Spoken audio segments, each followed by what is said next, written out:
I couldn't find the fucking Persona 4 song I wanted. Guys, which one is it that's like... It's like an orchestral boss theme, and it just hits that, you know, the little motif a bunch of times. Which one is that from Persona 4? Someone's gotta know.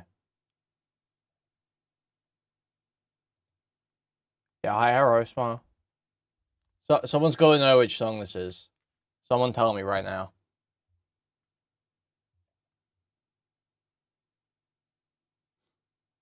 I can't be the biggest Persona 4 deck rider here right now. There's no way that there's not someone that just knows what song I'm talking about.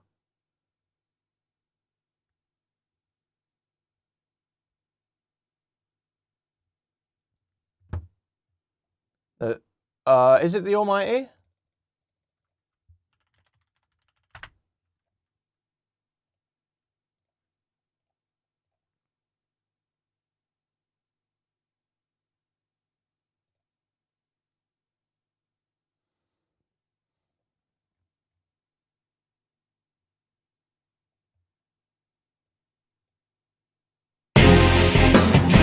No, I don't think so.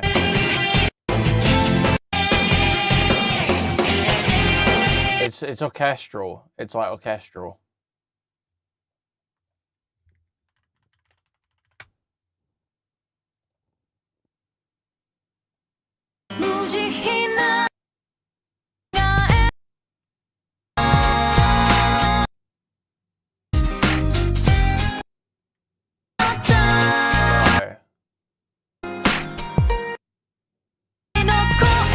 No.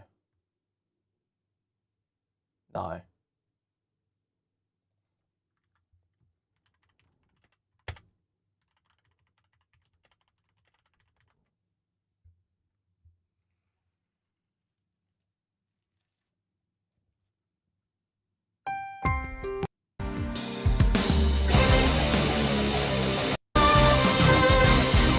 It's a version of I'll Face Myself. It's a version of I'll Face Myself. I swear there's like... It's either longer... But it has this repeatedly. This.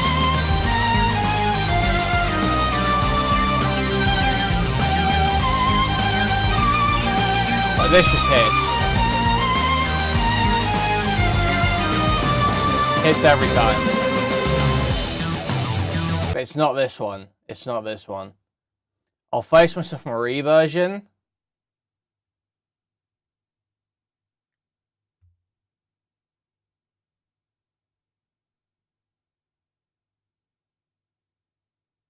Is it the Marie version?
may still be in this version, but I swear it gets like even more stripped down and just orchestral.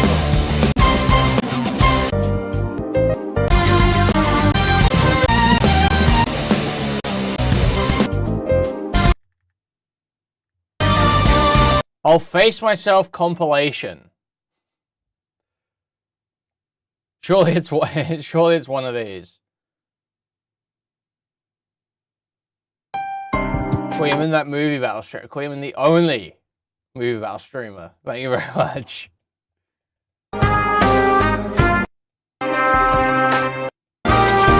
Maybe it is just like the base I'll Face Myself, not battle.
There's definitely like I feel like there is almost certainly like another version of this, but it is like basically the original. I remember there being like a longer, with a bit more to it.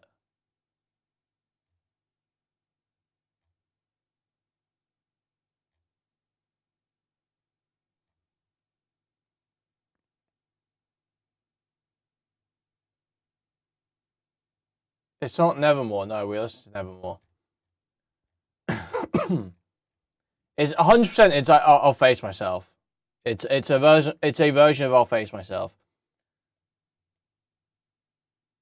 It's just like this exactly.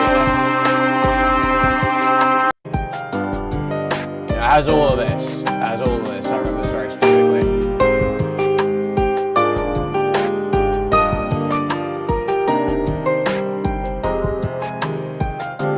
I like Nocturne, but Persona 4 rapes. I'm sorry. Persona 4 does just rape. The remake's gonna suck, I'll be real, but whatever.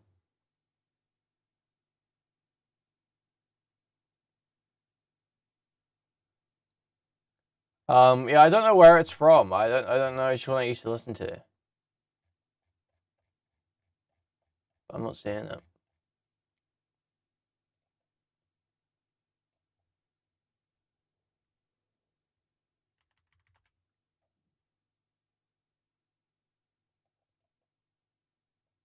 This just could be that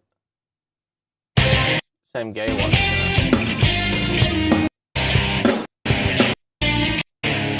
Yeah. Fuck, man. Oh, Battle for Everyone's Souls is fucking awesome too.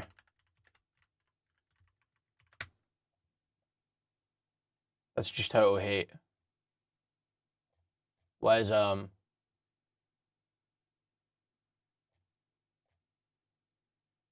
good one. Dude, they're so annoying. I can't find the fucking version that I'm thinking of. Yeah, fuck the Reload OST. Dude, the Reload OST fucking sucks. They're gonna rape the new one too, aren't they? It's so fucking annoying. I don't like the VA from what I've heard. Chie's VA was kind of annoying me when I saw the trailer, right? But hey, we'll get into it in a minute.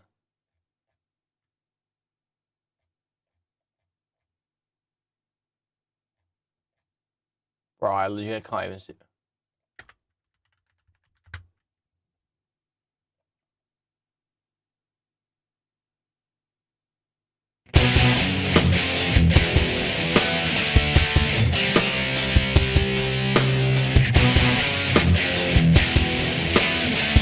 3 and 4 never need a remaster. I agree. But they are too old for some people. I just wish the remasters were good.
So hard.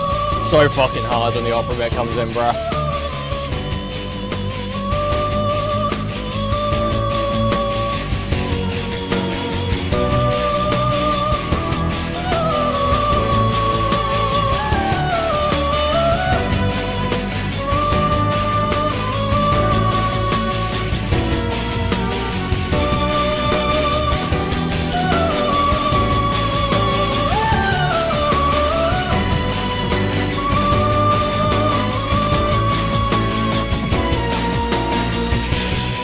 No, they are all high school dating simulators.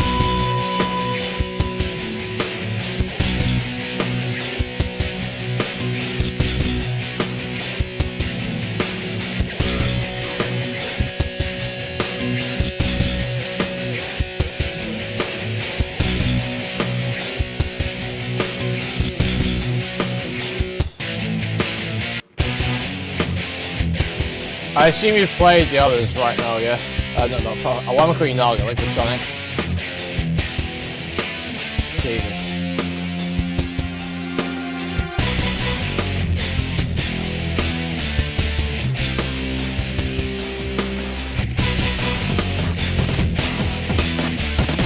I like Digital Devil Saga, but it is like, I only like it basically for the vibe. Like, it's not actually that good. That's kind of fucking aids to play. But the vibe and the setting is just hard.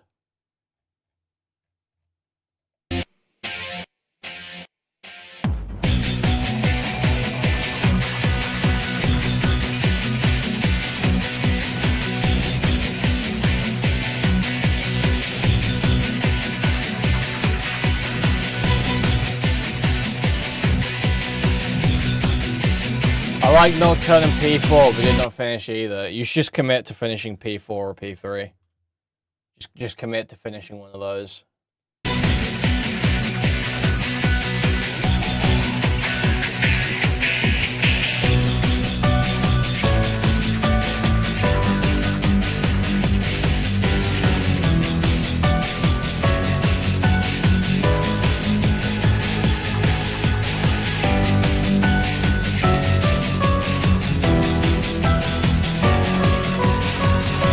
I don't really fuck with P5.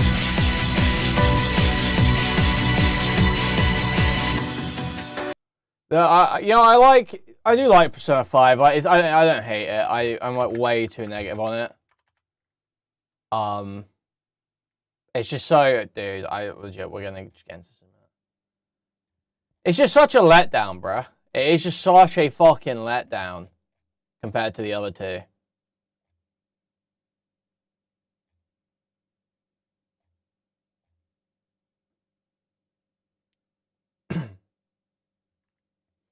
Persona 4 just mugs 3 and 5. I'm sorry.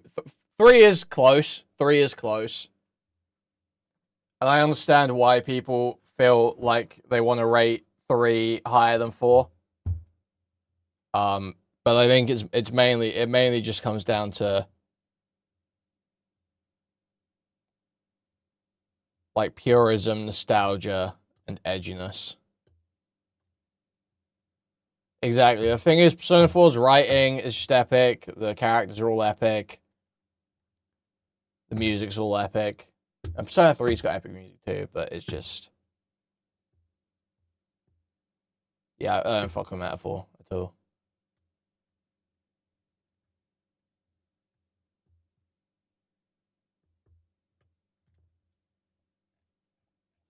Dude, Adachi as well is just such a fucking good character. And, dude, the only game where both the main character and the main villain are both played by Johnny Young Bosch. What more can you ask for? What more can you ask for from a game other than casting Johnny Young Bosch as both the main character and the main villain?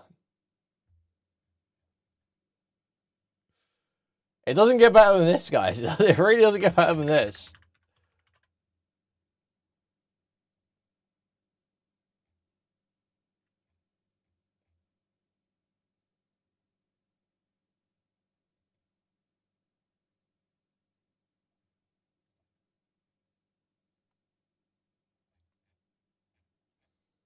Is there a non-age restricted version of the full showcase? Can someone help me out here? I don't want to have to go through clips.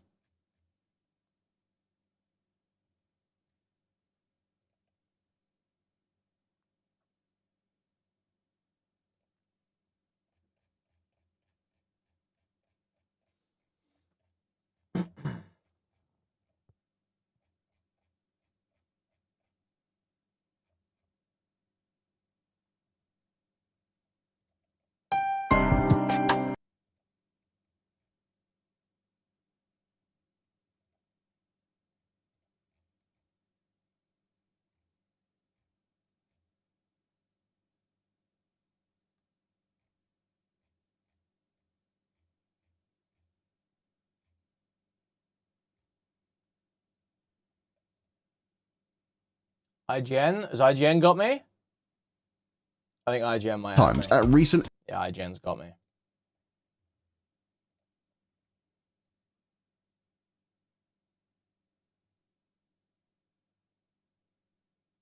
Okay, where's the actual Xbox showcase start? Here we go. All right, let's take a look. What do they have?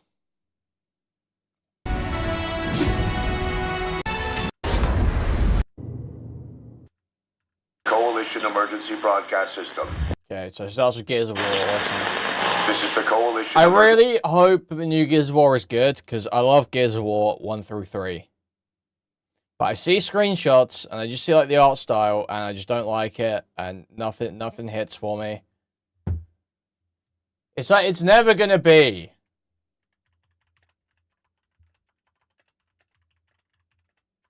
Oh my god. I can't type. Wait,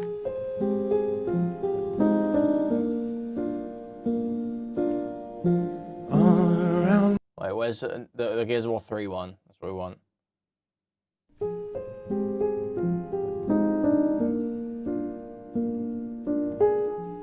It's never gonna be. All around me are familiar faces, worn out. 2 is better than 3. Worn out faces. But 3's still Bright awesome. and early for their daily races, going nowhere, going nowhere.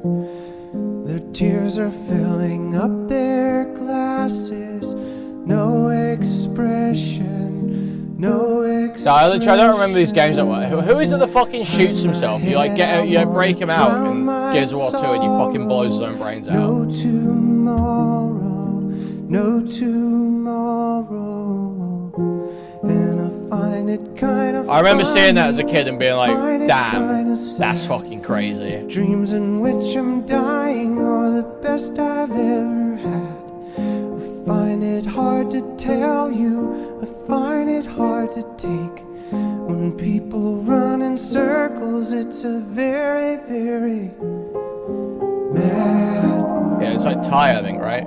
Ty or Tao? Ty. Mad world. Children waiting for the day they feel good. Happy birthday, happy birthday. And to feel the way that every child should sit I do, it was just so heat. sit and listen.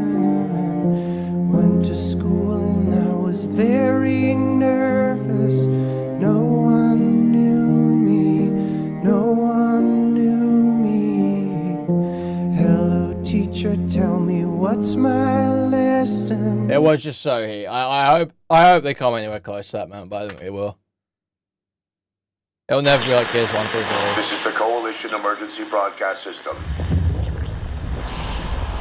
There are reports of multiple tremors causing minor damage across Kelowna. Stay sharp. Don't let them surround you. There should be more guns in the trunk.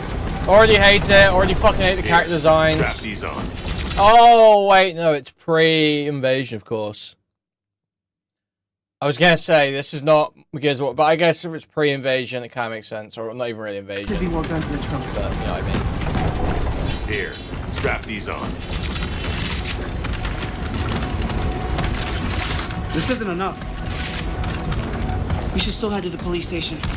We're gonna have more firepower there. Right. Yes. It's about 2 blocks up ahead. Okay. Come on! Shoot, move, watch for civilians.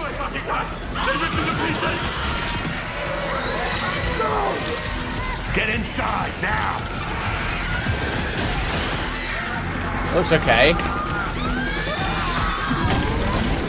Ground's opening.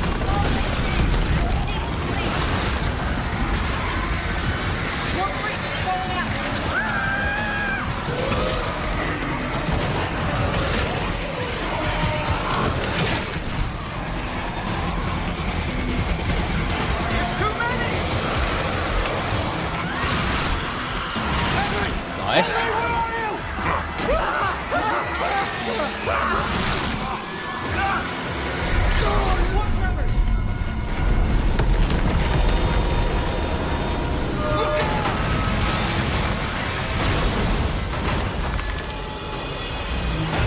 You see that?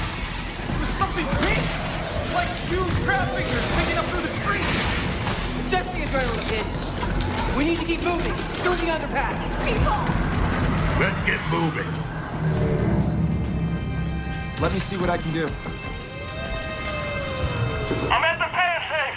I need backup. These things are all over me. More tremors. Any gears out there? Anyone that can hear this? Yeah, the movement is different. I'm not sure how I feel about the movement. I don't know, we'll see. Look out! Oh, shit!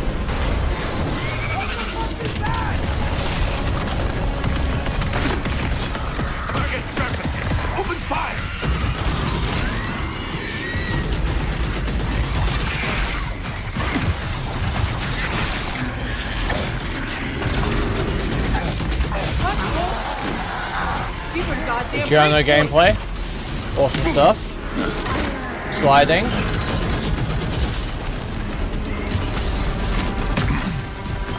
Reloading. Cover me.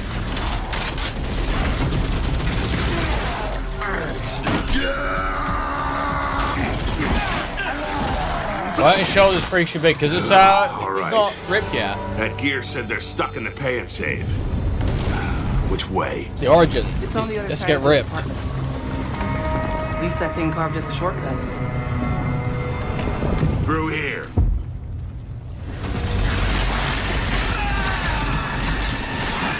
Too slow.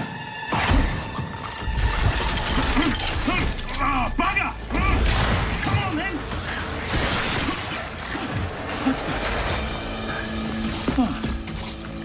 Nice shot. Oh, where the hell did you lot come from? We heard your distress call. Well, you saved my ass. But we need to make ourselves scarce. These fuckers keep pouring in every few minutes. More trappers, watch it! Okay, what's the deal with all the Brits and Australians in games? Is it because there's like different union rules? Can they pay them less? I've always gotten the feeling it's some shit like that.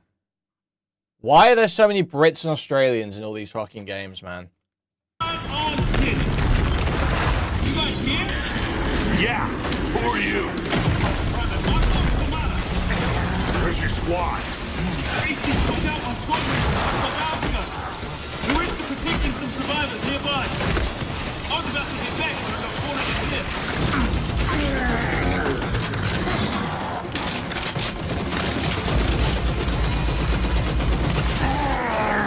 Reloading! Cover! Hey, tomorrow! These things been coming in waves? What's the problem till I ran out of ammo? Well, my understanding is there's a bunch of shit with... this is like a whole thing, though. They're not like, a bunch of American voice actors are in, like, SAG or whatever, basically. And it, like, fucks up... There's, like, something about how it fucks up voice acting jobs because of how the unions and shit work in show business in America.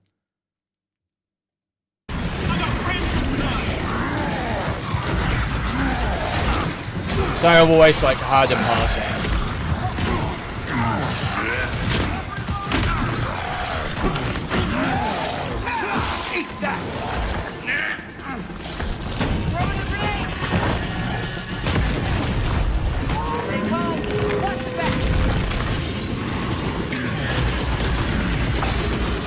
Reloading.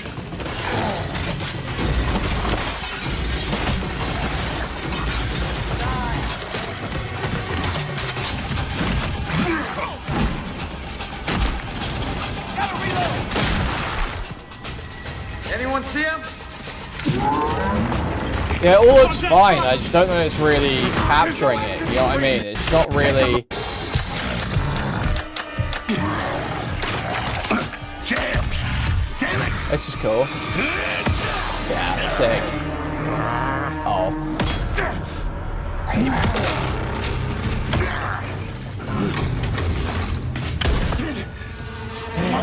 Yeah, this is sick.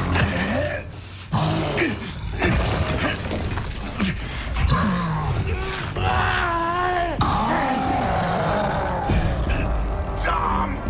I'm almost out. Hold back.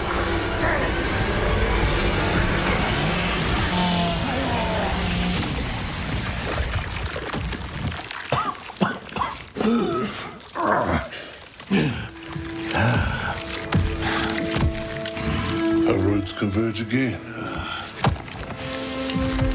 Marcus Phoenix.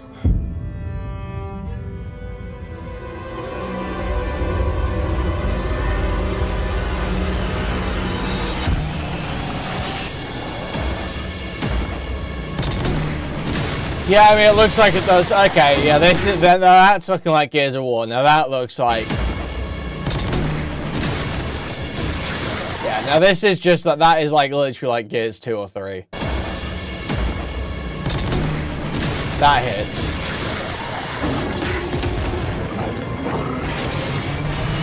I feel like it does a good job of capturing the sounds. I thought maybe it needs a little bit more impact, but I think it's that different how it used to be.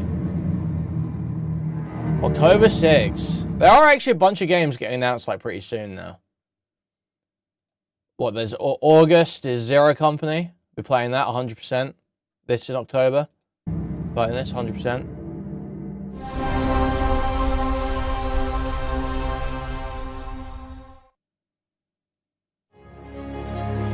Welcome to the Xbox Game Pod Racer Showcase. at some point, true. For the past 25 years, Xbox has delivered some of the greatest games of all time. Games that drop the app.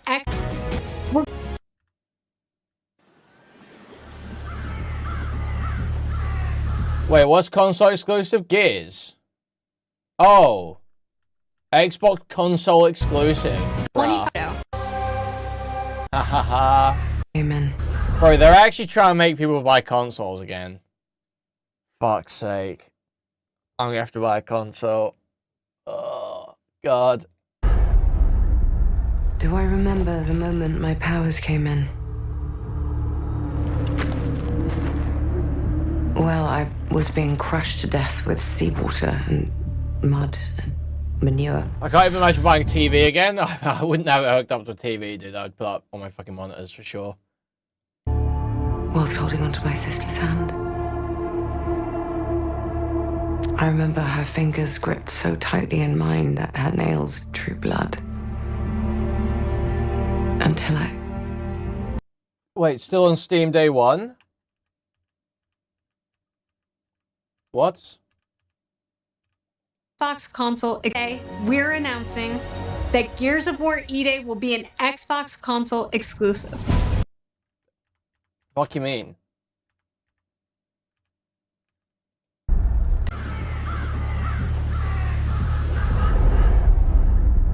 Do I remember the moment my powers came in? Well, I was being crushed to death with okay, why? seawater. You guys trolling? Sid, are you trolling? Barry, are you trolling? It's still coming to PC. Steam day one. I very clearly just heard them say Xbox console exclusive.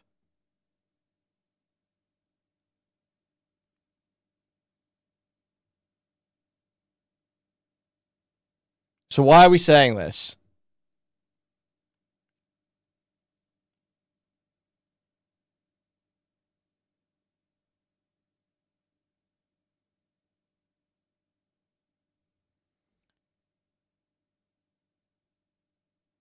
It is still on Steam. Do they just mean it's not on PlayStation? They just mean it's not on PlayStation or Switch? Is that what they mean by Xbox console exclusive? Bro, that's so retarded. Bro, who gives a fuck if it's on PlayStation?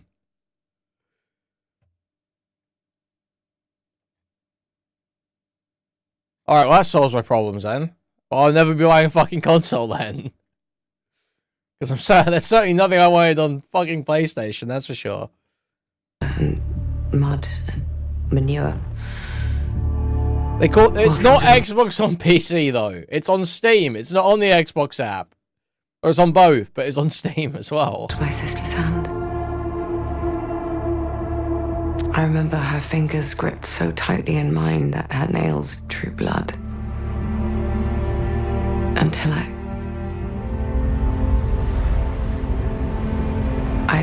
lost her grip. But she stayed away. Doesn't even have Denuvo's, you're able to get it for free. Well, I'll just get it on Game Pass, because I have Game Pass, because I'm not like that broke. No,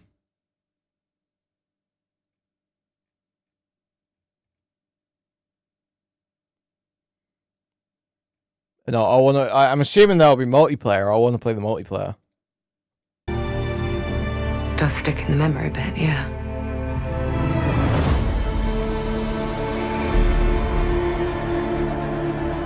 I know why you're here.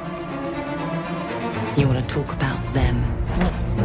Is this Fable? They're not real heroes.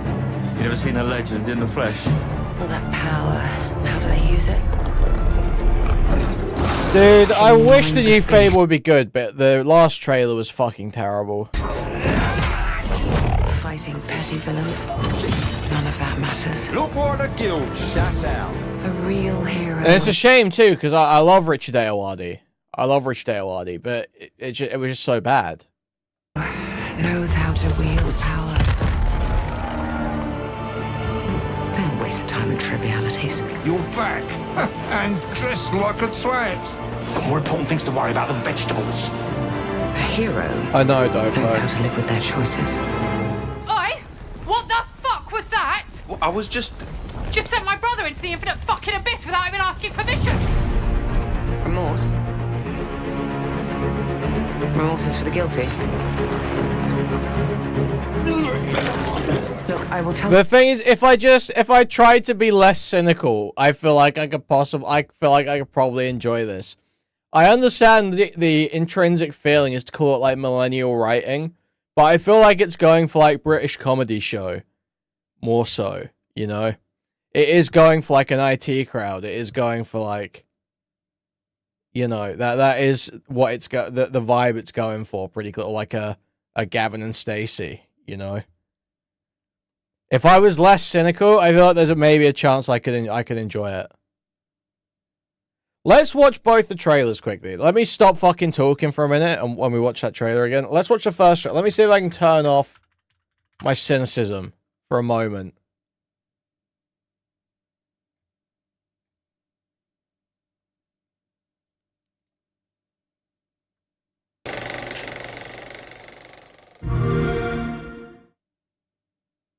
Oh, we're finally doing this, are we? Because I was going to make a sandwich.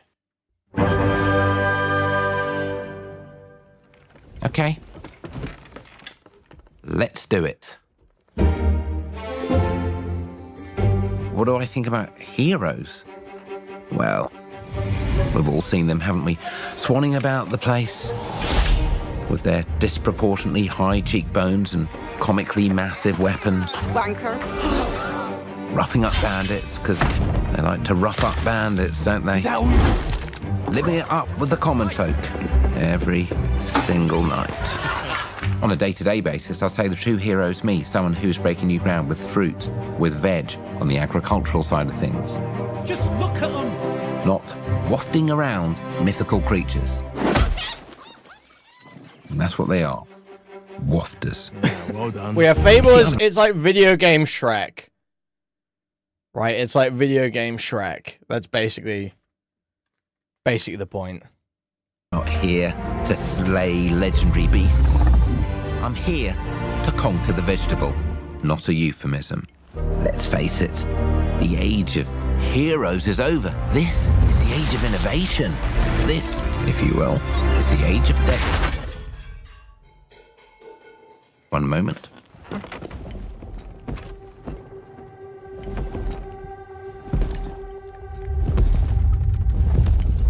This is awkward.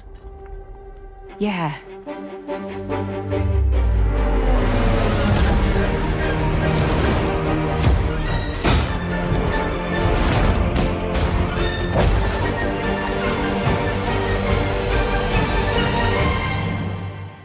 Oh.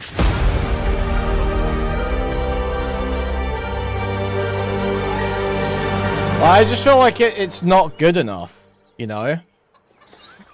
Like, I get what they're going for, and I could imagine it being good, but this just isn't good enough, I feel like. You know? The writing, it just does not hit quite.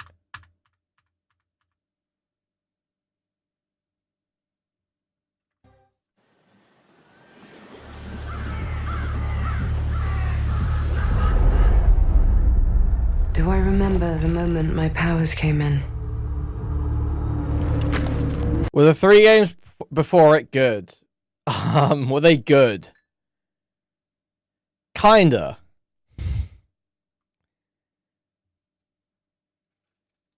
I don't even know.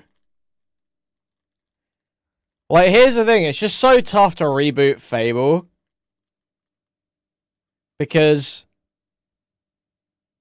so much of Fable was about things other than the games. Do you know what I mean? It was like hearing Peter Molyneux shill it and hype it up and thinking it was going to be the best game ever, and then it comes out and you're coping and trying to see, you know, those amazing parts, but none of it's really there. And it's still fun, it's still good, but it's like it's not that. And then you end up finding other things to like about it, you know.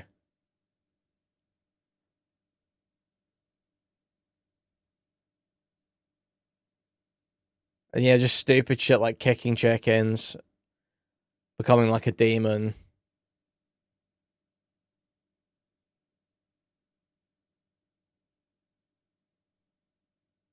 Yeah, I don't know, man. Well, I was being crushed to death with seawater and mud and manure whilst holding onto my sister's hand. I remember her fingers gripped so tightly in mine that her nails drew blood. Until I lost her grip. But she stayed away.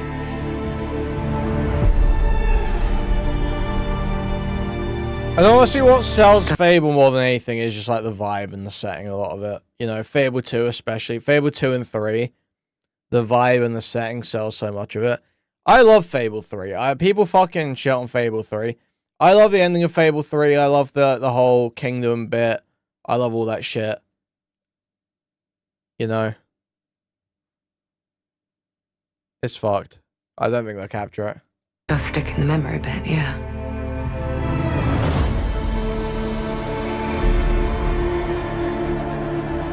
I know why you're here. You want to talk about them. They're not real heroes. You never seen a legend in the flesh? All that power, how do they use it? Killing mindless beasts. Fighting petty villains. None of that matters. Look what the guild shut out. A real hero knows how to wield power. Don't waste time on trivialities. You're back, and dressed like a twat. Got more important things to worry about than vegetables. A hero knows how to live with their choices. Oi! What the fuck was that? Well, I was just sent my brother into the infinite fucking abyss without even asking permission. Remorse. I'm not gonna. Either I will end up kind of finding this game to be like a guilty pleasure and like kind of enjoying it, or I'll totally fucking hate it. And so I'm gonna play it on stream either way, probably. Remorse is for the guilty. Look, I will tell you what I told them. Albion is broken, and I'm going to mend it. Albion doesn't need heroes. It needs a hero. You're a monster. And that hero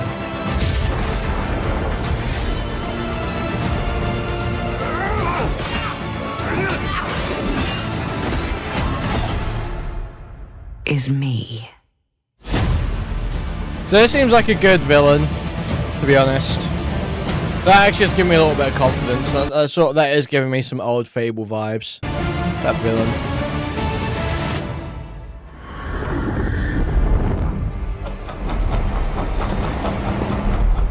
Oh, I forget. What are those guys? Dude. These guys are in the old one. I actually don't remember enough about Fable. What is that? What is this? What am I seeing here?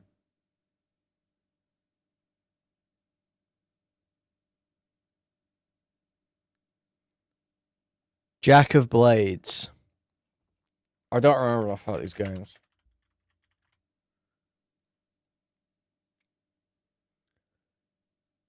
Oh yeah, the Fable 1 villain.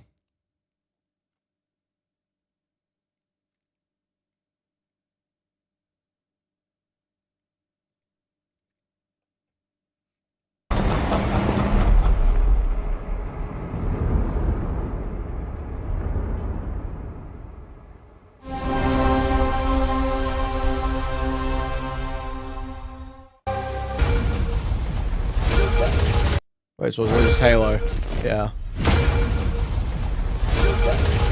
You've heard the story. I saw the first like 2 seconds of it. CapX9. We'll take a look. Don't worry. Don't worry. That's coming up. Halo, the Chief, stuff of legends.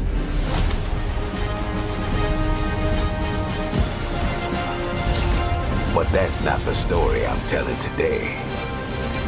I don't really care about this. This one, you not really interested in Halo 1 remake again. I've started simple enough. Drop in, grab the goods. Yeah, and it looks fucking terrible too. Before anyone like, noticed. Well, guess what? They noticed.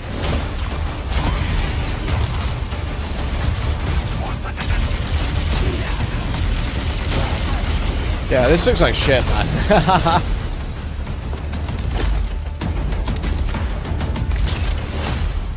Now you ready to get to it? You serve long enough, you learn to read a battlefield. This place,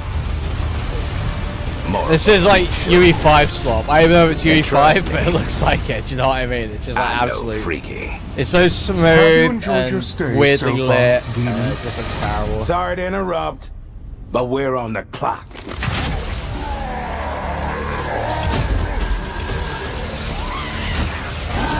The thing with simple jobs is they always get complicated.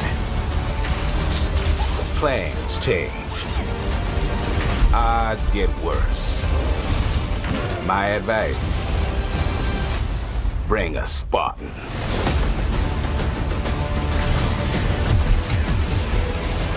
Just make ODST 2. Do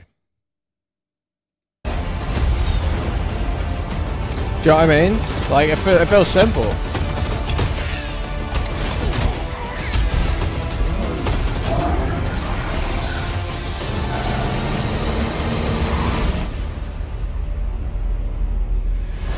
Chief, you ever get tired of being a strong, almost silent... Sheila Fogarty is alcoholic. That's a defamatory statement. I don't believe that to be true. It's very funny.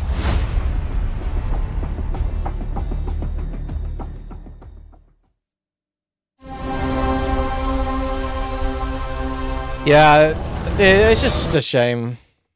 I want a new good Halo game, but we won't get one, ever.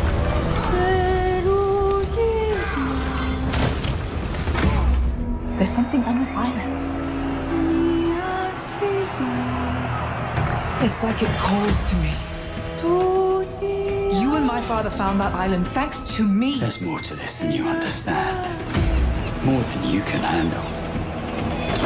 ODST and Reach were not lightning in a bottle. Reach you can't replicate because it's in a very specific point in time in the Halo story. Very specific events, you know, you can't replicate it, and you can't bring those characters back, and any attempt to do so would suck. ODST, you could absolutely do a new ODST, and you could even incorporate some of the things that made Reach good, like having the really awesome like ensemble cast, you know, make it a really gritty, depressing story. Not that ODST wasn't like kind of a gritty, depressing story, but you know, just and just like, dude, it really is like.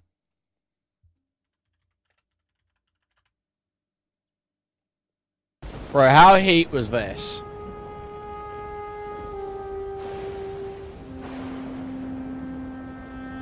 We get the credits.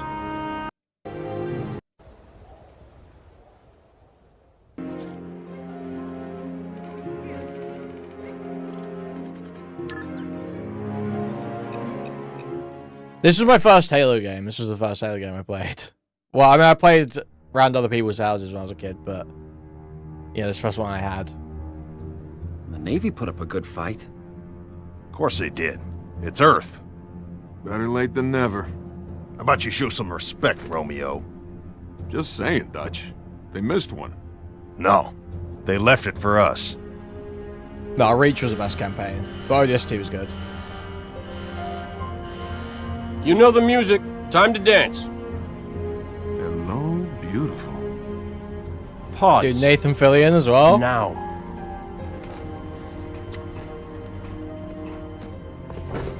Replacements? This many years into the war? Who isn't? At least they listen. To me. And they're not gonna like what they hear. Orders are orders. Come on, Veronica. What could Do you be mean more bring him back for an important than ODST My too, orders. Kilo? Because he's still around. Buck? He was in Superman. Call me Captain. I'll pass on that dance. He's in like You every show me James Gunn upset. movie. Hey, what the hell kind of armor was she wearing?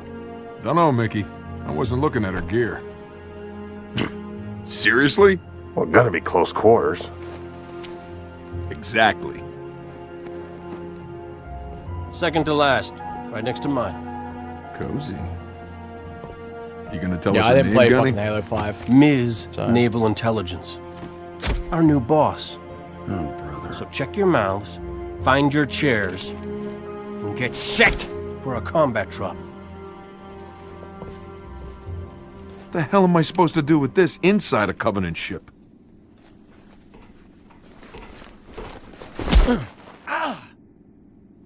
Wake up, Buttercup.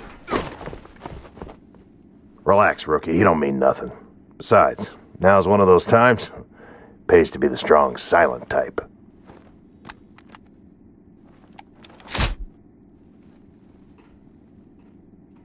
This shit is so heat.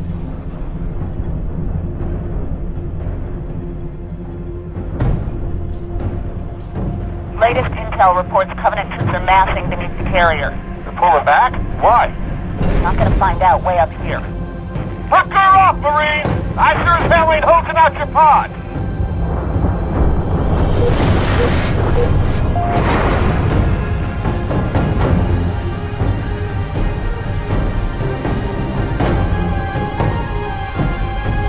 I take it back.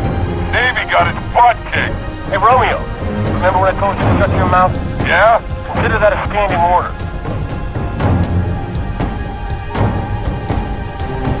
Captain, 15 clicks off the deck. Stand by to adjust trajectory. On my mark. What'd she just say? Mark. We're way off course. We're heading exactly where I need to go. But we're gonna miss the carrier. Radiation! Covenant just set off a nuke? No. The carrier's going to jump. It's a slip-space rupture. Ignition! EMP! Losing power! They popped their chutes! We're going in hard! Dude. It's just so good.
It's just so heat. Open the pod.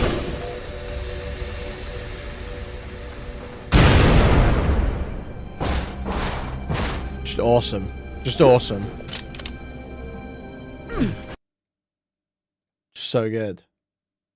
I've proven myself. Have you really? We need ODST The 2. We sword need keeps you ODST alive.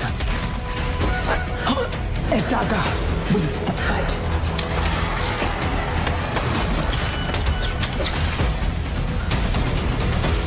Look at this place. It's mad.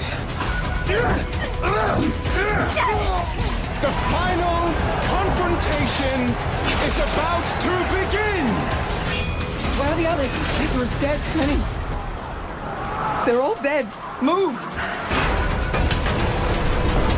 But you couldn't have said, hey, Lenny, you know those ancient death curse rumors? Well... No, we need new quality story-driven space shooters. While true, you are fucking kidding yourselves. praying, holding your breath for a quality new IP these days, especially like that. So how about, you know, aim lower, be more reasonable, and hope for a half-decent sequel or remake to something that you've had before. Maybe the truth, Sinin.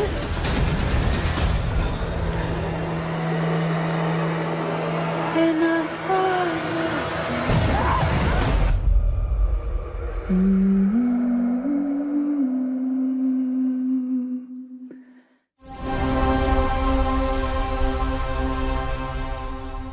I say that, but Marathon just came out, and Marathon's a fucking awesome IP. Sadly, everyone else hates it. Okay, heat incoming. Unfortunately, it's the fucking remake, but whatever. You know, still kind of heat in a way, I guess. You ever heard of the Midnight Channel? Domino might have been on that Midnight Channel before she died too. Wait! Oh, where are we? Whoa. Feels like we're someplace totally different. Look out! Now then, whatever's going on here, we're getting to the bottom of it. To wield a persona is to wield direct control of one's heart. And the heart is strengthened through bonds. Doesn't it sound cool? Someone had to see that. I'm glad it was you. Was that supposed to be him? Good times never seem to last long, do they? I hate you, sneaky, stupid, bully jerk! I can't wait! So, shall we? Really? So neat! Dude, Naruto trans discourse is going to be back in a big way. I can feel it. If they fuck it, I genuinely... this is like one of the few things that will make me mad. It will actually make me angry if they fuck up Naruto and Kanji. It will actually make me mad. I will get baited. Naruto trans discourse is going to be back in a big way. Come on, don't call me that. All shadows were originally born from humans. Well, then that means Senpai got killed by her other self. No! Get out of here! Don't look at me! Does that mean you're just gonna stuff me This back looks in good. your I head? saw this. I was like, a lot of it was like not selling me, and I feel like they've changed voice actors and it's not hitting. But I saw this scene, I was like, oh, this kind of hits. And that means Senpai got killed by her other self. No! Get out of here! Don't look at me! Does that mean you're just gonna stuff me back in your head and pretend I'm not real? I can't!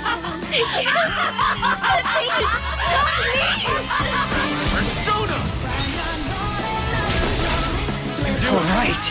Which means that we also got... I thought they've done a good job of like updating and incorporating the like visual style into the remake as well, if you know what I mean.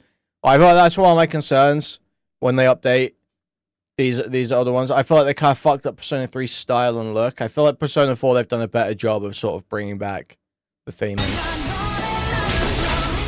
Alright! Which means that we also gotta catch whoever's tossing people in here. I think I'd like to help too. I'm not running away from this. But I have no problem taking down shadows. It's over! So yeah, I'll be counting on you, partner. And let's team up and catch this jerk. Let's end this! Yeah, they all attack it's awesome too. Persona!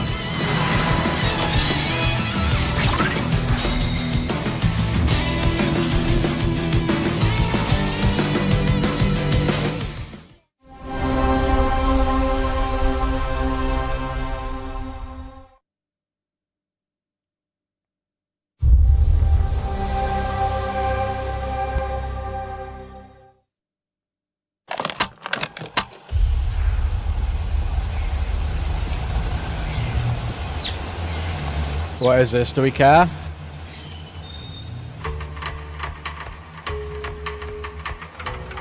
State of Decay 3. Yeah, do people give a fuck about this? I have been hearing, like, apparently this is meant to be quite good, but...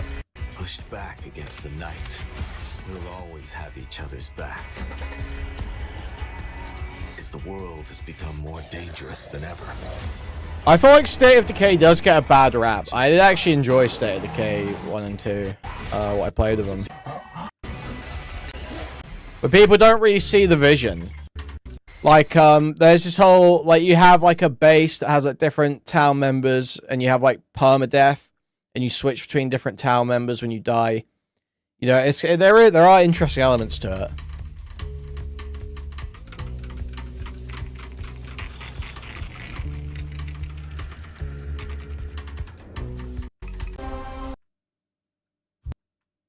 On the Sea of Thieves, there have been plenty of goods. Yeah, nobody cares. Tools, even just for a what and see the place.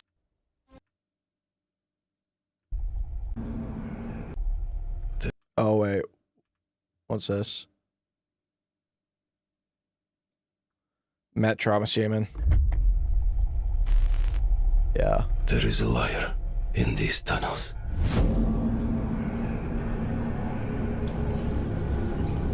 Yeah, the last Metro trailer was Heat, so I think this is going to be awesome. I think that they've got this. Is not your name. Your name is Hunter.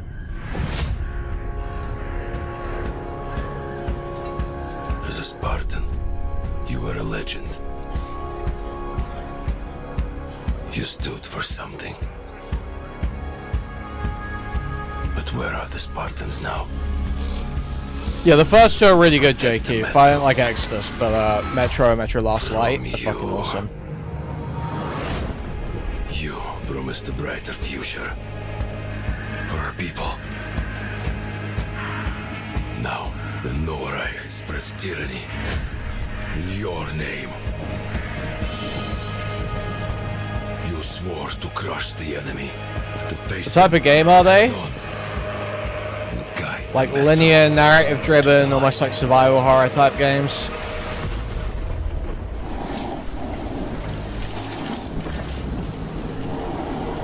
But darkness consumes you. Spreads. But the setting's just awesome and the story's awesome. It's like, you know, you're like these Russian, like, almost like tribes that are set up in the post-apocalypse in subway tunnels. So you spend most of the time going through subway tunnels and the whole surface is irradiated. And there are like these mutants and like sort of like almost like reality warping demon type creatures, but like they're used super sparsely. And you spend most of your time fighting just like other people, in like Last Light especially. And so it's like you're going through and you know, you'll be like fighting all these like fucking different, you know, factions in these metro stations. And they've all got like little civilizations living in them. Like a plague. Eats you from within. Every step and every move. Yeah, obviously it's like Nazis and communists and all this shit. It's just it's epic. It's epic. In lies.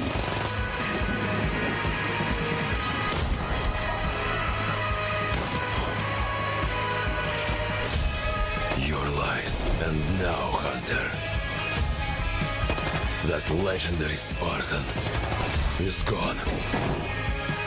Turn to ash. I won't stop.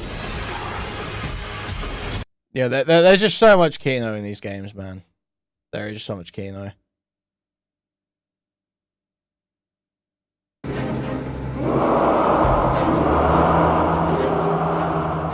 Follow me,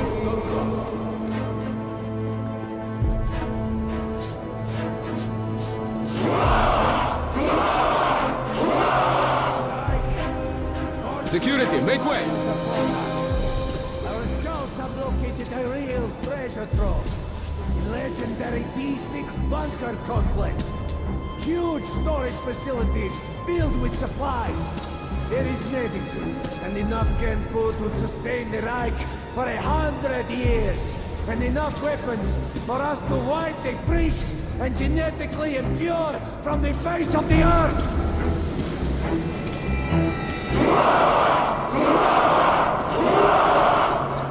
D6 has been seized and occupied by Sparta. Corrupt Hansa and the greedy Reds are also bearing their poisoned fangs to strike and steal what's right for the yours. But we will never let them have it! Hellreich!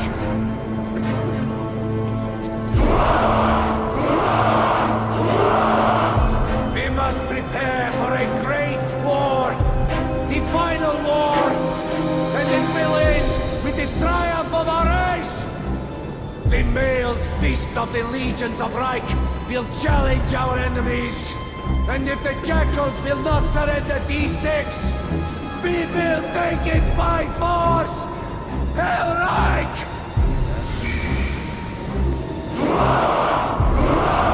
Dude, the monologues as well.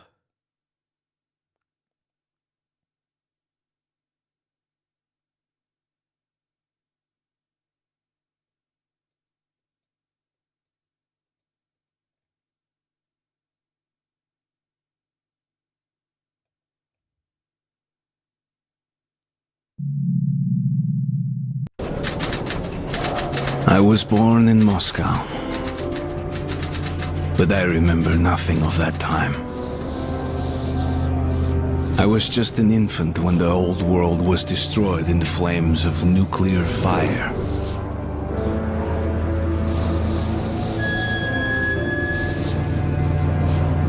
I, along with 40,000 others, were saved by retreating to the metro stations deep under the city. Now, 20 years I don't know what passed, you mean by that, but cut that and out. going up into the embrace of an endless winter was left to a few brave souls.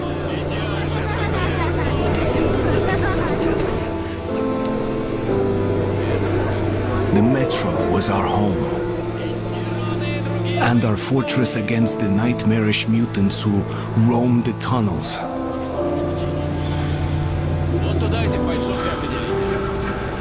Still, we never gave up hope that we would return to the surface. But one day, a new threat appeared, and we found ourselves in a war to determine the very existence of our species.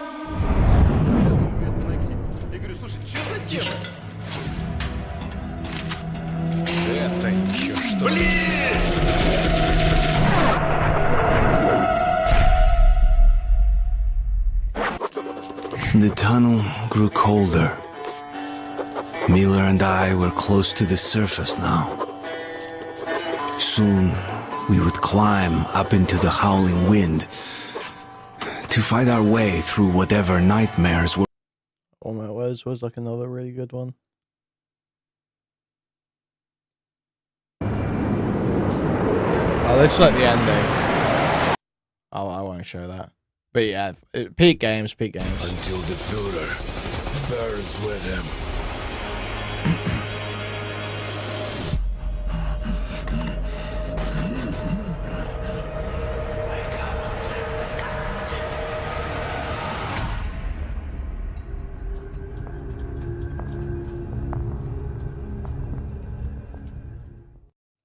Damn, February's kind of packed next year. It's crazy. World premiere.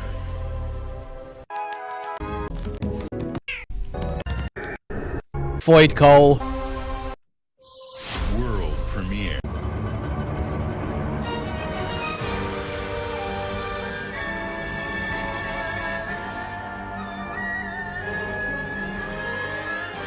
Countless wars have been waged throughout history in pursuit of the elixir of immortality.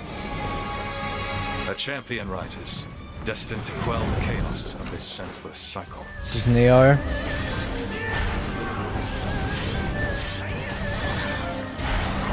Wulong. Who cares? And the reward. Nobody with any sense playing that dog shit, bro. What the fuck? Fuck is this? Man? Our count. Opening. You're ready for the challenge and the reward of opening your very own cult. Nothing can beat us, nothing can break us, nothing can shock us, nothing can shake us. I know it's nothing. David Koresh Simulator. Let's fucking go. Bedford County, USA. If I can live. With locals Dude, no one tell Chod about this. Nobody tell Chod about this. Well, he will never stream again. Wait, I can. There's a game where I can just play Waco all day, every day.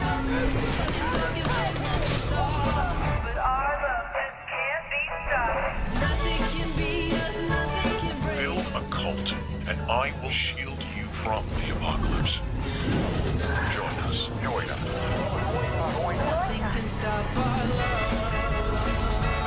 Looking for the owner of a severed human head. Come and collect it, or it will be given away on a first-come, first-served basis.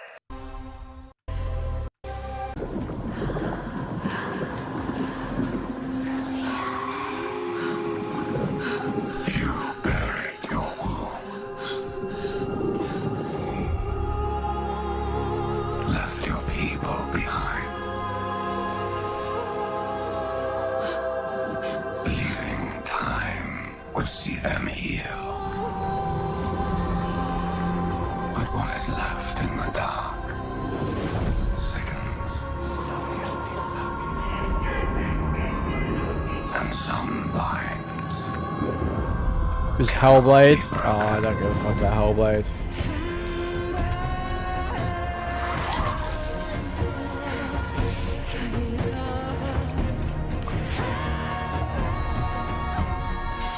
Unfortunately, all of the super artsy people do just make like woke dog shit games that play fucking terribly and like no one actually gives a fuck about. Because like all the music and art and shit here is really good, but I'll never fucking play it because it's awful.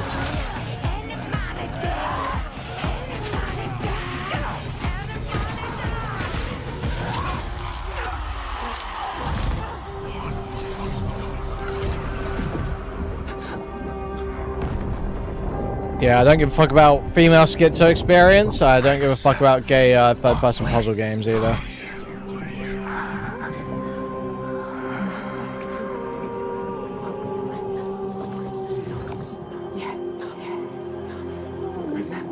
They just make music videos and all that. No, they just take all like the art, music, sound, all that people from like games like this and put them on like slop.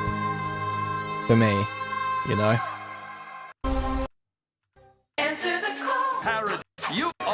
Hahaha, yeah, you could not pay me to give a fuck about Bethesda games at this point.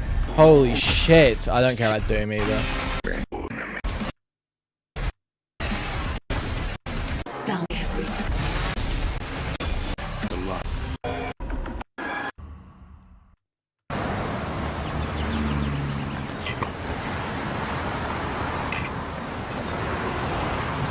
Yeah, I am not falling for that shit no more. You had me there for a good decade. You had me there for a good decade. But no more. No more. Decade and a half, maybe.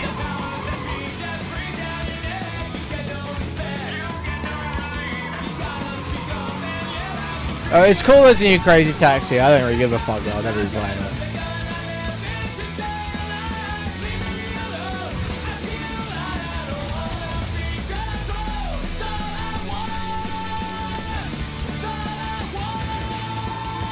Nah, I just I liked Doom 2016 or whatever. I liked Doom Eternal. I didn't give a fuck about Dark Ages. I just have no interest in playing a game like that again.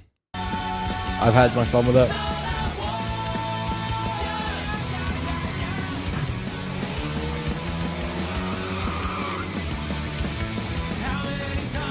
Sorry, I used to like The Offspring, but ever since I found out how much of a fucking queer the guy from Pretty Fly for a White Guy is, I just totally lost interest.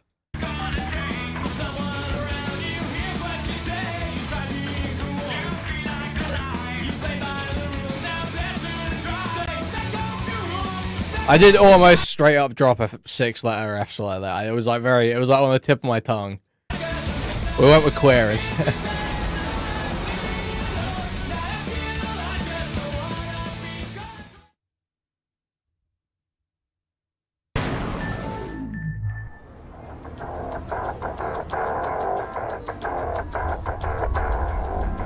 Heat advert, heat advert.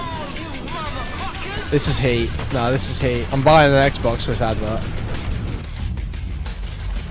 Immediate heat style. Wait, no way. Dude, that is awesome.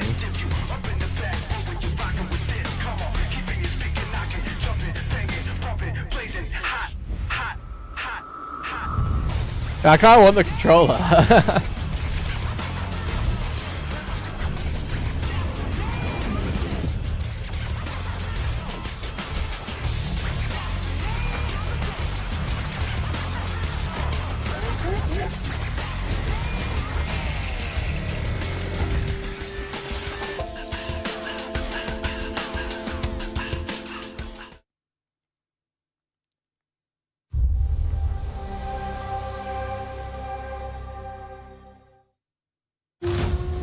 So Lenniel's crying at the radness. We know only one way of life.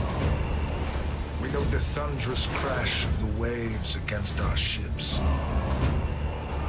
We know the bite of cold steel.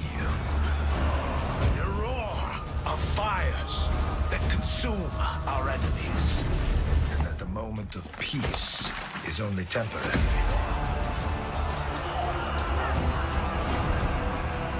Because Valhalla opens its gates only to the worthy. And the next proving ground awaits just beyond the horizon.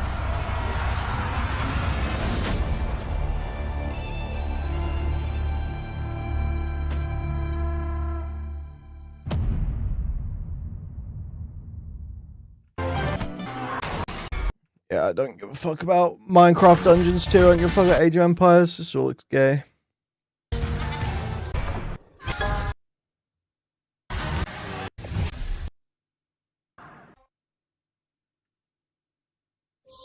World premiere.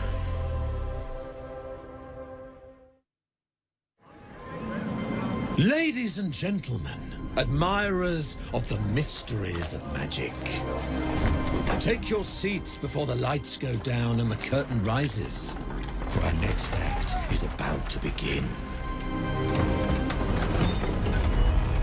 Are you sitting comfortably? Are you prepared to witness feats both mystifying and illuminating? This was kind of queer but interesting. I used to write off any game with any style, anything along these lines. Even $5 Jim Valley. Why? I heard that you get Stephen Paddock as the elite unit in the new Why? Age of Empires expansion. Is that true? I think the $5 Jim Valley. I used to write off games with styles like this, but Expedition 33 taught me better. Are you prepared to witness feats both mystifying and illuminating? Watch closely then, and let the shadows tell their story.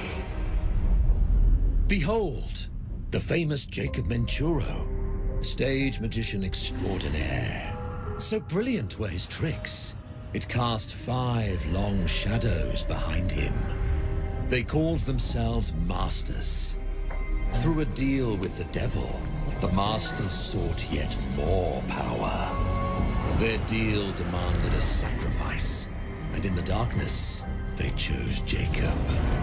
Jacob was trapped in eternal torment, but the devil had other plans. He pulled Jacob from his infernal nightmare and offered a new deal. Face their legions, their tricks, every abomination they command. Take what should have been his. Escape if he can.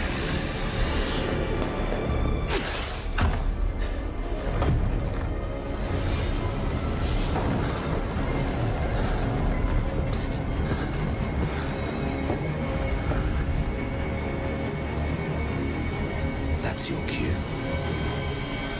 Run.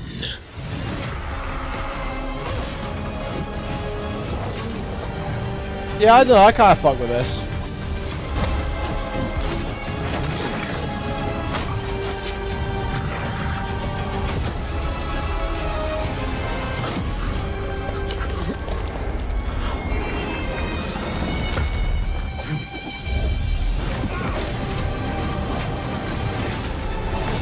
Oh, you just have magician power. That's cool. That is cool, man. No, I fuck with this.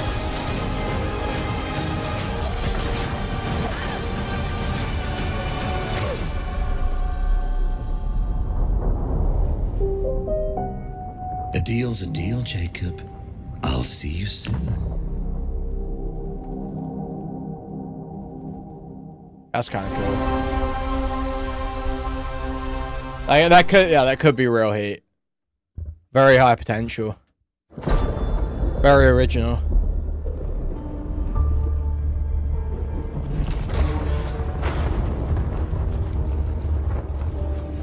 What would you give for victory? Your life? The lives of your sons?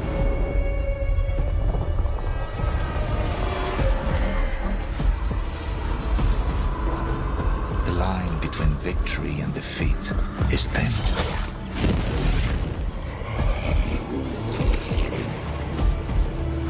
What if you had within you power, terrible and divine, to destroy your enemies, break their will? Would you have the strength, the resolve to wield it?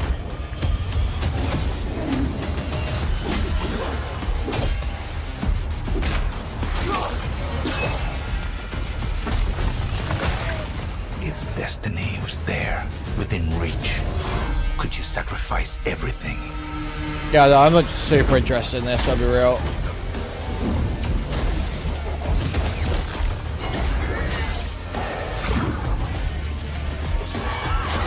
For your country. For your empire.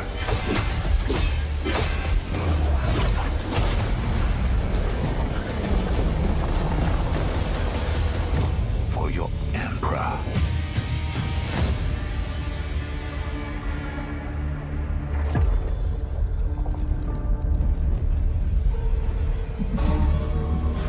Okay. I'm not super interested in that at all. Bethesda. What is it you're after? Is this ESO? Talent, planning, thing like your there's up there, it's for everything.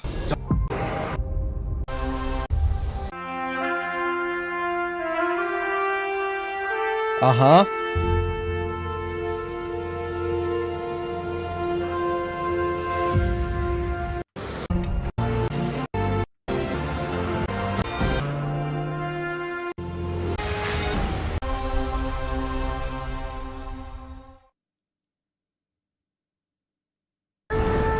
The mountain stands here, yet it cannot be seen.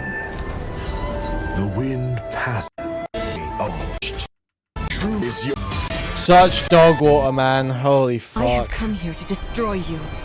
Just like my father, mother, and their allies before me. Okay, wait, this looks like heat. Let's actually watch this. This looks like heat. Dracula's castle is just ahead.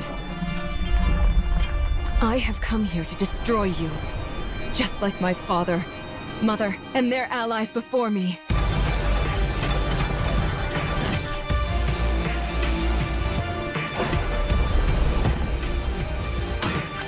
No one believed me when I said the newest Belmont would be a girl. This could be heat.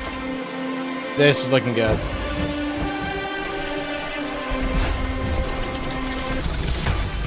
God has given you another chance, Rose. You must use it wisely to better control your curse and strengthen yourself.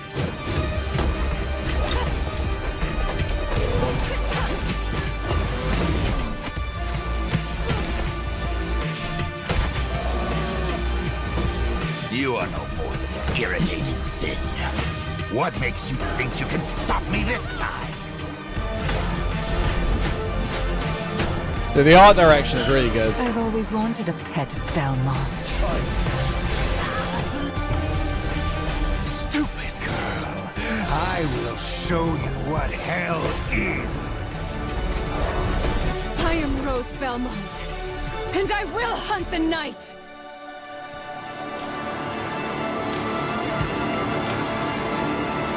Awesome.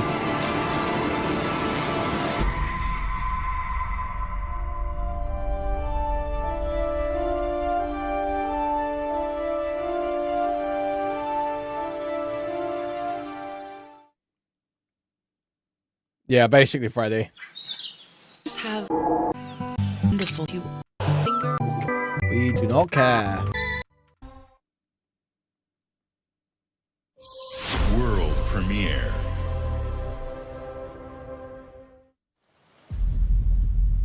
Okay. The heat, the peak.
It's awesome. It looks awesome. It looks awesome.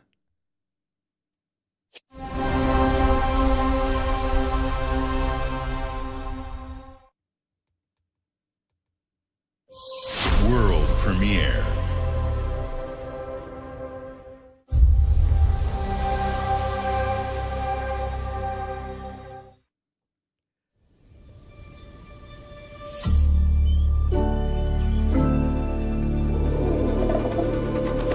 We don't see this for 2029? Probably not, no. At least 2028.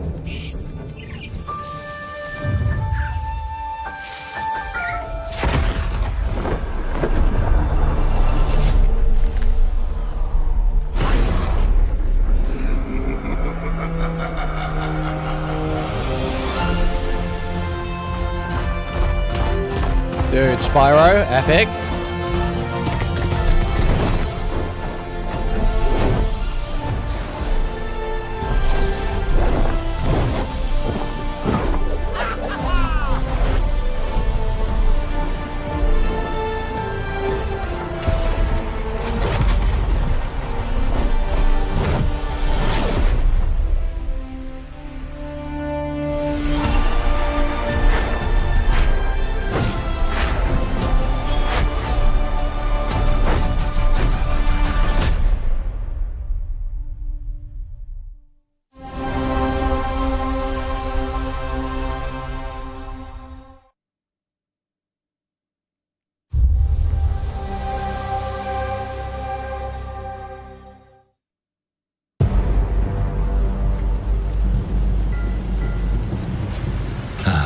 It's my kind of night.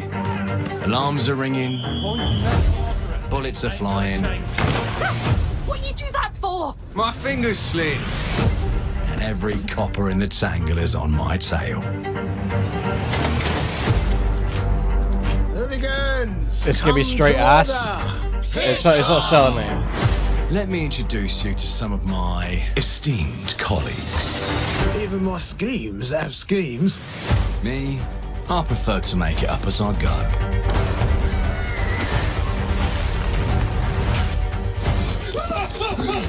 Morgan! Oh, you'll have better odds getting through without me. Everyone knows you're easy pickings for someone with any sand. Then give my regards to the Sandman. Cheap rubbish. A corpse in hand is worth two in the grave, as they say. Look at the bloody airships. We're not here for you. Not here for me! I'm an fucking Time to lay our hands to Excruciating. mischief. We've been preparing to rob Griswick's vault for months now. We're putting the heist tonight, yeah? Morgan, get to that crane to lower the ship. Greetings. I am the Miracle Industries auto-loading crane. If you have the authority, I am at your service. What happens if I find a few holes in you? The lift is now unlocked. Ah, defeat. How sad. You were all doing so well. Do you expect us to go quietly? Well, I certainly don't expect any trouble from some of Avalon's most disposable citizens. Hello, frightened human. I can get you out of this.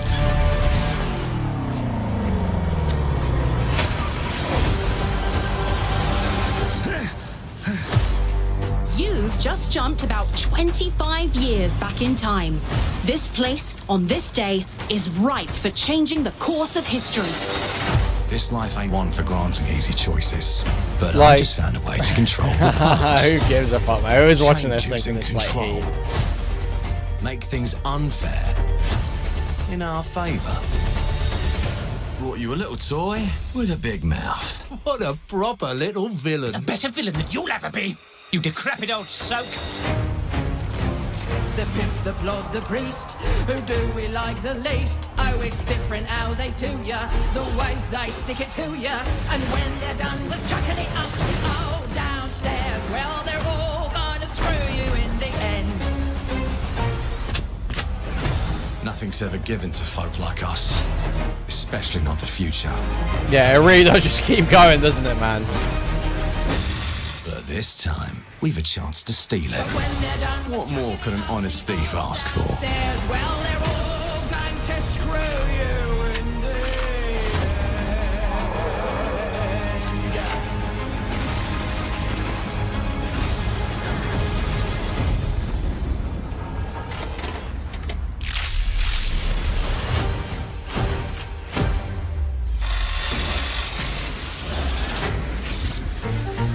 We do not care. Clockwork Fred and 20 mile and words of Horizon's game for Was that their last reveal? Wait, okay, there's more. Call of Duty can deliver. There's more Call of Duty stuff.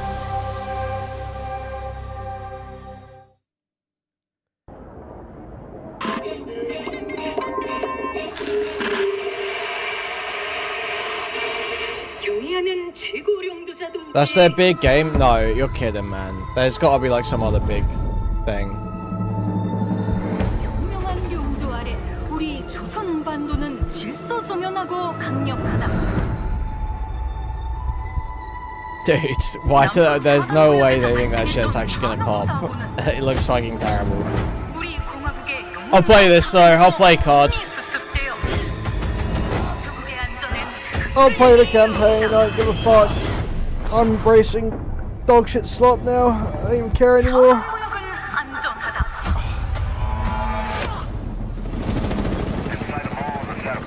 Oh, fucking DMZ, I don't give a fuck, man. Don't show me fucking DMZ, I just don't care.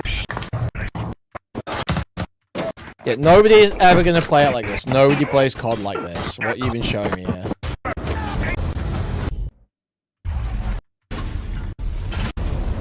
Okay, let's see some of the Gears of War presentation. British Fuck it. Columbia, it rarely the cargo and she did. This project, we took a moment to reflect on this over emotional. This is our Is there anything good in there? brutal enemies.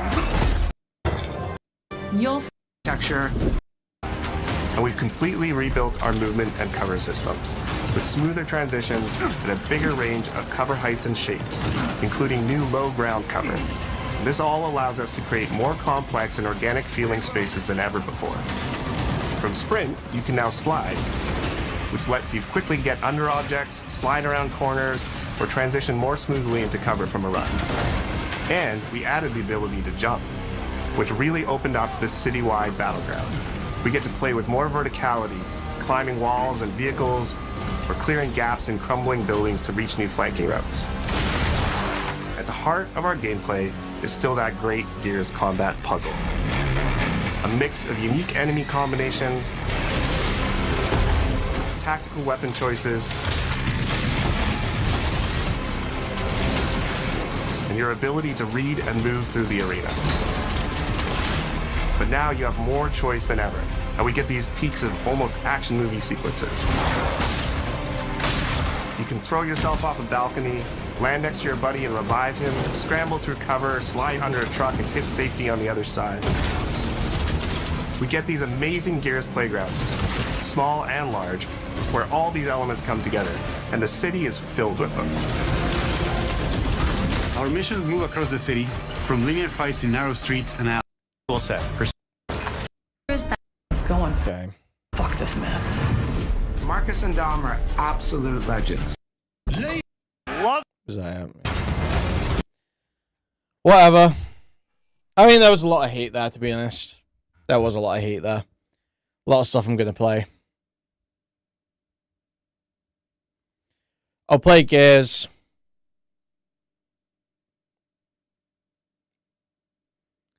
I'll probably play Fable just to see it. I'm not going to play the fucking Halo shit.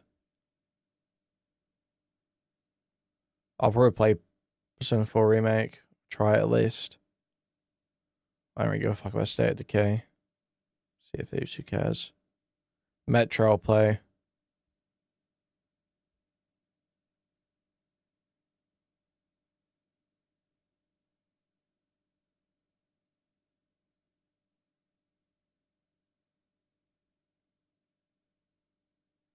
This I'll play. Magician shit. Castlevania. P6.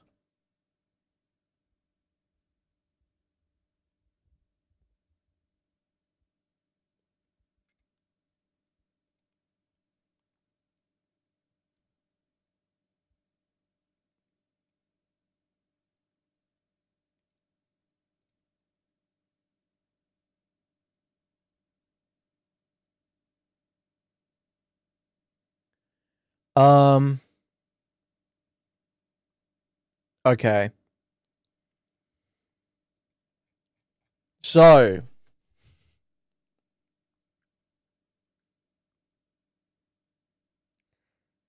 What was I gonna do?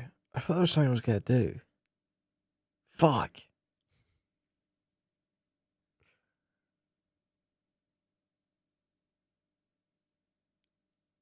I can't think.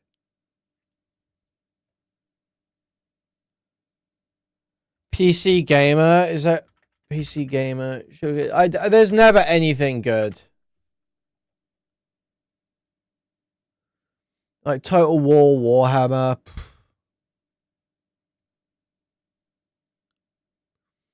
Stronghold Fort, like. Oh, Impulse. Impulse.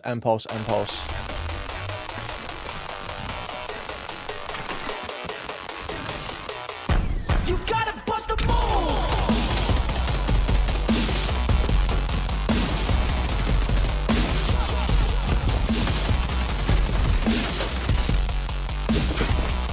You gotta bust a move! Now bust a move! Twitch your V ain't got the juice! I wanna do what the fuck I wanna do! I just have no faith in these devs. The movement looks good. I'm not too sure about the gunplay. It used to be a G-Shock.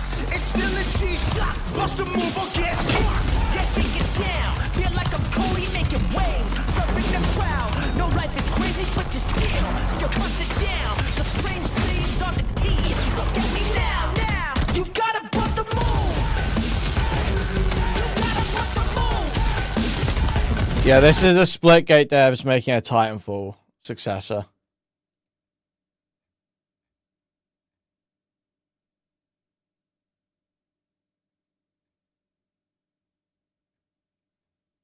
New Darktide class. I don't mind Darktide.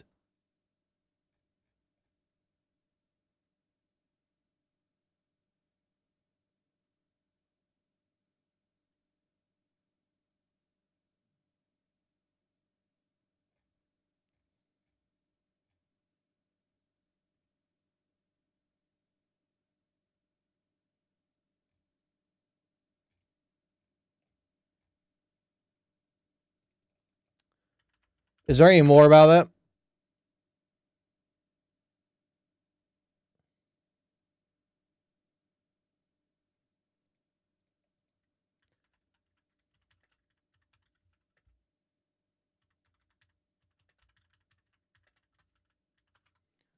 I will try it when it's out.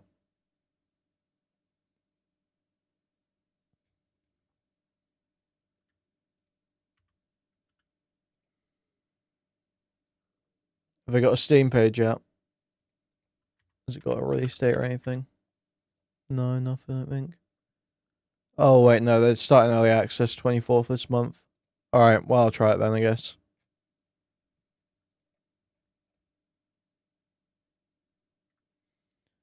Well, it's going to start in early access, Gucci.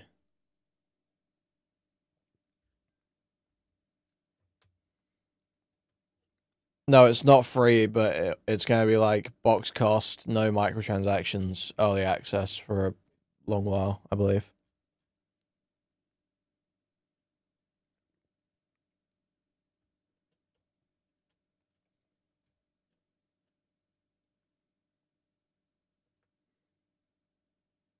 People just buy COD. I don't think COD's out yet, is it?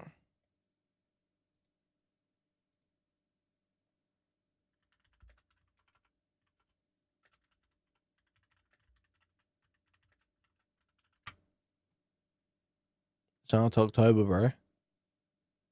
What do you mean people just buy COD? What fucking sense does that make?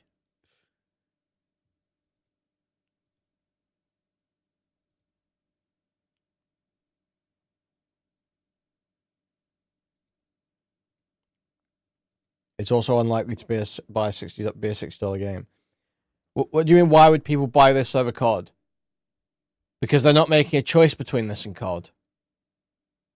Because that's not how consumers work, Gucci. That's not how people make a choice of one or the other game when they're in the same release window, targeting a similar market, or at least overlapping markets. These target similar markets, overlapping markets, certainly, but are in completely different release windows at different price points, right? So they're not making a choice between this and COD. That's not a thing. So your question's retarded.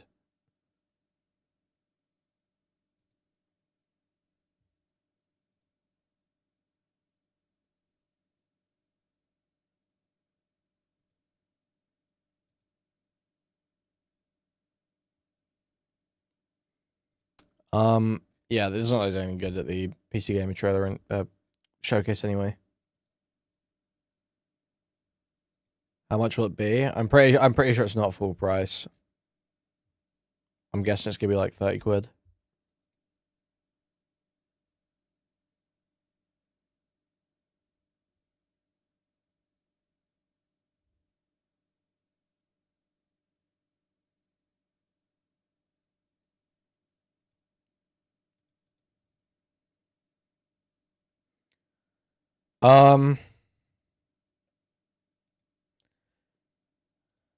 Yeah, okay.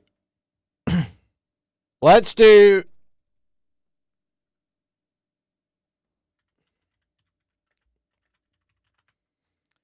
Lewis Goodall versus Hassan. So Hassan was on LBC, guys. He was on LBC. Wait, this is an hour long? Okay, fuck it. Yeah, let's start with this. Okay. Well, Hassan Parker, thank you so much. Yeah, Lewis Goodall debated Hassan on LBC, guys. Awesome stuff. Hour-long debate between Lewis Goodall and Hassan. So much for joining us. We had booked this and hoped that it would be in person, but instead you're joining us, I think, from LA for reasons we can get into. We will get into it in full, but it must have been a little bit of a curious week for you in terms of your relationship with the UK. Yeah, I mean, I still got much love for the UK, and I feel bad for all of my friends out there fighting the good fight. But yeah, I was definitely not expecting me, the Labour I'm government Hassan's to friend. be That's the me. government that bars my entry into the country, especially considering that I've been to the UK on numerous occasions, both under Keir Starmer's rule, but certainly under Tory leadership for the past decade or so, unimpeded. and I've delivered numerous speeches inside of the United Kingdom until this very last incursion, I guess. But it's the case, isn't it, that you're still planning to, or the Oxford Union, which is one of the events that you were coming to address or coming to undertake, that's still going to go ahead? Oxford Union actually defended both myself and Cenk Uygur, my uncle, and wanted to continue putting on the event as an act of defiance, I guess, in violation of the spirit of this travel ban. So your understanding is that you are basically prohibited from coming to the UK for the foreseeable future? Have you actually had any communication from the Home Office? No, the only communication I've gotten from the Home Office is the revocation of my ETA. And they told me that it's not something that I can oppose, and that if I would like to travel to the UK, I have to get a different visa, that I have to apply for like an actual visa. Given how close this was to the actual travel date, the suggestion was pretty clear. They just did not want me to attend the events that I was supposed to attend inside of the United Kingdom. Especially considering, from what I understand, that the visa process for all these other visas, which is totally unique for an American citizen, by the way, because our countries are supposed to have a special relationship, which implies that as an American citizen, visa-free travel was the norm into the UK for the longest time, and the visa on arrival is the way that things go nowadays. I had taken the precaution to get the ETA ahead of time, just to make sure that there were no issues. And the fact that they revoked it so close to travel implies that they just wanted to not allow me in. Okay, we get it. We fucking get it. So they told me I can still apply for a different type of visa, but no guarantees there. Yeah, this guy's rambling. I want to talk a bit more broadly about politics, but about American I politics. care about the fundamental issue, but like half of what he said there is like just like totally worthless. It was like he said the same thing like 6 times. It's like, bro, we get your visa got revoked. We get it. Politics as well, because you've got a lot of insight and a lot of interesting things to say. I mean, I suppose just on it though, actually, funnily enough, even though your prohibition into the UK has received a lot of attention here, in terms of kind of the question of borders and of people getting into one country or another, in the UK at the moment, a lot of the discourse, and I think in a lot of European politics as well, is the idea of actually with the World Cup coming up, that lots and lots of Brits or Europeans, particularly Are you those going to who watch Andrew Wilson's cartoon about Destiny? I've got no idea what you're talking about, maybe. might have said critical things about the Trump administration might not be allowed into the US. Now, as a journalist who regularly goes into the US and has had a few things to say in my time about the Trump administration, I have to say I've never encountered this myself, but this is a sort of peculiar time, isn't it, when we've got European countries and American countries, you know, two very close sets of allies sort of across 2 continents, talking about whether or not we're going to let our citizens mutually in to each other's territories. Yeah, it's absolute bedlam. There is no more coalition, or rather, the coalition of forces that are taking shape right now are some of the most dangerous and most odious types of politics that I've ever experienced in my lifetime.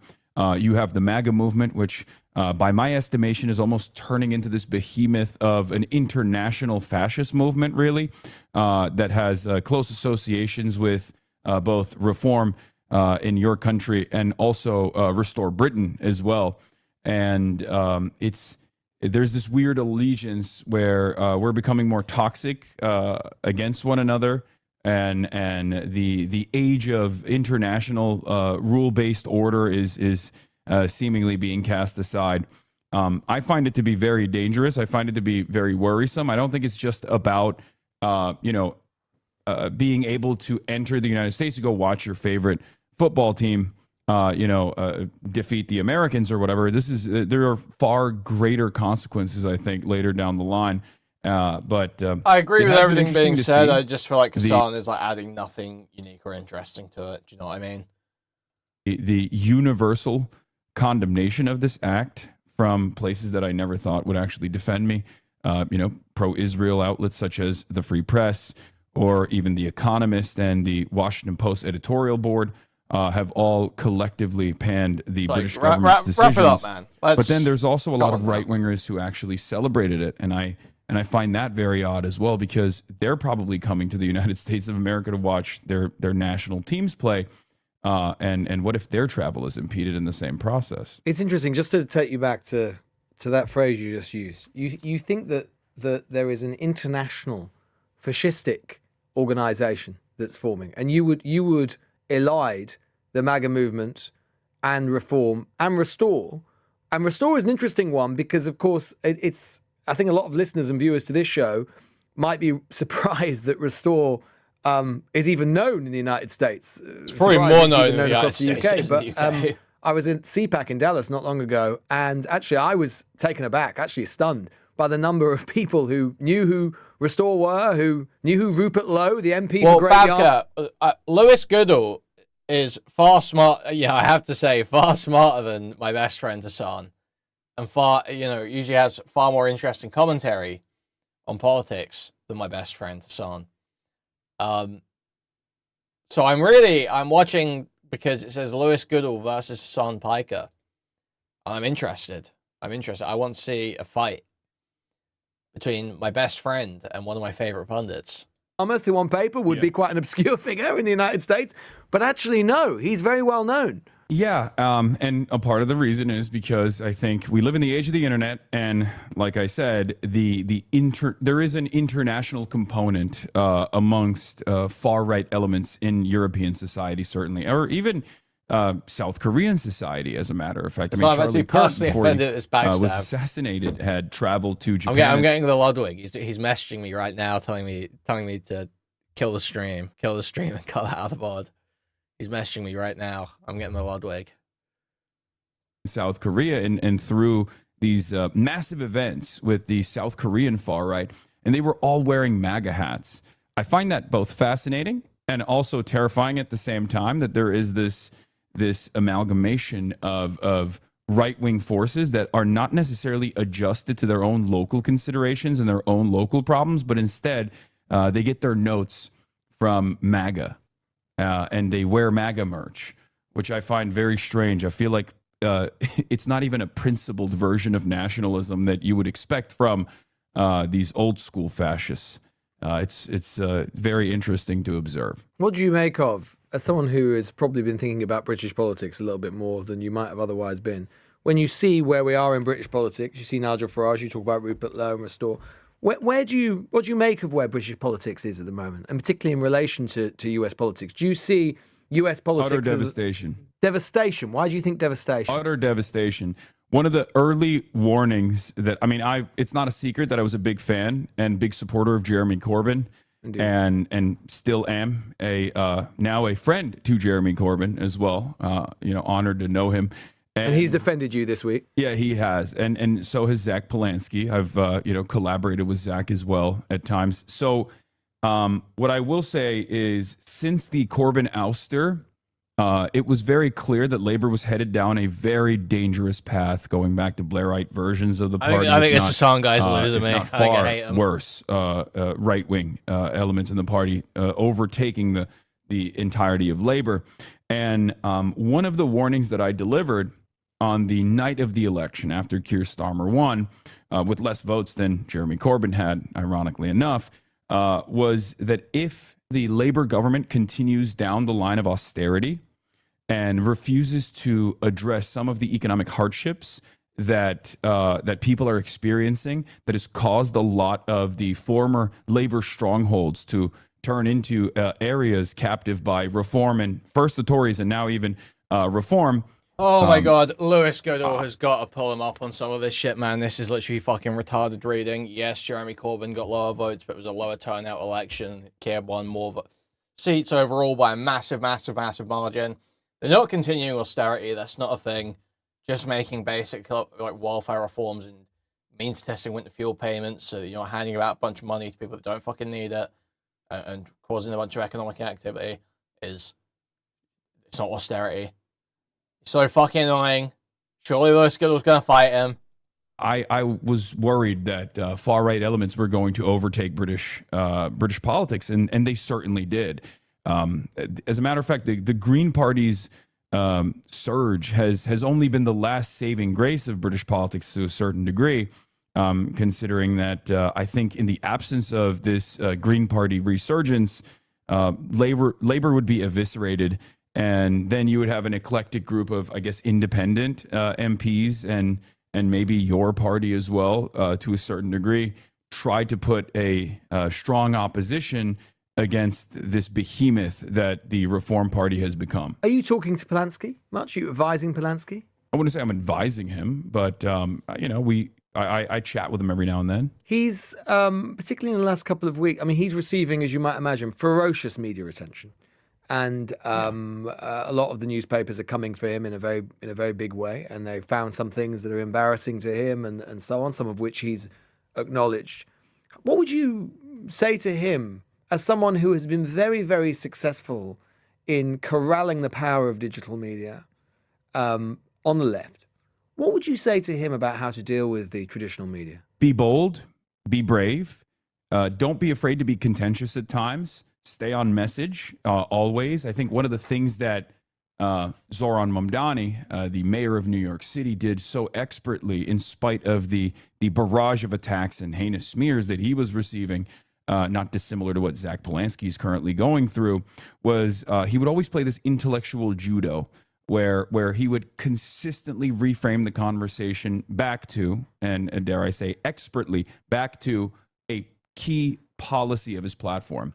I think this was a major issue with Jeremy Corbyn. The anti-Semitism smears were unfounded and totally ridiculous. However, it wasn't necessarily the idea that the broader British public found Jeremy Corbyn's politics to be odious. The Mamdani Polanski comparison is genuinely so fucking retarded and bad and insulting to Mamdani. It's fucking insane. And their controversies are nothing alike. Mamdani's controversies were like, you don't denounce Intifada shit. Whatever the fuck. It was like totally retarded. Polanski has like repeatedly lied about jobs, lied to make money, lied to get elected as deputy leader of the Green Party, not paid his council tax, pretended to vote in local elections when he didn't, isn't even registered to vote. It's so fucking bad. Hassan, the stormtroopers have stood back and stood by during your recent hardships and tacitly, in our own way, supported your Islamic takeover of NYC.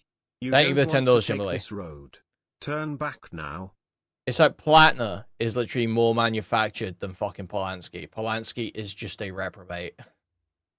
A sincere anti-Semite. There was a little bit of hysteria there for sure, but it was the fact that he constantly found himself addressing these accusations because we have a finite amount of time on every broadcast, especially when a politician is running for office. And if you utilize that time consistently on the defense, consistently having to answer accusations that people have made about you without actually addressing what your platform is or even why people might be very upset at you, because oftentimes it's not the smear itself that is valid, then people are only going to remember you as an unserious person that is constantly in controversy. Is that completely fair, Hassan Parker? I mean, remember that the Equality and Human Rights Commission in this country conducted an investigation into anti-Semitism into the Labour Party, and it concluded that Jeremy Corbyn, when he had led it, had committed unlawful acts related to anti-Semitism.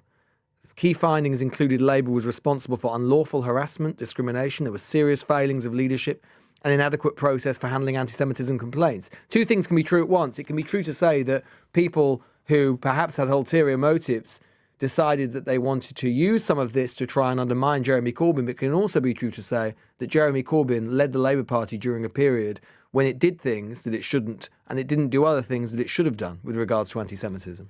Well, this ironically also dovetails back into my travel ban as well. But I think if what happened to Jeremy Corbyn was taking place right now in 2026 with the current understanding of the actions of Israel or the ideology of Zionism or the history of the development of the Israeli state, I believe that these attacks would not have been anywhere near as successful, because what we consider to be anti-Semitism is, which I find to be morally repugnant, let's just make that clear, and completely unacceptable, as does Jeremy Corbyn, in the conversations that I've had with him at least, was oftentimes matched up with criticisms of Israel or even a defense or even analysis conducted on why certain militancies exist in opposition to Israel. Prescribed terrorist organizations such as Hezbollah or prescribed terrorist organizations such as Hamas. Any kind of mention or any kind of conversation with these prescribed terrorist organizations was deemed. I mean, no one would doubt that there is tremendous anger, and many people would say absolutely rightful and righteous anger towards the actions of the government of Israel under Benjamin Netanyahu. Would you also accept, though, that sometimes, and perhaps this happens under Jeremy Corbyn, and perhaps you yourself at times have been guilty of this, that sometimes that fury, which again many people might think is rightful or righteous against Zionism, and in particular the type of Zionism that is prosecuted by the Netanyahu government, has spilt over into anti-Semitism, and that it is best to, and it is right to sometimes acknowledge that fact and be honest about that fact? Oh, absolutely. And I do acknowledge that. And I suspect Jeremy Corbyn at times has also acknowledged instances where it does go too far. Well, he's never ever said, to my knowledge, he's never ever said that anything he has done or said has been anti-Semitic. I don't think Jeremy Corbyn has been personally anti-Semitic.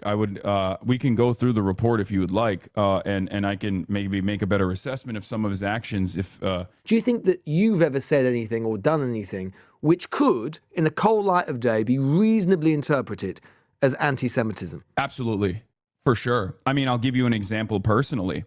One of the things that I routinely deploy, one of the pejoratives that I routinely deploy is inbred. And I use that against vulgar ethno-nationalism, vulgar fascism of all different sorts, because nationalism and fascism in general revolves around ethnic purity or religious purity or some kind of racial purity, right? Mm-hmm. I think we agree. White nationalists, Christian fascists, phalangists, numerous different sorts, right?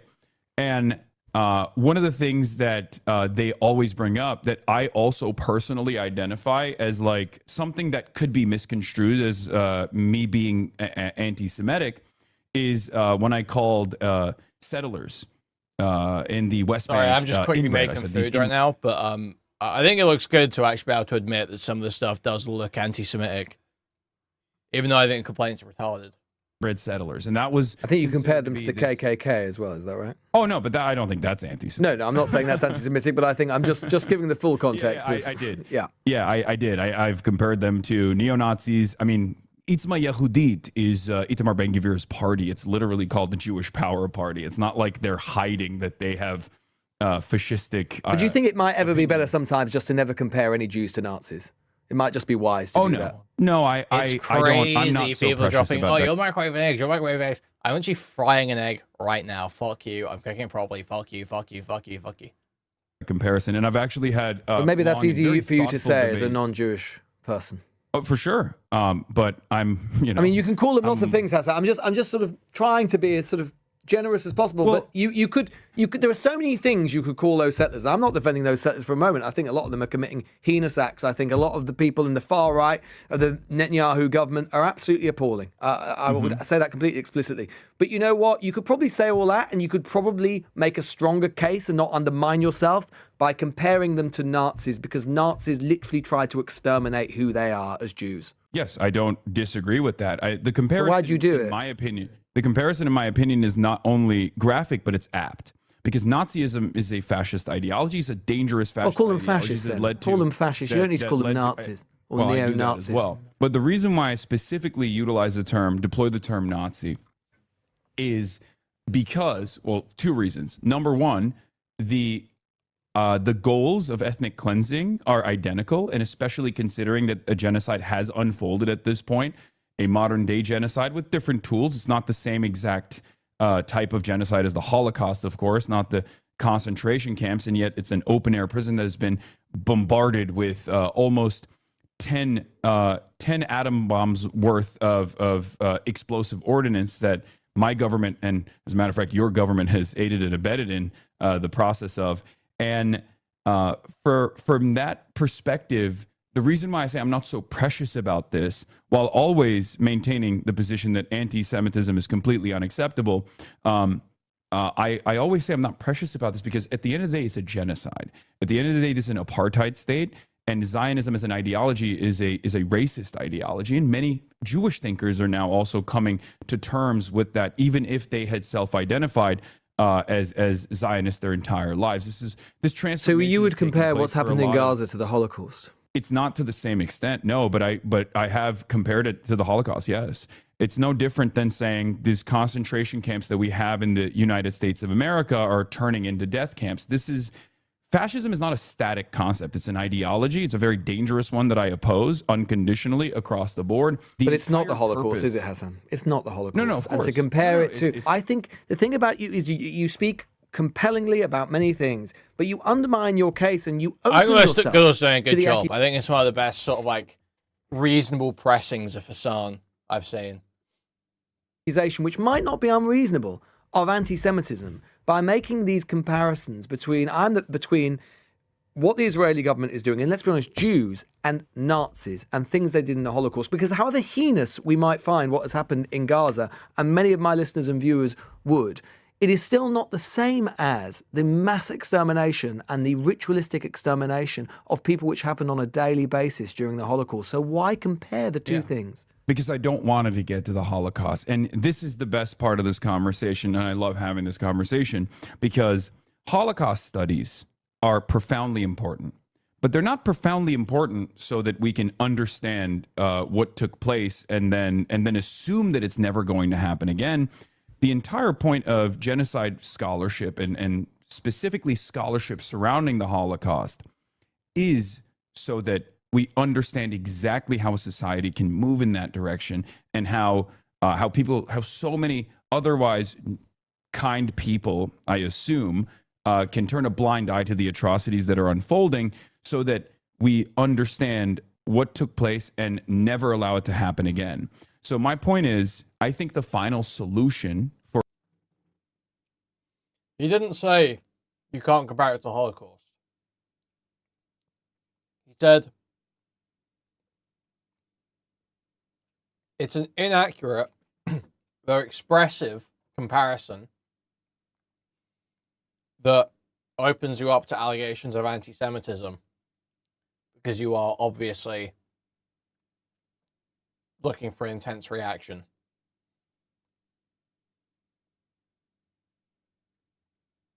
He's not saying you can't do it. Saying, oh, it's so evil that you do this. He's saying it's kind of silly and you open yourself up to attacks. For Israel has not been achieved yet, right? But this would be not dissimilar to, I guess, a communist or a socialist in Nazi Germany before the final solution, pointing to the Armenian genocide. Given the Israelis, given the military capabilities that Israel has, if they wanted to commit a Holocaust against Palestinians, they could do so. They haven't done so. They may have acted in a way that is dehumanizing. In fact, they have. They may have acted in a way without proper regard for Palestinian life. I think they have. Lots of people would agree that they have. But to compare it to the Holocaust... The disagreement that we have is not that... My suggestion to you would be that it is crass and offensive to compare the only Jewish state in the world, and we should, of course, be careful of eliding Israel and Judaism, of course, but it is the only Jewish state in the world, mainly comprised of Jews, comparing them to Nazis, given that Nazis literally tried to exterminate this entire race and came very close to succeeding. You don't need to do that. You shouldn't do it, and it's crassly and grossly offensive for you to do so. Yeah, I don't mind coming across as vulgar or offensive in this regard, and maybe even hurting some people's feelings, because at the end of the day, the analysis here from my end is there is a genocide that has taken place, and it's continuing to a certain degree. I mean, even in the process of this so-called ceasefire, Israel has also killed approximately 4,000 people in Lebanon. The expansion and the Greater Israel Project is continuing. So the ideology is still unimpeded. The guiding principle is still unimpeded, and therefore, I find that to be far more. I suppose what I'm getting at. Far more offensive than the language that I'm using, especially considering that I think at this stage there are a lot of people who want to maybe hold on to some kind of defense of Israel because they understand. Sorry, I was eating, but Lewis Goodall totally sold with that last little rant. As if he pulls it back. And it to be, like you just said, the Jewish nation, the only Jewish nation. I have been unbelievably critical of Saudi Arabia and every other country that has participated in the blockade of Yemen, for example. The United Arab Emirates and Saudi Arabia did that with our weapons once again. The other reason that other people might say that it's offensive, well, deeply offensive to compare them to Does Goodall not think it's a genocide? No, I think I've heard him call it a genocide. I think he just doesn't think it's on the same scale and depravity as the Holocaust. Scale and level of depravity. Which I mean, is probably true. You know.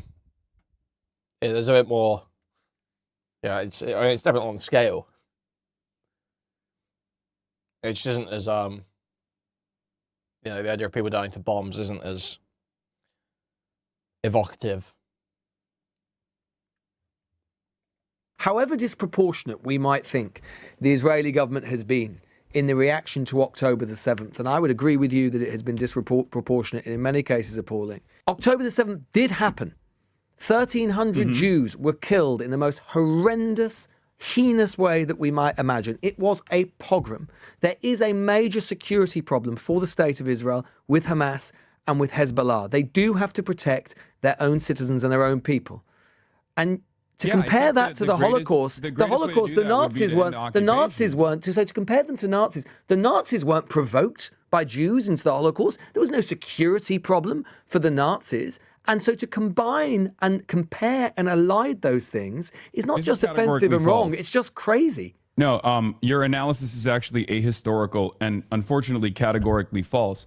Of course, the Nazis lied about not only Jews, but socialists, communists, trade unionists alike. They were never attacked by Jews. Yes, of course. They presented an argument as to... Terrible way of arguing this. Wow, Hassan's totally thrown. Jesus. Why they must do this, why they must depose and take care of all of these nefarious elements within... Wait, so, I understand what he's going for. Just want to support. Thank you for the dono. Hugely generous. Let me just check who sent that. Yeah, terrible. I understand what he's going for. You should be saying... would it make it any more right if they had if Jews had attacked them? Would that make it more justified that they decided to exterminate the group? Because the extermination of a group is never justified, you know, an identity group just because of an attack from a subsection or a group or a subgroup. German society broadly, while they were also carrying out the Greater Germany project for living room purposes, right? Not dissimilar to the Israeli Zionist expansion. But the point is, do you agree with the propaganda or the arguments? Do I agree with the Nazi argument that October the 7th wasn't propaganda? It happened. Of course not. I don't agree with the notion that Palestinians, the indigenous population, predating 1948, could not potentially live alongside migrant Jews that were coming in, specifically as a what about Hamas? Movement. What about living next to Hamas, an organization which is dedicated to the destruction of Israel? That's I'm going to get to Hamas as well. So the reason why I brought that up is because this has been a racist ideology since 1948, or even prior to 1948, that has had a lot of opposition from Jews as well. The initial the original, the only Jewish member in the British Parliament the only member of the British Parliament that opposed the Balfour Declaration was, a Jewish member of Parliament who thought that this was simply to try and this initiative was being implemented exclusively to depose of the Jews, to deport Jews from British soil. So throughout this entire history of Israel and Palestine, this conflict gets reduced to an ethnic conflict or a religious conflict. It's not true. It's simply settler colonial expansion, And of course, there's going to be militant opposition towards that. And that militant opposition is, of course, going to evolve over time. So the idea. But we are where we are, aren't we? How can. We're not in 1948. And so therefore, Israel has got to find a way to live alongside the Palestinian people. You and I, I'm sure, would both agree to say that their actions have not exactly contributed to that principle or idea in recent years. But they do have to deal with Hamas. And how do they deal with Hamas, which is literally predicated? You say that Israel is racist, it's based on a racist idea. Hamas is deeply racist. They're anti-Jewish. No, I don't think so. You don't think? I disagree with Well, that. the Hamas Charter contains references to fighting Jews as a religious duty, conspiracy claims about Jews controlling the media, finance, revolutions and wars, citations of anti-Semitic forgery of the protocols of the Elders of Zion, and a notorious hadith about Muslims fighting and killing Jews before Judgment Day. So you're referencing the 1988 charter, which has been updated since 2017, but it doesn't really matter because the point of the Hamas charter likes Jews. Or their opinions. Do I think Hamas likes Jews? I think that there are definitely anti-Semitic people in Palestinian society as there are in British society, right? There aren't anti-Semitic people in British society killing Jews on a regular. Lewis, are you denying? Are you denying the modern Holocaust that's happening in Britain right now? Are you denying the pogroms? Are you denying the London and Manchester pogroms? Yes, so you're saying there's no anti-Semitism in the UK? There are in British society, right? There aren't anti-Semitic people in British society killing Jews on a regular basis. It's because there is no real occupation. There's no military occupation of England. If there was a military occupation of England by a foreign body, by an alien force, then I'm pretty sure you would probably rise up in arms as well. And this is not just a principle that I'm coming up with as a campist or someone who opposes imperialism. It's not pure idealism. This is something that former heads of Shin Bet have also acknowledged personally. I mean, this is something that former heads of the Israeli state have acknowledged, saying, if I was on the other side of this boundary, I would become a terrorist as well. And it's perfectly understandable that people would oppose 80 years of militant occupation, militant racist occupation, humiliation and subjugation. And to go back to the point that you were making about, like, there was no resistance from Jewish partisans. This is also not true. Jewish partisans engaged in incredibly honest and incredibly moral acts of violence that was necessary at the time against key Nazi officials, including an uprising known as the Warsaw Ghetto Uprising. Yes. And that was perfectly valid. It was perfectly morally just, even though there were heinous acts of violence that took place. History is riddled with colonial occupants and even slaves, for example. You've been reported as saying in chattel slavery, engaging in heinous acts of violence that we would oppose at the time that ultimately lead to liberation. And once the dust is settled, we look back. What does liberation look like? What does liberation look like? Is it the Israeli state collapsing, or what does it look like? Great question. So from my perspective, and I'm not Palestinian, right? So I think ultimately this is something that is that should be left to the people that are being occupied to come to terms with. But from my estimation, I agree with the likes of Avi Shlaim, famous Iraqi Jewish Israeli historian, that a abolition of the apartheid state that currently exists and the end of the occupation must take place.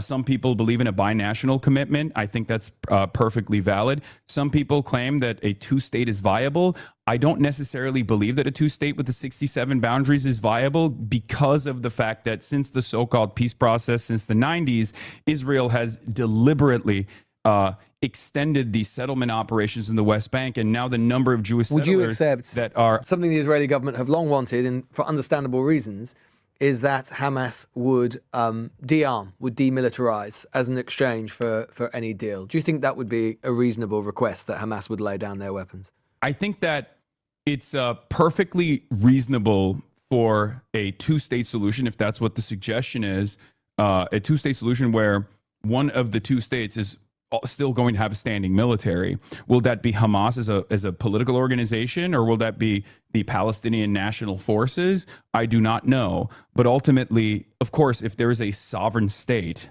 a sovereign Palestinian state, of course they're going to have a standing military. It doesn't have to be Hamas. I'm not married to the idea. I don't necessarily care. To me, Hamas is simply a one of the many different Palestinian resistance groups that has existed throughout time.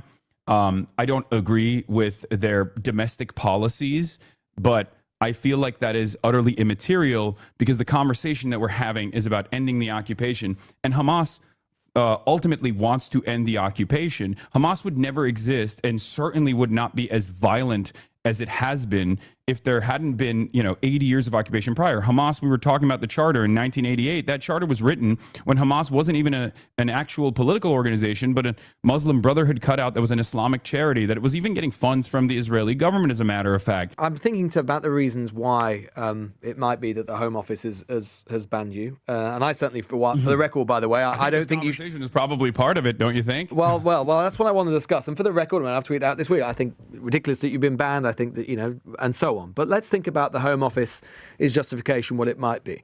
I mean, is it true that you said that you considered Hamas to be 1,000 times better than Israel and you'd vote for Hamas over Israel every single time? Is that true and do you stand by it? Yeah, I do. That's despite the fact that you had to go underground. Yesterday, my neighbor showed me a fountain completely emptied of pennies tattooed on his wrist as silent sign. Thank you for the $4.99, Jimberly. Thank you. Hamas was responsible for October the 7th and a pogrom against Jewish people. You said you'd vote for them 1,000 times over the democratic state of Israel. It wasn't a pogrom against Jewish people. Were there atrocities and war crimes that took place? You don't think that there was any anti-Semitism involved in it? Absolutely. This is where you go wrong, Hassan. You find yourself basically in a position... You don't... I feel like I think Lewis Gill's doing an okay job here. I understand what people are going to seethe because he's saying things that aren't just like endless Israel shit talk. Even though he's not defending Israel anyway, really. I think Lewis Gill's doing a good job. Hassan's just like fucking up and throwing for on retarded questions too. Defending don't tell me I'm wrong. elements you tell of me this. Why I'm wrong? I'm telling you why you're wrong because you're honestly saying you saw Jewish people, overwhelmingly Jewish people killed that day. It was a pogrom. Mm-hmm. It was the biggest pogrom of Jews that we've seen against Jews that we've seen since the end of the Second World War. No. Why do you find yourself in a position where you're like, okay, I'm actually going to defend that principle. I'm going to defend the argument about that. Why? You just undermine yourself. Great question. I actually gave an interview to the Times UK on this as well, and I'll explain exactly why. Please. So October 7 was traumatic. There were heinous acts of violence that took place. No doubt about it. I would never agree again. I would never disagree with that assessment. What I will disagree with, however, is the intentionality. The idea that October 7 was done specifically to kill as many Jewish people as possible, I think is incorrect. I think the ultimate goal of the Palestinian resistance, whether we agree with their methods or tactics or not, and I certainly have my disagreements, the ultimate goal of the Palestinian resistance disagreements. They killed 1,300 people. And rape people. Yeah, of course. Killed innocent young people at music festivals. But the ultimate goal is to make the occupation as costly as possible because the extended 80-year, or at the time, 75-year occupation had done October 7's. So the ends justify the means, do they? The ends justify the means. If I can compare it to something in the UK, Hassan. The reason why I don't believe that the Israeli ends justify the means, and that's precisely the reason why I'm saying. So why do you then say that Hamas is 1,000 times better than Israel? Because Israel has done an October 7 1,000 times over to the Palestinian population. The civilian casual. Lewis is railroading him a little bit. You kind of forget that that's where this started, right? That this is the question was about Hassan's statement of supporting Israel, supporting Hamas over Israel. And you can... But then Hassan just shouldn't have got... Hassan let himself get sidetracked. He did undermine himself, no. Why is Goodall ignoring the Hollywood pogroms? It's just like the Holocaust, I've been told. The Bel Air pogroms. Thank you for the $3. Thank you. Goidonis, thank you. Yeah, no. Hassan's fucked this up, he's retarded.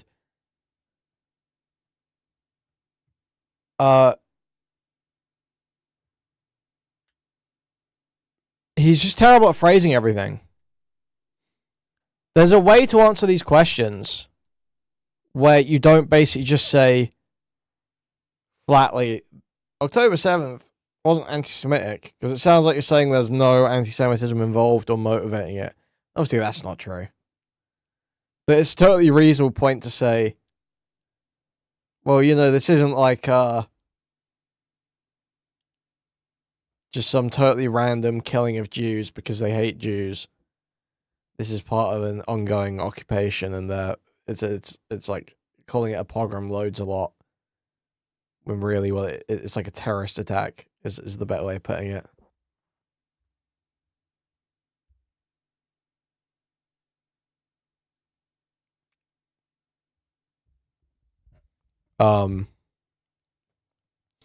It's like saying, you know, a lot of Lewis's questions are sort of like retarded, but Hassan's bad at dealing with them.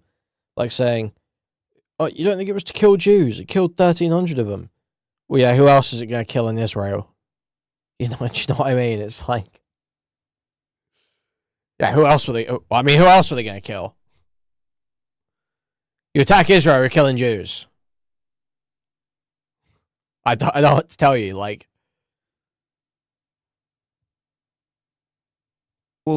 they often tell people where they're going to bomb. I'm not defending Israel. I'm not defending Israel, Hassan, but like I think that a lot of people, if you look at the facts, that's crazy. But that's the point I'm driving home, and this is the reason why I have this conversation, because a lot of people have, due to social conditioning, this kind of hang up where they don't want to analyze the situation in an effort to actually make sure that there's no more violence. I abhor violence. No, just don't minimize October 7th. I mean, to compare it to, say, a British context, you could have absolutely said, and I'm sure you would be in this position, you could say, look, I have complete solidarity with the Irish Republican cause. But you don't need to have solidarity with the Irish Republican Army and what they did against the UK, killing innocent civilians. It is possible to have both thoughts in your head at the same time. You can have complete solidarity with the Palestinian people without defending Hamas a single bit. And you do defend Hamas, and that's what's objectionable about your point. I defend anti-colonial resistance movements when there are aspects of their anti-colonial resistance or their ideology. There's nothing to defend. They kill innocent people. There's nothing to defend. A lot of Palestinians. No, that's a stupid point. That's a stupid point from Lewis. Defend them either. They hate them because they can kill innocent kids. The question is this, right? The question I would present to you is this. Do you think that the Warsaw Ghetto Uprising was a condemnable act by Jewish partisans that got together and organized to fight I don't think back? the situations are the same. No. Because why not? At that point, the Holocaust had not been completely implemented. Oh, but Kristallnacht had systemic destruction of Jewish people. They were all being rounded up into ghettos. And I'm not saying, Hassan, of course. 75 years of apartheid? And I don't. Years of apartheid? And I do not for a single second. Wasn't as violent? I do not. Of course it was as violent. I do not for a single second. And by the way, let's talk about the Warsaw Ghetto. That we were attacking SS officers. They were attacking their oppressors, not kids at music festivals. I don't disagree with you as far as the targeting of civilians. I'm simply stating, and there are condemnable actions which I have condemned. What I'm simply stating is the principle overall of the end to the occupation and militant resistance in an effort to create an end to the occupation is literally a fundamental aspect of every successful liberation movement. So when I actually criticize, when I actually analyze the actions taken by not only Hamas but also Hezbollah right now, for example, because Lebanon is currently being pummeled by Israel once again, I place the emphasis on the colonial occupant. I place the emphasis on the foreign occupying power because they hold all the cards. Look, I get everything you're saying, Hassan, but you know when you say that Hamas is 1,000 times better than Israel. I mean, let's leave aside the facts that Israel, whatever we think about it, is a democratic state, admittedly one that's been going down a more authoritarian direction. You say you'd vote for... It's democratically in favor of genocide and apartheid. So it's also got Arab Israelis and Palestinian Israelis who live there as citizens with others, so okay, which is not the same as easy, apartheid in South Africa. They're considered second-class citizens as dictated by the Israeli constitution. But the point is... There are varying degrees of discrimination in Israeli society. But I tell you where there's a lot of discrimination in Hamas-run Gaza. I mean, how would you feel about being a gay man, for example, living under Hamas, or a woman? Oh my God, Lewis. Oh my God. Okay, Lewis just sold. Lewis just fucking sold. It's right. Wow, just nosedived for nothing. How about you gay in Gaza? Okay, man. All right, bro. for example. And you say you would vote for them 1,000 times over. You can't vote for them. I know gay Palestinians, and they would say the exact same thing that I'm about to tell you. The biggest threat to their existence is the Israeli occupation. They might have disagreements with Hamas. They might not they'll be pushed off a bridge. Elements. No, that's racialized. Lois, come on, man.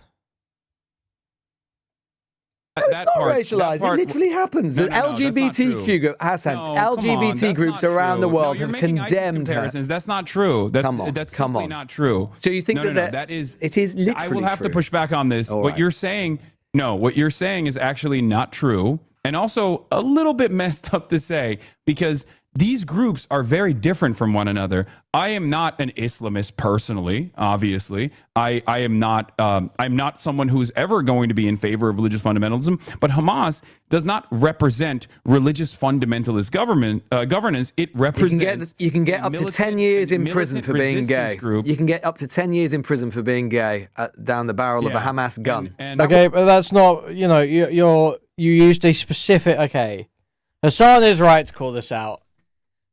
You used a specific analogy. I mean, assuming it's all true. I actually don't like that. It's a specific analogy that I believe is based in ISIS punishments.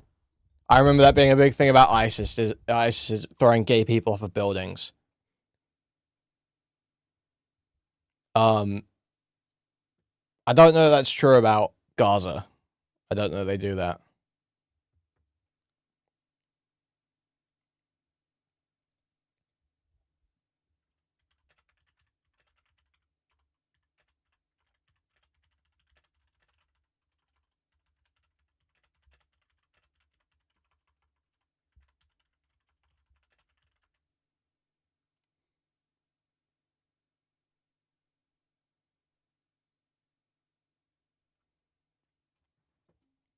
Yeah, I mean, I just Google it and immediately it's saying exactly that.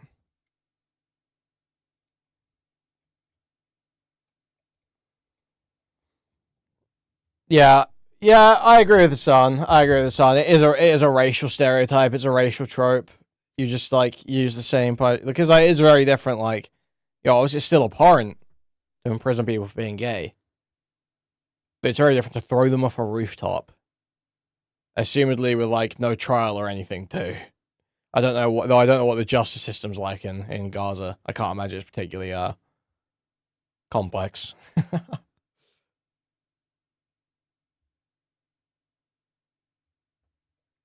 Wouldn't happen to you in Tel Aviv. Whatever we think about Israel, that wouldn't happen to you in The Tel point Aviv. is, ISIS let's just go around in these fucking countries roving around fucking wreaking havoc. It's quite different, and you are just applying a racial stereotype. Does it matter? Because the gay people are being killed by Israeli bombs. You might not think it matters. Yes, but you're the one saying that I would vote for them 1,000 times over. I agree with you. Right now, as I have, they would tell you that the number one problem is not Hamas, it's Israel. There are Palestinians whose family members There are lots of Palestinians who think Hamas that is are a from problem. different. Yes, exactly. There are Palestinians from different factions, right? There are Palestinians that are engaging in tribal conflict and sectarian conflict, sometimes with Hamas.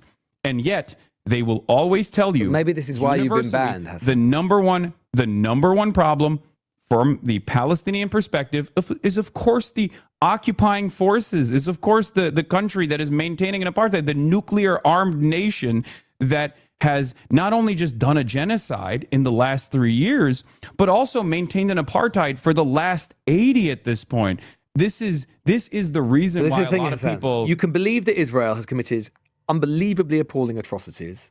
You can even believe it's committed evil atrocities. You can even believe that it's committed a genocide while still believing that Hamas is morally and politically appalling, that you wouldn't say that I would vote for them 1,000 times over Israel because it deliberately targets civilians. It deliberately targets civilians as an organization. It rejects coexistence and is fundamentally authoritarian and theocratic. But here's the problem. Israel mathematically deliberately targets and destroys the lives of a far larger number of So it's just civilians. a utilitarian measure. Do we think that Palestinians are human beings? I think you and I don't disagree on this. They're human beings. But do you think the Nazis were worse than the Israeli government? You think the Nazis were worse than the Israeli government, right? Thousands times let me ask you this question.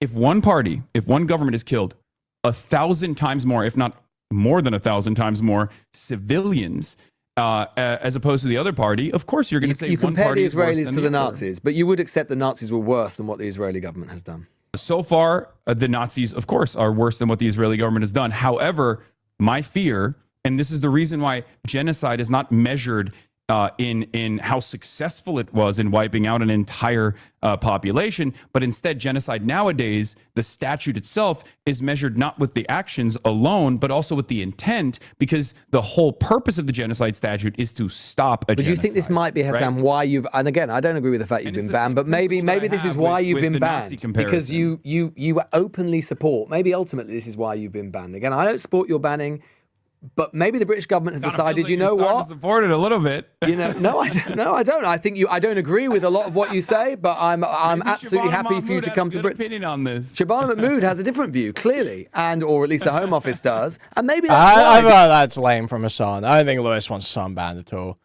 Legit, Lewis absolutely is a pretty strong free speech guy from most of what I've seen. Because ultimately, they think that we don't need this guy over here openly praising an organisation which this government has prescribed. And nothing he said has even leaned in that direction either.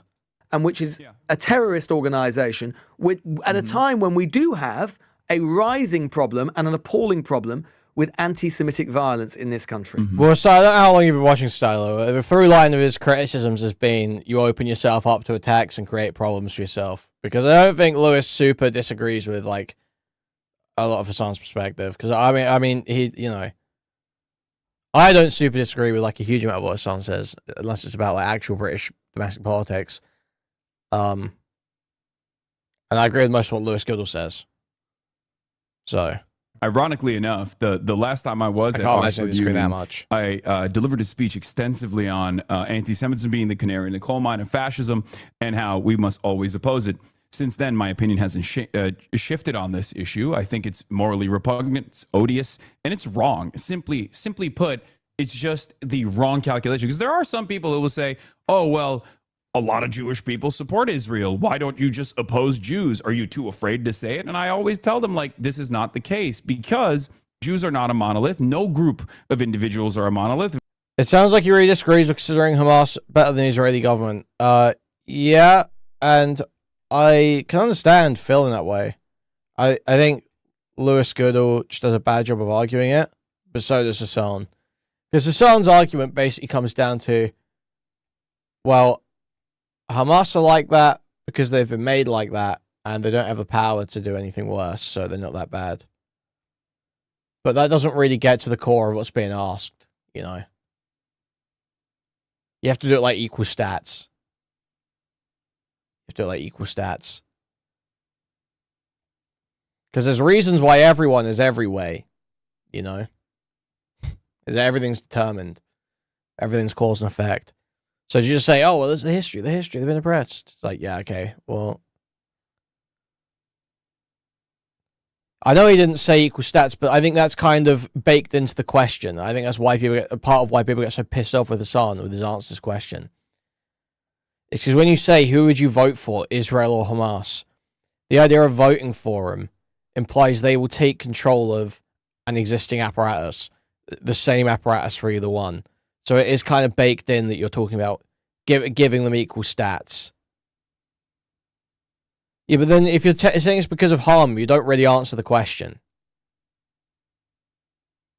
You're not really answering the question the way people want you to answer the question.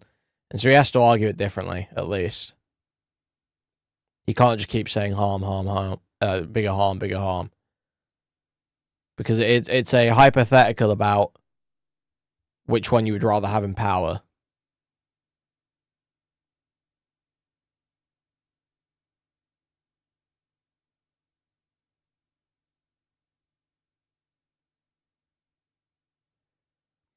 I understand. I think you could feel like Israel on those metrics is like better than Hamas. I don't know where I'd come down. I think it really matters. I think it's kind of a stupid hypothetical. It does deflect from the issues. But Lewis isn't arguing it either. So I don't know which one I would even side with. But Lewis isn't. Neither of them are actually really arguing it, because I think Lewis is Lewis is basically just begging the question. Lewis is like, obviously this is the case, you know? It's like, well, not really. It sounds like he's just psyoped by the legitimacy of states, which is easy to do. It's easy to be psyoped into basically just siding with the state over the non-state actor. If Jews were monolithic in their approach to Israel, then there wouldn't be a multi-million-dollar propaganda initiative that specifically targets young American Jews. I don't know how it is in the UK, but young American Jews, and indoctrinate them into Zionism early on, which has been failing spectacularly, which is part of the reason why a lot of people attack me, I think, because, you know, I have a lot of anti-Zionist Jews in my community, and I'm, you know, proud to stand by them. And the point that I want to make here is this. You might disagree with my assessment on or the evolution of Hamas's tactics, for example, switching from military targets exclusively to civilian targets. I oppose that. I think killing civilians under any circumstances is wrong, whether it's Israelis or Hamas doing it. The reason why I say Israel's 1,000 times worse than Hamas.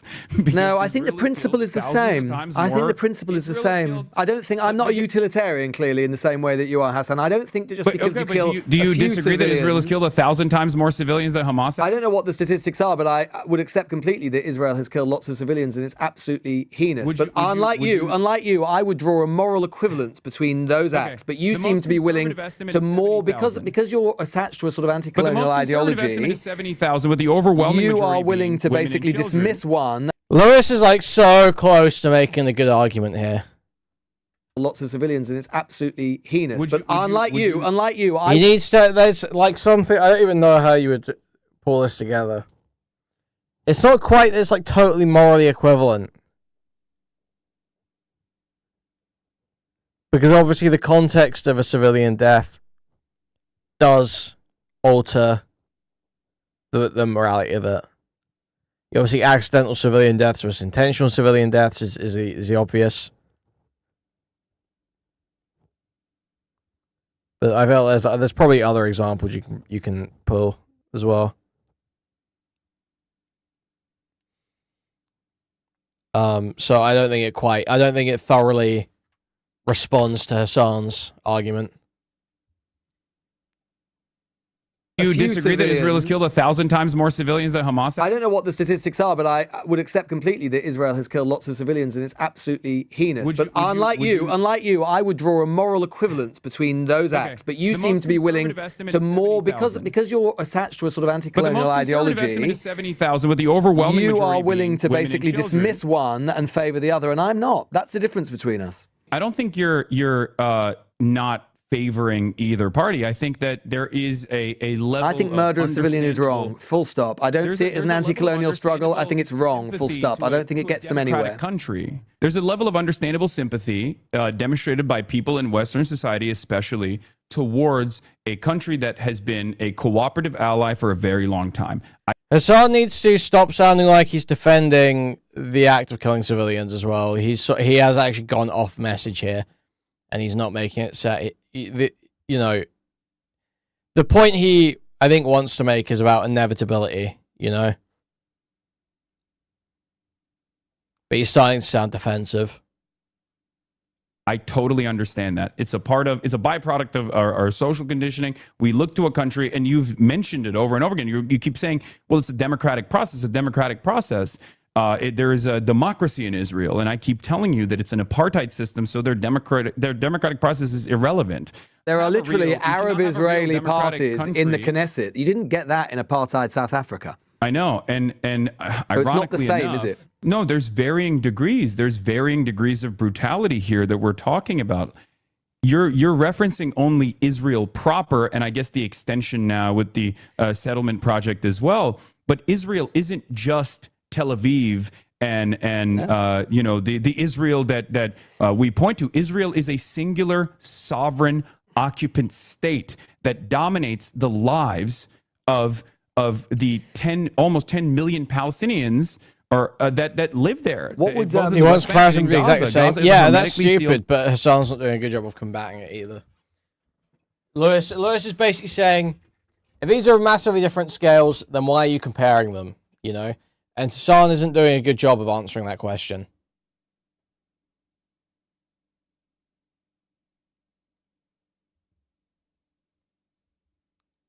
I haven't really heard a compelling answer to that.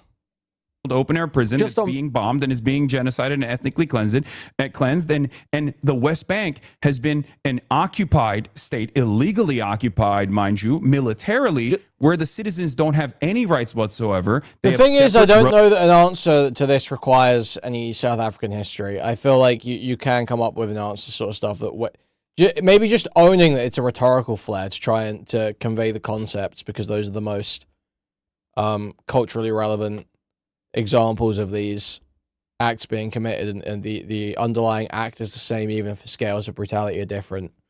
I think you need to just firmly own it being a rhetorical flair or something, because this is just waffling. Roads, separate license plates. They constantly have to go through this bureaucratic nightmare, this security tyranny that they've created for the Palestinians in their ancestral Just on British homeland. politics, Hassan, because I know I'm running out of time. What would your message be to the Home Secretary, Shabana Mahmood? Do you want to be let back into Britain? Yes, I do. I think it's terrifying that the Labour government is creating this environment that instead of leaning in to the democratic wishes of the majority that look at what Israel has done. And Operation Gomorrah, the raids on Cologne, Dresden, Ruhr Valley, tens of thousands of civilian German deaths, seems pretty inexcusable by the RAF SMH. Disappointed face emoji. Thank you for the $3. Thank you.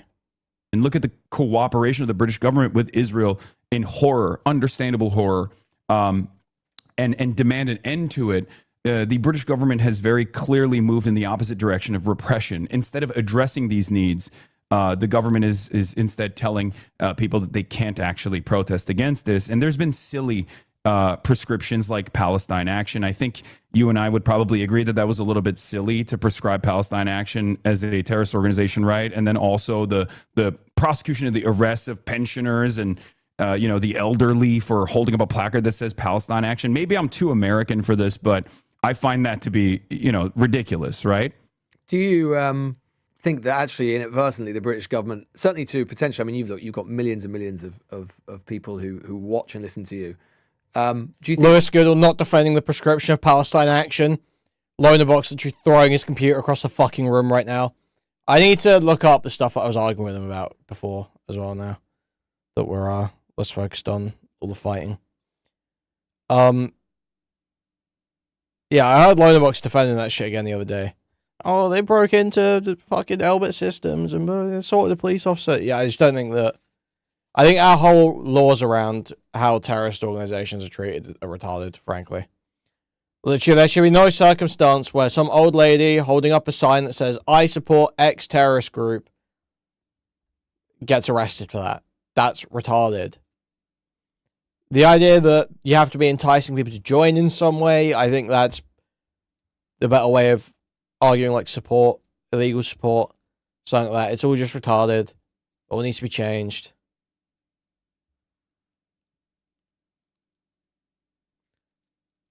But retard Zogbots just want to knee-jerk defend it because obviously Palestine Action, the people who did the raids are kind of retarded, like little, private school lefty wannabe extremists.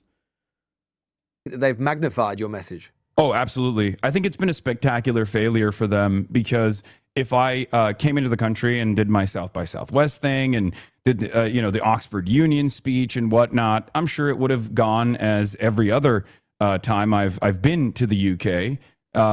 People are excited to see me there. It's fine. I have a lot of fans in the UK as well. But now there is this major media crisis, this moment where people are looking at what the government is doing and are worried about the implications of it, which I think is a healthy amount of friction. I mean, this is a part of the complex the complex process of democracy, right? As long as we can still fight for it, as long as we can still maintain it, hopefully. And I do want that to take place. And just finally, just briefly, on American politics, which we haven't really had much time to discuss. We're obviously gearing up towards the midterms. Trump is doing what Trump does. He said the other day that he doesn't really care about any effect that the Iran war has had on American consumer prices, or he's much bothered. He seems to be in a slightly unusual place where he's decided that he's not much bothered about public opinion at this point. But what's your assessment as a very leading sort of figure on the left in American politics about where the Democratic Party is now, and the discussion, the internal discussion about where the Democratic Party should position itself? Where do you think the Dems are at? There's a divergence between the Democratic Party as a party and the base of support. The base of support, the voters, lifelong Democrats, and even independents, as a matter of fact, have completely moved further and further to the left in this process, where they want fighters. They want real fighters that will try to stop the Trump administration no matter what it takes, including sometimes directly physically protesting, right? Certain initiatives, like demanding that Hakeem Jeffries come out and like participate in the act of physical protest, even if it's symbolic. Whereas the party itself has taken this interesting stance, this interesting approach, where instead of opposing the administration as aggressively as they could, they've decided to wait it out. This was spelled out by James Carville early on, where they said, James Carville straight up came out, he's a Democratic consultant, worked with the Clintons, and he said, show your belly. Show your belly. It doesn't matter, because the people will recognize how devastating the Trump administration is. There's this attitude like where I think some centrist Democrats want to punish the public so that Do you they see any come value in someone on the fringe like Hassan pushing more abrasive language and getting promoted as a part of pushing the Overton window? Yeah, kinda, but he does a terrible job of it sometimes, and this is an example of that. terms with how devastating the Trump administration is, and then there's no other option other than harm reduction voting, which clearly demonstrably failed as a theory in the last election cycle. I find I wish we didn't live in that world. I wish we didn't live in a world where you had to have people like pushing the Overton window in a certain direction, but it feels like we do live in that world. We've been pushed very far right. I wish everyone could just have like reasonable takes. Be morally repugnant, and I find that to be far too conciliatory to the needs of the growing fascist movement, because I see the danger of MAGA fascism. I just have to ask you. And I'm not alone in this either. No, There's I'm a sure. lot of people. I just have to ask you this. I did notice this week when looking at some of the things that you've been talking about recently. I know that one of your favoured candidates for Nancy Pelosi's congressional seat, she's obviously the former speaker. She's standing down after many years since she was elected in 1986, I think. And the Dems, obviously, it's a plum seat in San Francisco, in California, where you are now. And I think the person that you were supporting failed to progress the other day against two other candidates. And I think you used to work for AOC, and you said it's just effing rich liberals who just want homo-fascism in this country. That's it. They want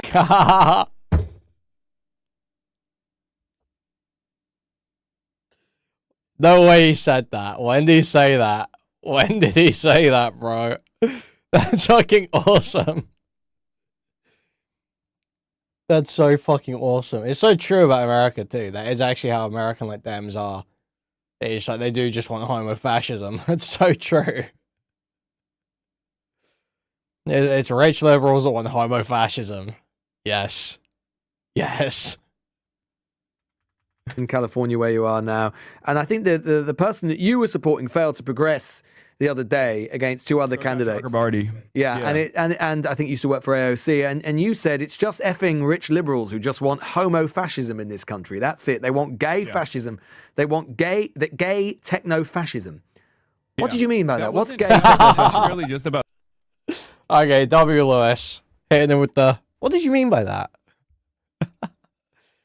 You said gay fascism, homo-fascism. What did you mean by that? Liberals who just want homo-fascism in this country. That's it. They want gay fascism. They want gay techno-fascism. What did you mean by that? What's gay techno-fascism? That wasn't necessarily just about San Francisco, though, and it wasn't about Shoykot's race in general. I think it was more so about some of the California liberals that, unlike the rest of the country, are not as... we're not as activated, rather, as some of these other places where people are demanding more. What's gay techno-fascism? What I'm referencing, of course, is the comfort that they have with like what level of progressive politics that they're open to.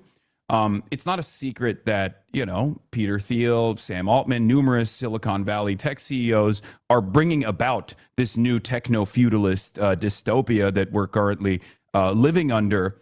And they themselves are open-minded, or rather libertarian, when it comes to certain qualities, like certain civil liberties, obviously LGBTQ liberties, and maybe abortion protections. But everything else outside of that, whether it be immigrants' rights or anti-black racism, Islamophobia, they will throw that by the wayside. These are not issues that they necessarily care about. And what I'm referencing there is a pink-washed version of the type of fascism that some wealthy liberals are comfortable with. Although, again, we know what would have happened to gays under fascist regimes, don't we, Hassan? Yes, no, I think it's very dangerous. I think, it's the same principle behind Give it a rest, Lewis. Jewish cooperators with the Trump administration as well. This is a real warning for every marginalized group that thinks that tokens don't get spent at the end of the day. These guys are inevitably going to oppose all of these groups when there's a better opportune time. So I think we have to fight back with intersectionality and fight back fast and fight back hard. Is it easy to have intersectionality when you're warning about homo-fascism? Yes, of course. Doesn't sound very intersectional. Well, if you think that my warnings about liberal cooperation with a fascist movement by the likes of Peter Thiel and Sam Altman is actually homophobic, I guess we can have a conversation around that. I don't think so, and neither does my audience. My entire community is queer. When do we think the ban will be lifted, if ever? When can we actually expect to see you in the UK? After this conversation, probably not anytime soon. But no, I think this will help your case. We'll see. I mean, I'm probably going to work with some immigration attorneys to try to identify exactly what took place, because at the end of the day, there are plenty of people who oppose my worldview, think I'm crazy, whatever, right? But I think what we can all unite under is, one, the principle of defending free expression, as long as it doesn't cross certain boundaries that actually do reach into fomenting violence and deliberately trying to cause a riot, like inciting a riot or things of that nature. I'm obviously going to be respectful of the countries that I visit and the opinions that I have on that. And it's not something that I am interested in doing anyway. Inciting a riot is ridiculous. But the other thing is that this process of revocation of visas is actually very opaque. And I think that's somewhat of a problem, that the Home Secretary can just issue these kinds of travel bans without ever really even revealing why they did so, without ever actually saying, here are the reasons why we oppose this person coming into the country. And I think that's been one of the most confusing elements of this entire ordeal. I was actually shocked because, I was first and foremost shocked because I think that perhaps falsely, I assumed that the British government has always maintained this attitude that they would defend free expression and freedom of speech, unconditionally. But then also beyond that, I was shocked at how not transparent this process was. Hassan Parker, it's been an absolute pleasure to speak to you. And who knows, maybe we'll see you in London soon. Thanks. Wow.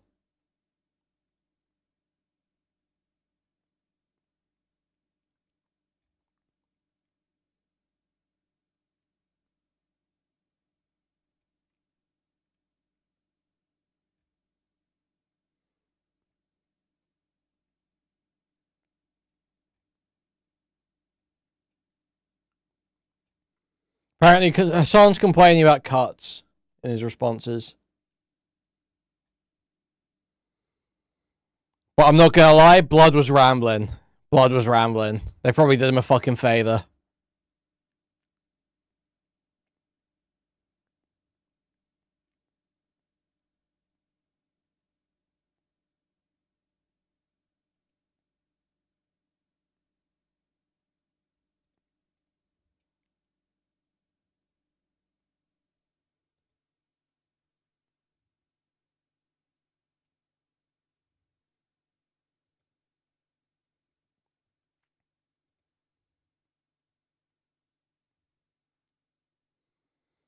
Okay.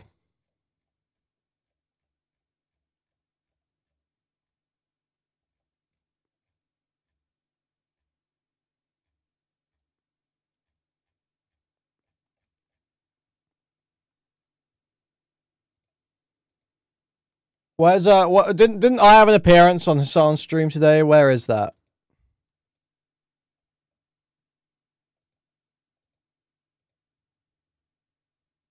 Where is that?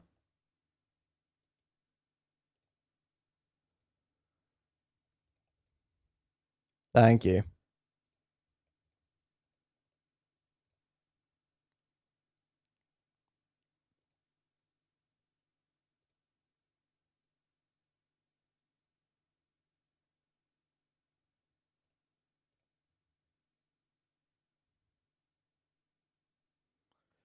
Come on.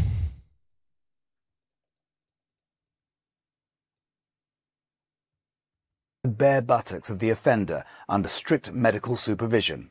You'll be stripped naked, you'll be tied to a rack, and that is where the caning will be administered. You should report that. They're coming for you, Pegasus. They're coming for you, Pegaslop. Watch out. They're coming for that ass, Pegaslop. That person to the authorities in Singapore, they have extremely strict laws against cyber harassment and spreading misinfo on the internet. Wait. What do you mean? So, dude, okay. This is my first time seeing the clip. I've heard some people say it's an obvious joke. I've heard some people say it was more serious. This is an obvious joke. There's like no room for misinterpretation here. He reads a chat message and then hits a Larry Ellison RQ. What do you mean? Hold on. Intentionally causing harassment, alarm, or distress. Singapore statutes online. An individual or entity must not, with intent, cause harassment, alarm, or distress to another person called in the section the target person by any means, use any threatening abuse. I wonder if anyone in the chat understood they know the Larry Ellison thing. This is an thing. obvious joke. There's like no room for misinterpretation here. He reads a chat message and then hits a Larry Ellison RQ. What do you mean? Hold on. Intentionally causing harassment, alarm, or distress. Singapore statutes online. An individual or entity must not, with intent, cause harassment, alarm, or distress to another person called in the section the target person by any means, use any threatening, abusive, or insulting words or behavior, make any threatening, abusive, or insulting communication, or publish any identity information of the target person or a related person of the target TYT's biggest hit. They also find state violence bad when it's one of their own people.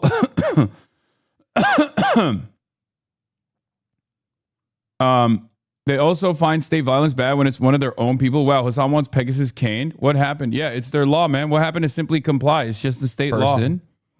Oh my God, they're going to cane his ass. Oh my God. Okay. Oh my God, they're going to cane his ass. Oh my God, you're about to get caned, big dog. Oh my God.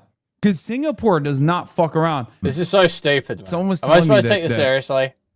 Oh, Singapore has the highest rate. What do you mean someone's ripping my content? I've got literally my fucking socials on this fucking stream for like straight 3 minutes. State-sponsored executions on the planet. Oh, Pegasus. Oh, Pegasus. Singapore death penalty rate. Despite This is an awesome segment because he is just talking around, basically saying he's going to get Pegasus the death penalty for talking shit about him online. A large percentage of the public. I'm anti-death penalty. All right, I'm anti-death penalty. I'm anti-capital punishment. But you know, we gotta respect the local laws, I guess, of other countries. You know what I'm saying? Are supportive of the use of the death penalty, with more than 80% of Singaporeans believing in it. Wait, don't get the guy killed. I don't think there's a death penalty for this, and also that I would not be in favor of. Are you fucking insane? It's so funny that they're like, Hassan wants more Pegasus to be assassinated by the Singaporean government. Hey, listen, it's just the law is the law, man. The law is the law. Follow the law. Follow the letter of the law. You feel me? Follow the letter of the law. Yeah. This looks like an Indian clip. The Indians do it right. That's where we're at. What can you say? New hair. I don't know if there's anything else good from my streams today. If there's anything funny, tell me. Epic though. Good chill. Once again, clipping wins again. Clippers win again. W clipping, W clippers.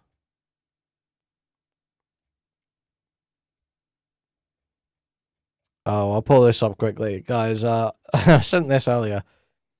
Some, like, Indian gentleman on DGG, on Our Destiny, posted, the coordination is vile. In fact, I think it might be a middle-aged woman. She's right, show.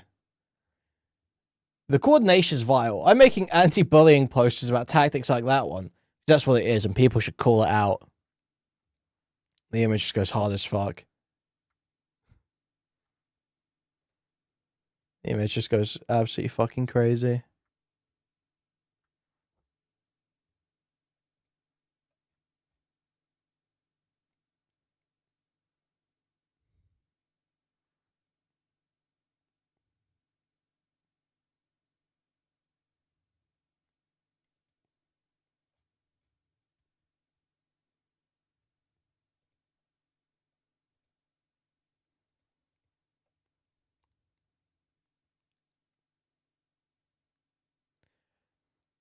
It's just so funny, man. The hysteria is just awesome.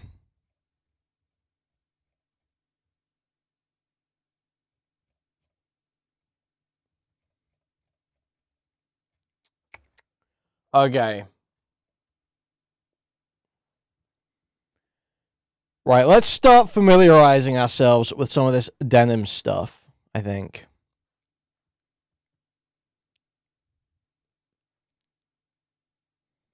I don't think this is... I think I want to... I don't want to count chickens before they hatch. So, I'm hesitant to do like a big... Guys, denim's just kind of won some of it.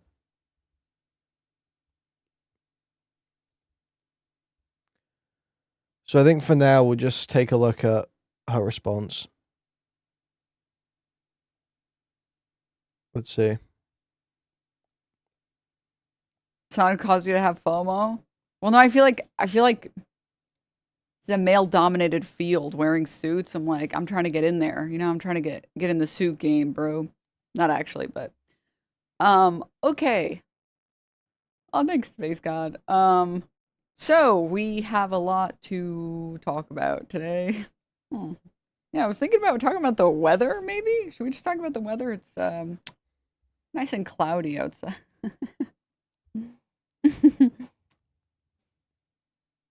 No, all in all honesty, okay? We have many a thing to actually get to for real. Before we talk about anything, I do want to say I really do appreciate all of the support. I made a tweet yesterday, and I've talked about it like over and over again, and it just like, I don't know, it means a lot. And Hassan's hot. Oh, I'm gonna fuck him. I don't know how I would have been able to do any fighting if not for any support. And I have tried as hard as I can to be as open as I can about everything case-wise. And I've tried to keep you guys informed. And, you know, I just felt like a responsibility that if people are donating and they're donating to see that money go towards this lawsuit, I wanted people to see where it was going as much as I could. And so sometimes it's been slow, and I really appreciate everyone's patience, and I've tried my best to give as many updates as I possibly can. Now, before we go any further, you got to play League to bring you back down from this high. Real. Real. But before we get any further, God, I hate League jokes. Holy fuck. Really quickly that this is a tentative ruling, and I'll read the post that I made about it, but the ruling that everyone has seen is a tentative ruling. So basically, tentative rulings are what the judge thinks before a hearing. I saw a lot of people that don't seem to understand or know all of the details, so we'll get into that sorry about taking yesterday off. I had a lot of stuff to get in order, and then I went to the hearing. And now we're here. Went to the hearing, now we're here. Okay. Basically just to not waste time. Yeah, so we'll talk about it. I'll talk about the tentative ruling first, and then I will go from there to reading the actual document, and then I want to talk about some people. So, yes, let's go bit by bit, and then I can try and explain sort of like what the next moves can be. What's crazy is that you have a lawyer who's explaining to you how shit works. Like, these armchair lawyers are so stupid. I will say, there is something very funny about the number of like YouTube lawyers that were like, there is literally no chance she loses on all factors. That, like, there is no judge that would ever for even a moment think this isn't a cut and dry case. It's like, like every case has a chance to lose, but like no chance. Like, come on, dude. And I think some of them now are like, I actually was saying from the very beginning that she had a really good chance. It's like, no, you weren't. No, you weren't. Why are you lying? The Dow, why are you lying? What the heck? But anywho. Oh, also, I did want to talk about the... Is that a Pisco call out? Hassan being like, oh, interesting that's how the laws are. Interesting. Is that a Pisco call out? Because Pisco wasn't actually saying the whole time that she was totally in the clear. Or, well, not even... I mean, that's not even what she's asking for, but... Pisco was saying, Pisco was like, as I've been saying the whole time, but I know what Pisco was actually victory lapping on, really, was about the absence of malice from the standard. Pisco already owned, like, ages ago, that he initially accepted it as not fair use, but needed to relook at it. And More Pegasus immediately was like, you know, I actually just kind of don't want to cover Hassan anymore. I realized that, like, I should cover things besides Hassan. It's like, isn't that convenient? You changed it up real fast, didn't you? But anyways, I want to spread my content wings. I just wanted to do that, you know? So we'll talk about that as well. Put this here. Now, let me open up the post. Let me pull this up, and then let me pull this up. I think this is probably the easiest way to find it. Hold.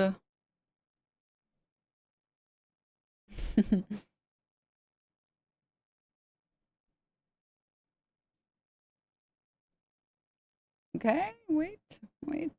No. All right. I'm late. No, you haven't missed anything yet. We're still good.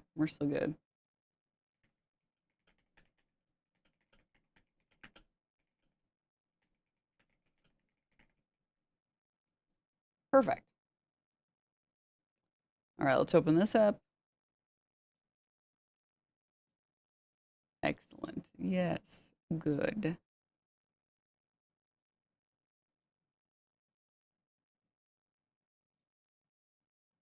Okay, get to the point.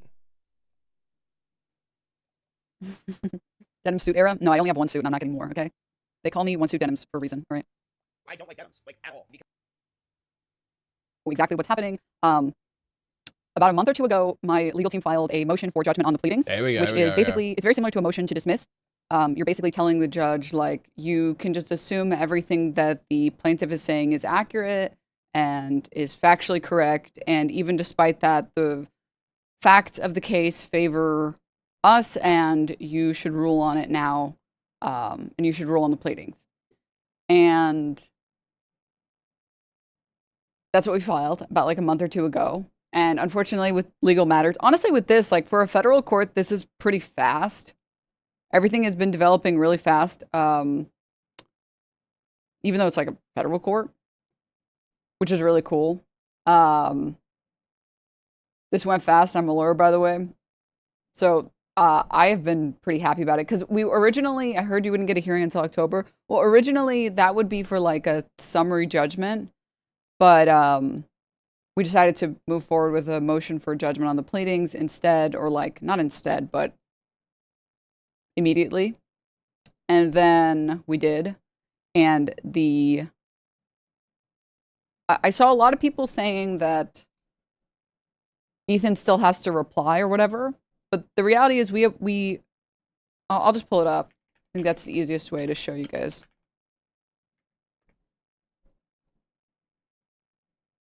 I think this.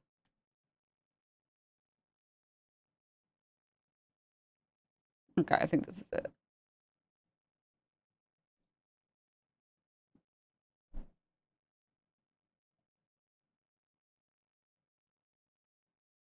Yeah, so we filed our motion for judgment on the pleadings. I believe this is the day, April 17th. Or we either did it on the 15th or the 17th, I don't remember, but this is when the court took notice of it. And then they replied on May 1st. So we issued a document. Here it is. I'll pull these documents up. I think this one might be it. Or it might be this one. So yeah, this was our original document for motion for judgment on the pleadings. This was the original one that we had filed. And then 2 weeks later, Ethan replied, basically making their arguments on why they disagree. And then we replied back, obviously. So they made the arguments that they wanted to make in this reply basically a month ago. So the hearing is basically the most layman way to explain it is that the hearing is just in case the judge feels like there was something that was missed, or in case you feel like the judge missed something, you can talk about it. And sometimes judges will release tentative rulings, and the tentative ruling is basically saying, this is how I'm probably going to end up ruling on this. We're still going to have the hearing anyways in case there's anything left to think about, and then we'll have like a final ruling. So this was so I wanted to read this out. This is what I posted yesterday. What a crazy 24 hours, man. The tentative ruling feels a little surreal. First, I want to say thank you to everyone who has supported me, believed in me, helped me get here. I could not have done this without all of you. For those who are unfamiliar, tentative rulings are sometimes published in advance of hearings in the interest of streamlining the hearing. The tentative ruling is the position of the court before the hearing, so the fact that the tentative ruling is to grant my motion for judgment is incredible news. The hearing was earlier today, and the judge has taken the matter under submission, and an official ruling will be issued, hopefully sooner rather than later. I'm feeling very optimistic. I'll be going over the document tomorrow on stream. So yeah, the judge basically, the hearing was on the 5th, on Friday, and the judge released this document on, I believe the 4th? I believe it was the 4th. Yeah. And the tentative ruling basically says that they want to grant the motion for judgment on the pleadings, and that they find Soy that Judge my work is hates fair use. Jays. I saw some, like, was it from the Oreos Discord? I think it was from the Oreos Discord. There was someone saying, like, dude, maybe Legal Mindset was onto something without all these woke liberal activist judges. Unironically. It was very funny. And a big reason why tentative rulings are so important is because it's very rare that they are changed. So here is the tentative ruling. I figured that we could just read it together and we can go over everything. I make 6 figures selling YouTubers denims as cooked thumbnails. What am I gonna do? Yeah, so reversal is pretty rare.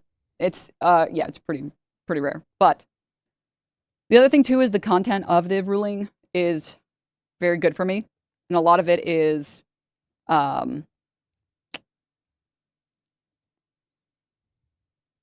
very damning, I would say, for Ethan's case.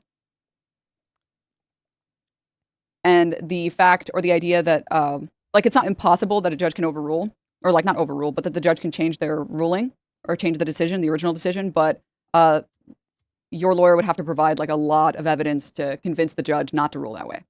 So I feel really good. Oh, all right. So we could go ahead and read into it. Oh, and then something else that's very important. So it could be anywhere. So just so we're all on the same page. Shut up, socialist.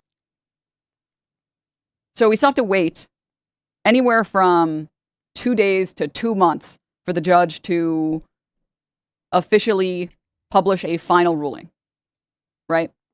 So maybe on Monday, we'll figure out what the final ruling is. Maybe next week, maybe the next week after that. I don't have a time, unfortunately. So yeah, we have a lot of stuff to wait for, I guess. And even if the tentative ruling goes through, Ethan could potentially still appeal. Shut up, socialist. I have to say, one really sad thing about I almost feel a little bit bad for Ethan because a lot of the people that are on his side are some of like the most anti-Semitic people I've ever seen in my life. I've been receiving reports. A little birdie told me that if you go looking, Kino Casino used to do unironic skulls and CPS shit when that was all going down. They went, "They sent him skulls. They sent CPS to his house." When all that was going down.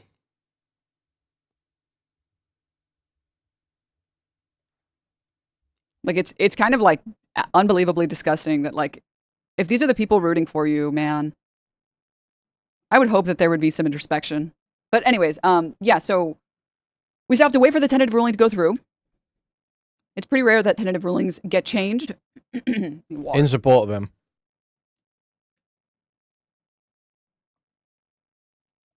Okay. If it doesn't get changed, Ethan can still appeal. And then, if he appeals, obviously the case would go on even longer. But if he doesn't appeal, there is technically still the other case. So he's suing me for the content nuke, but he's also suing me for the countdown episode, the podcast episode before the content nuke. As you guys would imagine, the reason he hasn't really focused at all and talked about the content, the episode at all, is because I think it's a lot harder to drum up support for the episode, especially when like he has spent all that time saying like, I'm releasing my copyright. Like, no. Like it's totally fine. Like you can watch my episode. I'm not gonna. So I think that's the one way Denims wins is if they say that yeah, there's an implied license. yeah, and like especially after his debate with XQC where he was talking about what the thing that he really wants to defend is like YouTubers that put a lot of like time and soul and heart into a video and then like one streamer watches it and says like 5 words or whatever. But that's not the spirit of like the episode. So he hasn't really talked about it at all, but that is technically still on the table. So yeah, there's still like shut up, socialist. There is still a journey, okay? But we just don't know what's going to happen yet until, I don't know, we find out where this motion goes. Will you have to pay your attorney's fee if the judge rules in your favor? It depends. It just depends. We have to see what happens. And then I just can't like, there's still so many factors at play because of this other lawsuit or because of the second part of the lawsuit. And there is still so much at play because he can still appeal. So yeah, there's still a lot to get to before we can do that. Mike seemed to find that unlikely, but it's possible. Yeah. So also a lot of people seem to think, it makes me happy to see, but a lot of people seem to be like, you can sue him now for all of the money in the world. But the reality is like if I was to get any money back, it would be for lawyer fees and only lawyer fees, unless I would start a whole new lawsuit. But yeah. So are you going to get to demand a ridiculous on-camera apology? Well, no, because that would be part of a settlement. And I don't see why would he go for a settlement like that when he can just drop the lawsuit, right? A judge can't like require someone to do something. You can only personally sign off on a settlement. So yeah. Okay. So yeah, there's a lot to still discuss and still get to. And it's not over till it's over is what I'm saying. But everything is boding really, really well right now. So I figure we can get into this and then we'll go from there. All right. Yeah, just the countdown is just a whole other thing. I just don't know how it's going to go. Okay. It really does come down to the implied license argument, I think. But I haven't even seen if they've been fighting it. I haven't seen the suing people is very expensive, chat. Papers on well, it. it's not even that. It's not just that it's expensive. It's just that it's like very time consuming, right? So like the reason why settlements are really popular is because technically you're gambling when you take something to court, right? Because you don't know how a judge will rule on it. And then also the fact that this is like a public lawsuit, like sorry, all lawsuits. Well, I don't actually know if all lawsuits are public. I'm pretty sure all lawsuits are public, but well, the damages can't be that low, Kilo, because it has statutory damages because it's Library of Congress, right? So it's like a basic 150K if infringement is if it goes through. I say public lawsuit, I mean it's in the public eye and people are talking about it all the time versus like, you know, some random dispute between you and another person. That's not true. So that's the there is not just like, you have to have the stamina for the court, but then you also have to have the stamina for like the internet, right? I can't believe these people are still sending these messages, by the way. Most of these people I think have finally grown a brain and stopped, but it's funny that these people are still saying it. Probably not a gamble in this case. You don't have a chance of winning. Please don't go to trial. Please. The last of the foot fungi. Please don't go to trial. Oh my God. One important thing to note about fair use, everyone, is that there are like the 4 pillars of fair use, and the most important one is whether or not like the work feels basically transformative. And this is actually one of the very few places in a court of law where it's very much so like a you know it when you see it sort of thing. Because there isn't like an objective measure that is used. And in fact, courts have said explicitly that there should not be an objective measure used for transformativeness. Like, you don't have to meet a particular quota, right?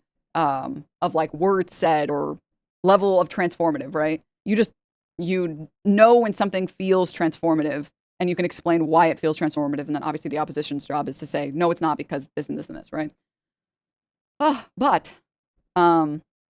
Yeah, so we will see what will happen, but we will get to everything bit by bit. Let's go from here. So again, this is the tentative motion. So the tentative motion can still be changed. It's just pretty.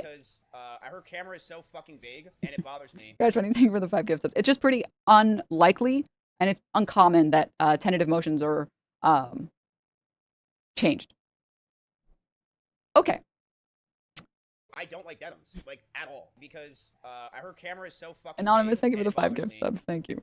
All right.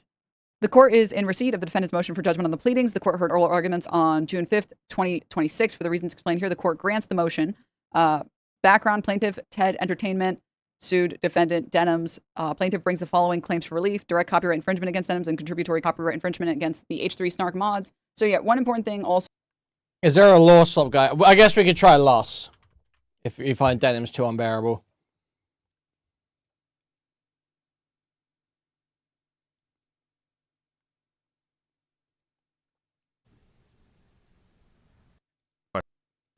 A lot to cover.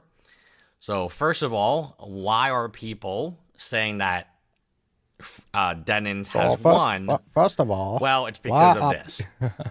This is something called a tentative decision. Not actually Nos the clip. So a tentative decision, often you don't see this, is when there is a decision to be made, and the court will still give both attorneys, including Ethan Klein's attorney, time to consider the arguments he's going to use.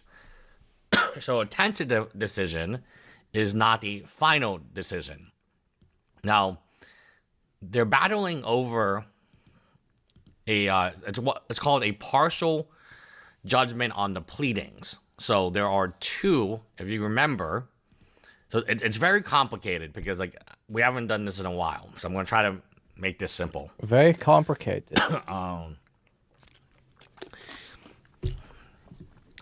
There are actually multiple parties here. That's H3 Snark. H3 Snark will cover a little later. They've had some major updates as well. In terms of the claims and the introduction.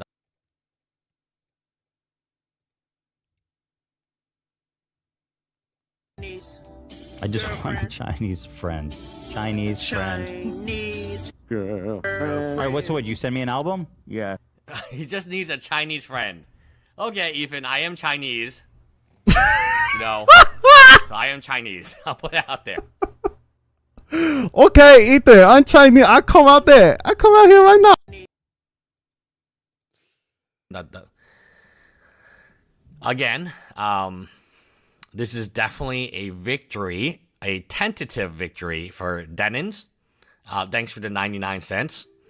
It doesn't mean the judge cannot change his opinion after hearing about it. So I'm gonna go to the claims. It's been a while since we covered Denins, to be honest. So where's the claim? Oh yeah, the first claim for relief. So it's the countdown episode.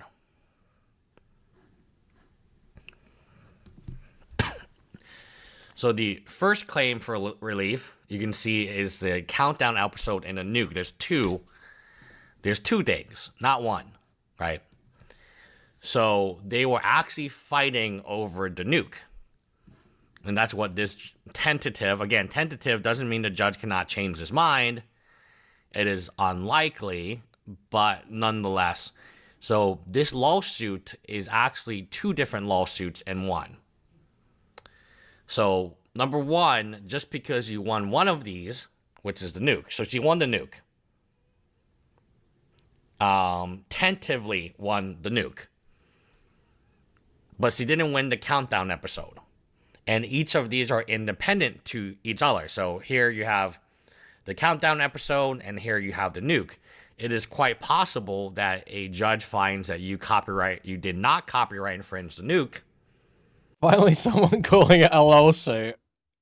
But you did copyright infringe the countdown episode. Lawsuit. So this case is not over yet. Not over. He talks so weird, man. It's so funny. Even if the tentative, it's not even just Asian. It's like bizarre. He like took such a bizarre way. Goes in Denin's favor. First Chinese lawyer with Down syndrome, which it very may well go in her favor. Amazing. There's no this coping Han here Chinese because man with if Down anything, syndrome we just get more just content. became a lawyer at age 47. In fact, it's kind of interesting with the Reckless Ben stuff. There has been, our favorite lawyer has killed more trees. This has been like, every time there's like an update on Denin's and Age-Free Snark, we make a video about it or we do live. But the Reckless Ben stuff, we are as big as Denin's now. Like maybe the people here saying that I'm coping, have no idea how awesome we've grown. Like, we have grown massively. I can show you the numbers. So coping would be having to depend on Denin's for content, or vice versa, having to depend on Ethan Klein for content. We are out of that loophole. So we are doing far better than we've ever done, like before. These are astronomical numbers. Last live stream, not this one. This one won't give us numbers. Dude, these guys really are all just broke as hell, huh? 1 million views and you're only getting 4K a month? Like before. These are astronomical numbers. Last live stream, not this one. This one won't give us numbers. But the last live stream we did, this one here, we made $446 from just one live stream. That was 2 hours long. I guess if he's barely putting the hours in. I mean, it depends. Yeah, I suppose it depends how much time you're putting in, really, as well. $46. Most of that is not donations, by the way. Yeah, so people say that we're coping. Well, my YouTube revenue for this month is comparable to that. But also my views are way lower. My lord, we when we cover Denin's, we barely break 100 or 200. I haven't thought about Denin's forever. For at least this week. I mean, like, again, this is the big update on Denin's. We're not even at 200, guys. Do you know, like, what numbers we've been doing? So this number's not ready yet. But you would be shocked at, like, what numbers we're actually doing.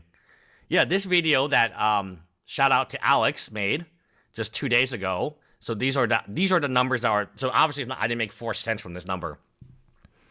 We made $334. I'll show my YouTube studio. So in that one day, so it's the same day, the one day we made this, Alex edited this video, made $334 plus our live that day. We almost made $800. And people say I'm coping. People say I'm coping. Dude, Kuihman when we broke too, covered but he has Denons, manners. We've never broke over 500. When we were covering Reckless Ben, we've never been under 500. But we are coping. I don't give a shit if Denon wins or loses, guys. It doesn't affect the channel in the least bit, right? In the least bit. Now, for the OGs, we're doing this for you guys, right? But we're not doing this for money. We're not doing this for views. It simply is not here. If I were smarter and I cared about more of that stuff, we would be doing a second Lego stream right now. So there is no cope here. We have destroyed any metrics that you could cope about, right? So anyway, the judge filed this.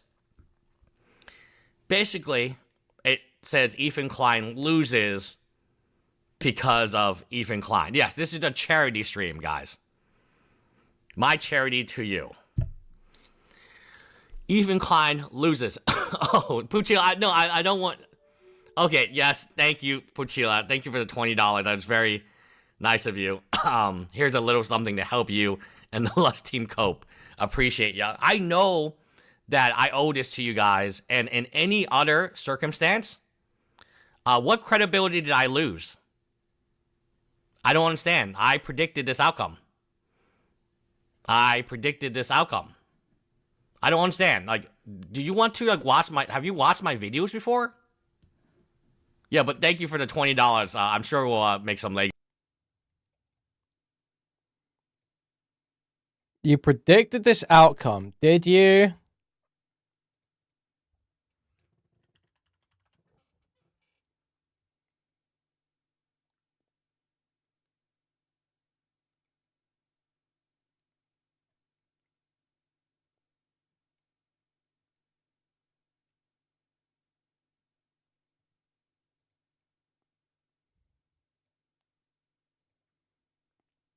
Hey guys, if you remember Ethan Klein versus Denons, it took a very interesting turn where the case split in half. Half the case was being decided over by AIDS-Free Snark, which AIDS-Free Snark lost. That subpoena, the motion to quash has been denied. So the subpoena is now going to Reddit. This has a lot to do with the AIDS-Free Snark Reddit moderator, specifically being anonymous. And then Denons wanted to continue with her one claim here. So there was a judgment on the pleadings on half the claims. There were two claims, and one claim was going to proceed on its own. Very fascinating case. I'm going to give you a breakdown of TED Entertainment versus the streamer Denons. That the other court used for her. The work at dispute is content nuke Hassan Piker, the nuke, which critiques Hassan Piker's content. Again, remember, there are two works at dispute. The allegations, Denons hosted a watch party where she streamed the entire to her, throw her a Twitch Prime, capture that audience that was just ending and walked away from the screen. This is my primary argument against her bar graph. Her bar graph shows pauses. I don't know what a pause really has to do with copyright. 100% usage. There's no way Denons can deny this. Right? Again, I think the best example of this is how many views she gets today, where viewers thanked her for allowing them to for the AIDS-Free Snark decision to come down. Data that I love a lot. Data shows a massive drop-off in viewers the moment the video ended. Ethan Klein's asking the court to deny Denons' motion for judgment, and they argue that fair use is a mixed question of law and fact, and that it should be decided by a jury, not dismissed early. So the conclusion is that Denons' watch party was a quintessential case of market substitution that undermines the core purpose of copyright. Now remember, for these motion for judgments, you have to give every benefit to the non-moving party, which would, in this case, be Ethan Klein. So let me know what you guys think. Complicated document. So we don't remake a prediction though.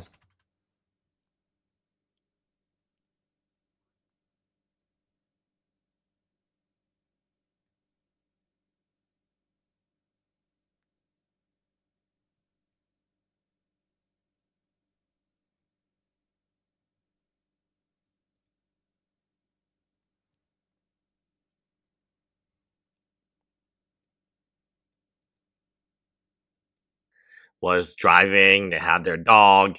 This is about something else. This is about their dog stepping on broken glass, and he's like sarcastic. Obviously, he doesn't believe whose entire legal argument purged as the author that Ethan is so upset about. I barely acknowledged that I was going to react to it, especially in copyright law. I'm going to explain this with your fan art versus before signing off. Well, guys, if you enjoyed not giving any views to that terrible video, follow, subscribe, throw a prime if you like my content. As an aside, this statement is factual. Almost certainly, if someone watched my coverage, they had no interest in watching Ethan's video without the addition of critical commentary, and never would have. Regardless, this statement does not characterize my intent, as most of you can say that this is a mean-spirited comment in poor taste. Making a joke like this is too far, and that Ethan Klein deserves more respect. We agree to disagree. So, focusing on the second comment, it is a shill comment, a throwaway comment, but it's asking for money. So, in the law, especially in copyright law, I'm going to explain this with your fan art versus you selling art. So let's say that you love Inuyasha, or you love Naruto, or One Piece. One Piece is really popular, so I'll use One Piece as an example. And you want to make a t-shirt for yourself or your favorite One Piece character. You're probably not going to be sued. The company may not even know. Even if it goes super viral, the company probably not going to care because there are, quote, no damages. This is part of the reason Denon probably did not sue Ethan Klein for defamation because there was no damages. If anything, that whole lawsuit stunt actually increased her viewership and Twitch Prime and whatever all this stuff is. I don't watch live streamers. I don't know all this stuff. I just know that there's money in the Prime subscription part. And if you subscribe, it's different here on YouTube where it's free. It actually costs money, I think, to subscribe on Twitch, if I'm correct. I definitely know the Prime part pays Denon's money. So the money part is really important. But if you suddenly sell One Piece merchandise, you go to an anime convention, you set up your booth, and all you do is sell fan art, and the fan art looks really close to the real artwork, and that's why people are buying it, right? Then they will shut you down. They will sue you, and the damages will be whatever money that you made from your sales. There's a clear example of damages. It could be treble damages, which means triple the amount of sales you had to serve as a warning to people who are committing copyright infringement. So whether or not you're making money from copyright infringement is incredibly important because it gives you it's a very different mental state if you're just making fan art on a t-shirt for yourself or your family, and you don't sell it. Once you start commercializing your product, which is what Denon's did, then it's no longer a shill comment. It's no longer sarcasm. You are actively trying to monetize copyright infringement. And that is another level. So I find it pretty interesting that out of all the people who would benefit from identifying sarcasm, the one person who's not understanding it is Denon's. In fact, I'm sure her entire legal case on that second comment, we can talk about the first comment. The first comment is bad, but the second comment is extremely bad. It is her trying to profit from copyright infringement. And there's no other way around it except, it's a throwaway comment, it's a shill comment, and there's also intent. So she actually re-uploaded her video, but she cut that piece off, showing that she understood that piece would be hurtful to her in the future.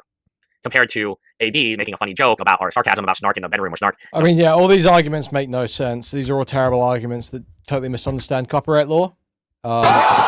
Jesus Christ. This retard did not predict the outcome at all. He goes out of it. I don't understand. Like, do you want to have you watched my videos before?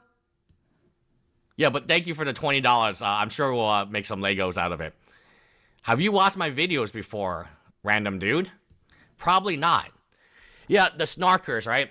First and foremost, I said that, yes, Denon's had better lawyers. I said that Denon's arguments that her lawyers made were probably the best arguments they could possibly make. Yeah, from day one, I said that Denon's could win. I'm not legal mindset. I have. Guys, if you watch my stream, you know time and time again, even... Bro, guys, no I will say this. He actually thinks Even he's above legal mindset. Dude, Nick has fried this guy. You actually think you're better than legal mindset? You're not, bro. You're not. You're the same guy. Free leftovers. Legal mindset if he didn't have to go east. And in fact, tonight, they're expecting me to say, oh, well, Denon's won because he had better lawyers and Ethan Klein. Even my greatest haters know that that's what I said. Oh, thank you, Puccina. Really appreciate the 20. I really do. It really does help us. Read mindset. So right, I have always said that Denon's lawyers are killers. All three of them.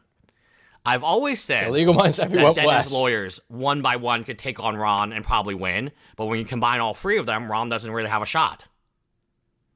You can go back and rewatch any of my Denon's live streams when I'm going over their lawyers, I'm looking at their lawyers, I'm doing all this stuff, right?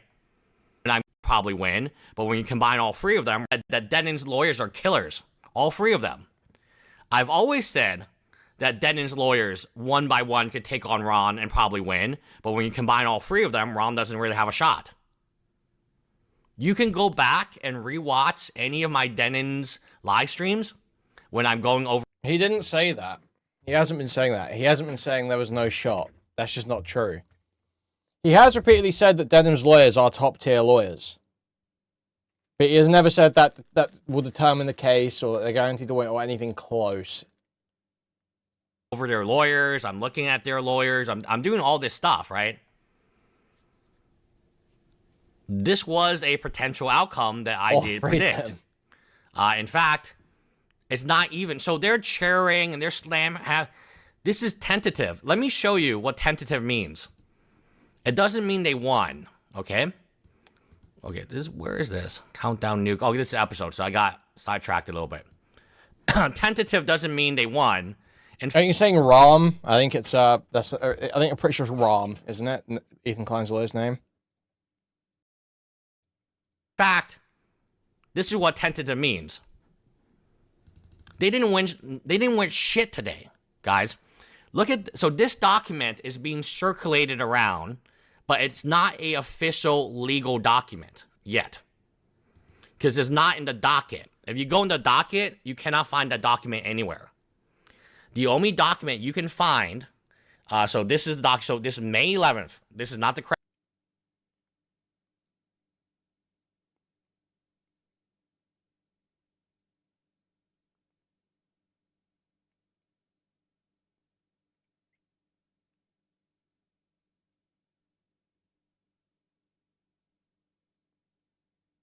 correct document.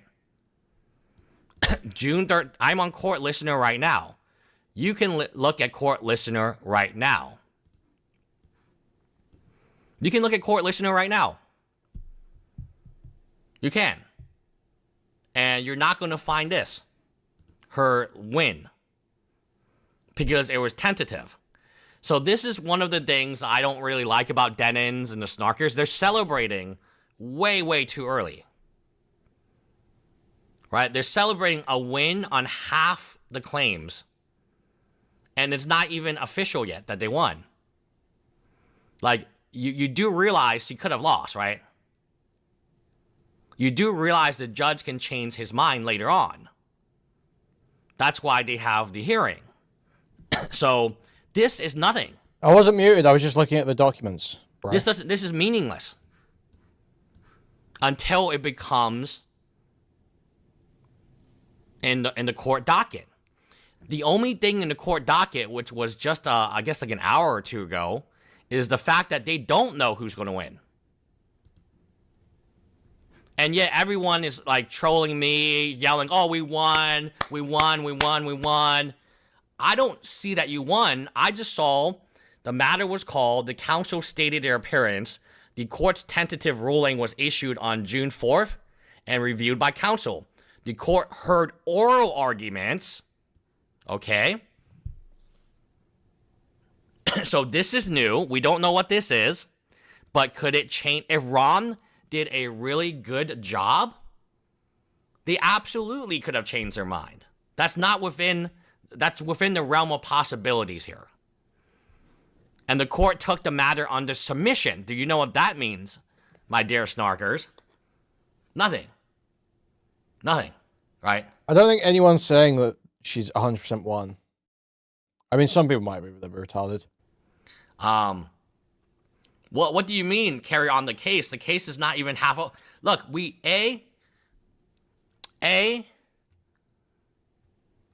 do not. This is a new lawyer. Who is this? So this is Aitan Sorkov, and the attorney for the plaintiffs is not Ram. It's somebody called Lena. Okay, so interesting enough, right? Ram was not present for Ethan. He's probably too busy with other Ethan cases. And the attorneys, I think this is either the new guy. He's not one of the individuals that we're familiar with.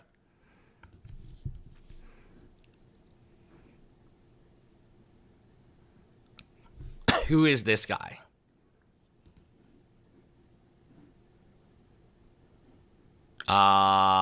Nope, there might be a mistake here. I don't recognize either of these two attorneys, and they're saying this guy's an attorney general or he works for the government. But anyway, regardless of what this is, right? Yeah, more promotion for Lena. Yeah. I don't know what this is. This might be an error because it's unknown. Like you would think Ram would be the attorney, and then this guy is actually like he doesn't work at the law firm Denon's hired. He's like a government attorney. So very strange. I don't know what is going on with this, but this is the official document that they have sent. So yeah, this happened. This is tentative ruling. This happened on June 4th. And then on June 5th, yeah, I don't really get this oral debate, just like how they normally do. This is the same type of debate that they would have. Oh, okay, I'm right, you're wrong. And then the judge has to decide. So if the judge agreed 100% Yeah, it looks like a clerical error, right? Like, those are two lawyers that are not involved in the case. When you Google them, they're actually just not in the law firms or anything. So, the judge is right. The judge is Wesley Hughes. It could be, it really could be, that Rom made a good argument. I'm assuming Rom is the lawyer here, because all fingers point to Rom. This is just one count. Yeah, there's 2 counts. And that's what people don't understand. So I'm going to open my little notebook here. I'm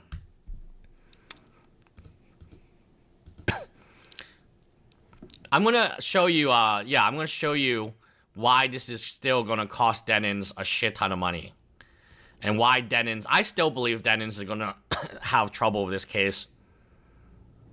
Like, I have no doubt that Dennons is still screwed. No matter what the snarkers say. And I have no doubt these snarkers are screwed too. Because of the timeline. Number 1. We got a ward pad. Oh, familiar face getting banned in his chat right now. We gotta like download like one of these things from me eventually. Okay, here we go. Yeah, thank you. Yeah, you know, everyone's like, oh, hey, how's life? Life is the best it's ever been. Our channel is growing. We don't really need to cover this Denon stuff if we don't want to. We'll do it because there is demand for it, and I do know that this is a big decision for a lot of people. Okay, number 1, there are 2 claims, okay? Number 2, they split the claims. So this is a partial judgment on the pleadings. Okay. I'll probably make this a little smaller so you guys can see it. Let's see. 36. So even if Dennons were to win, which is not guaranteed, right? Even if Dennons were to win, which is not guaranteed, the court is still looking at it. That's the last update from the court. If Dennons why has this guy picked up the coughs from still Ethan? have to What's going on, defend man? her second claim. So the first claim is about the countdown to the nuke. The second claim is about the nuke itself. Now, this judgment, so it's not even a full, it's not what you think it is, okay? It is a judgment as to the pleadings, but it's partial. It's partial, meaning it's not complete. Meaning no matter what happens here, there's still a second claim, which actually turns out to be the first claim. It's very confusing. It's actually the first claim, so it's the countdown to the nuke that still survives no matter what. The nuke itself, even if Denon wins, so what? Let me ask you that question. So what? Right? Who cares? Great. You're still in a lawsuit.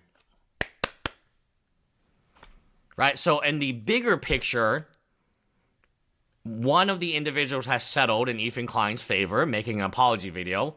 The second individual has defaulted. And the third individual may or may not have won one claim out of 2.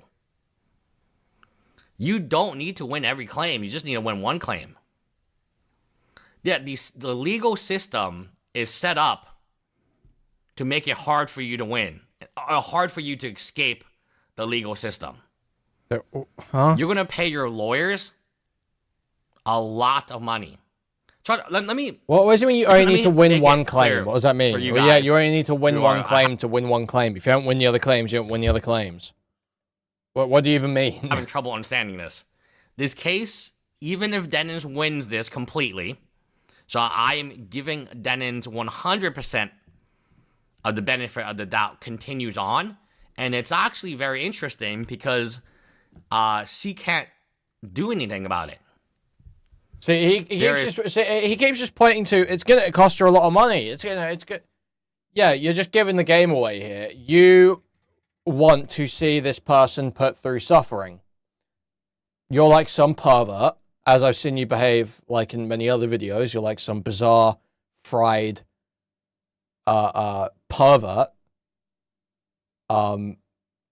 Ethan Klein cocksucker. You revel in the suffering of others that you see as either weaker than yourself or softer than yourself. Yeah, you're some like gross pervert, and that's why you immediately just bring it back when you feel pressed, when you feel like you're on the back foot or like your side, quote unquote, is losing. You immediately start going, yeah, but she'll still have to suffer.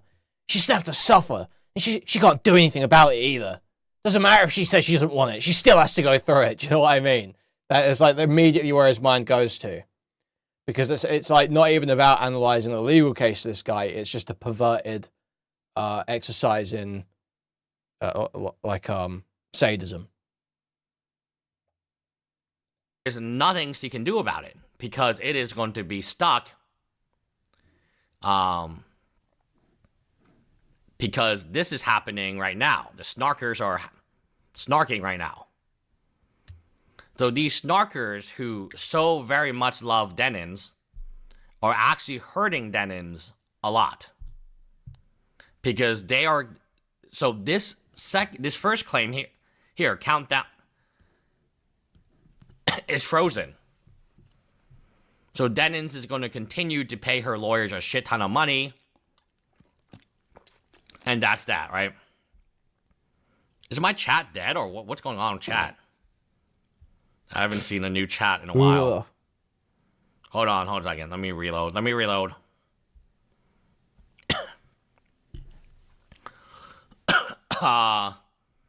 Biggest question is how registration of Countdown copyright works when it was done after she reacts to a video.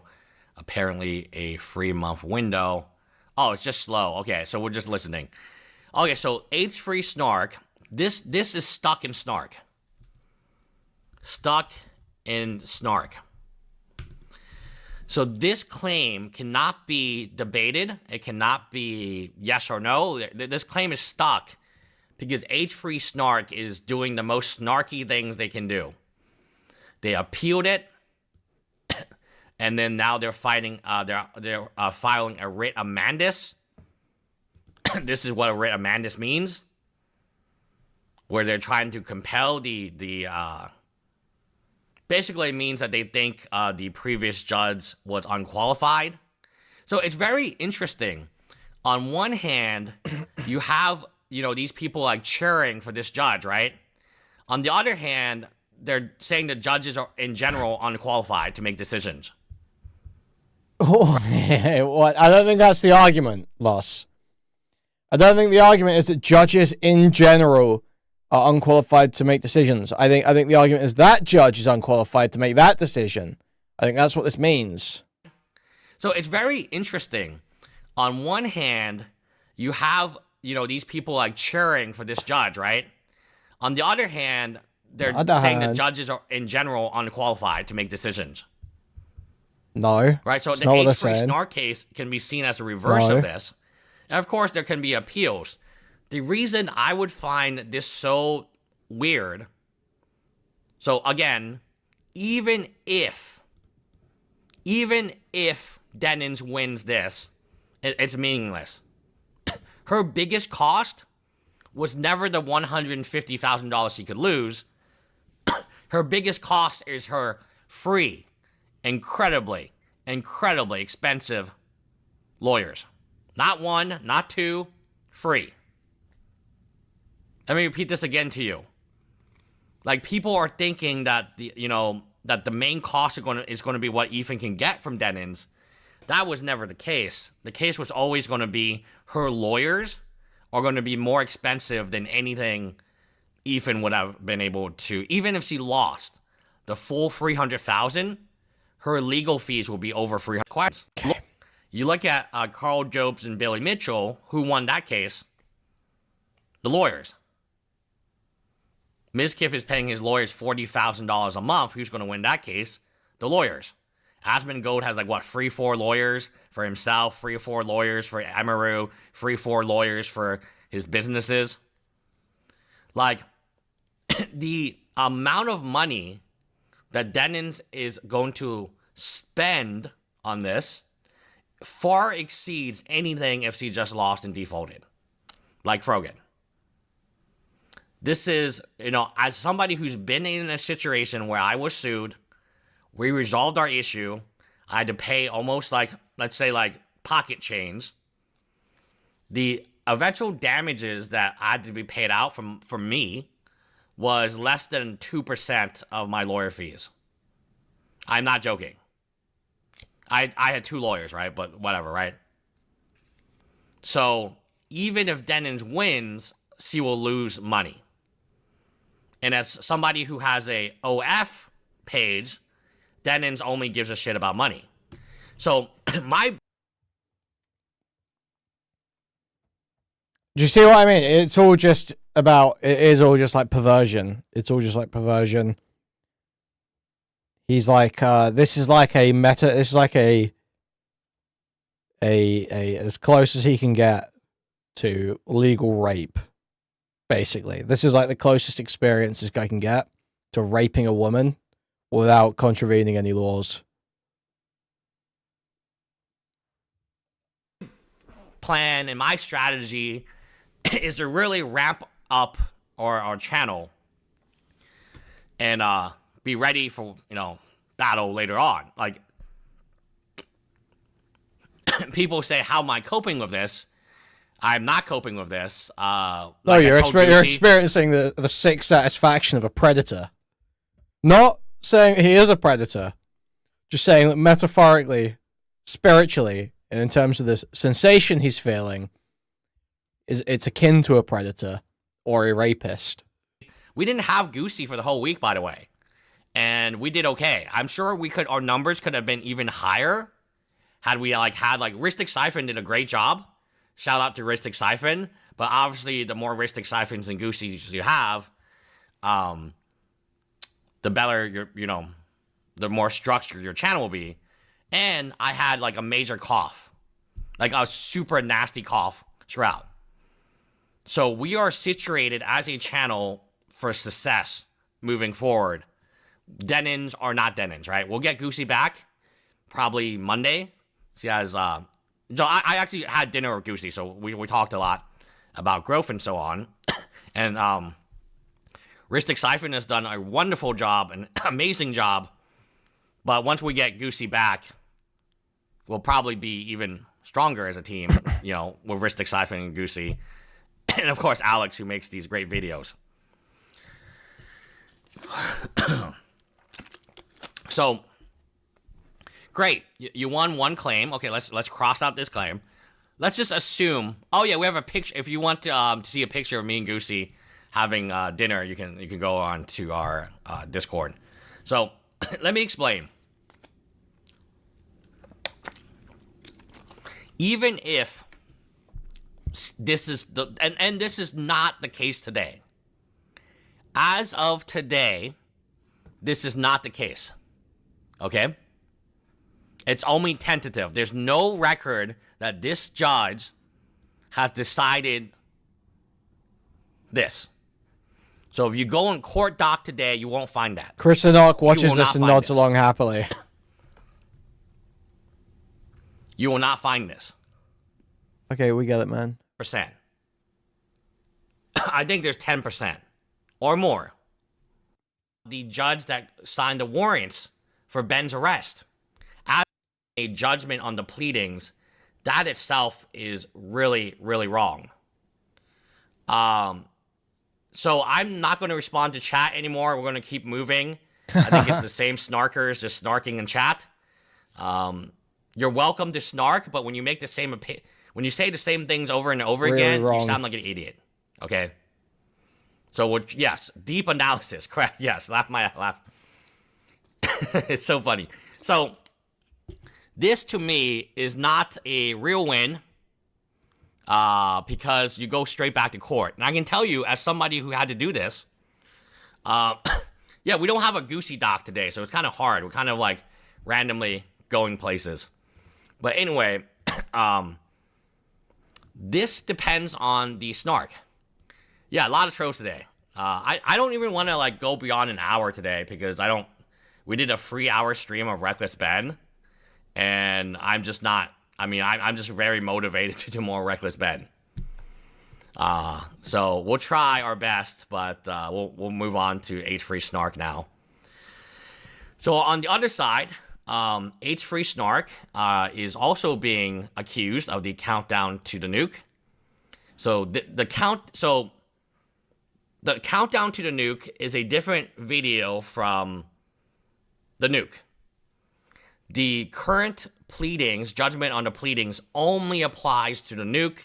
It does not have any effect to countdown to the nuke, and this is countdown to the nuke. So we have a lot of things to cover. Snark has been extra snarky lately.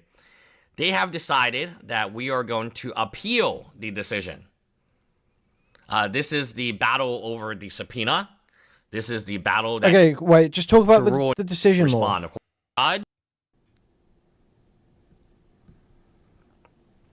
The district court statement.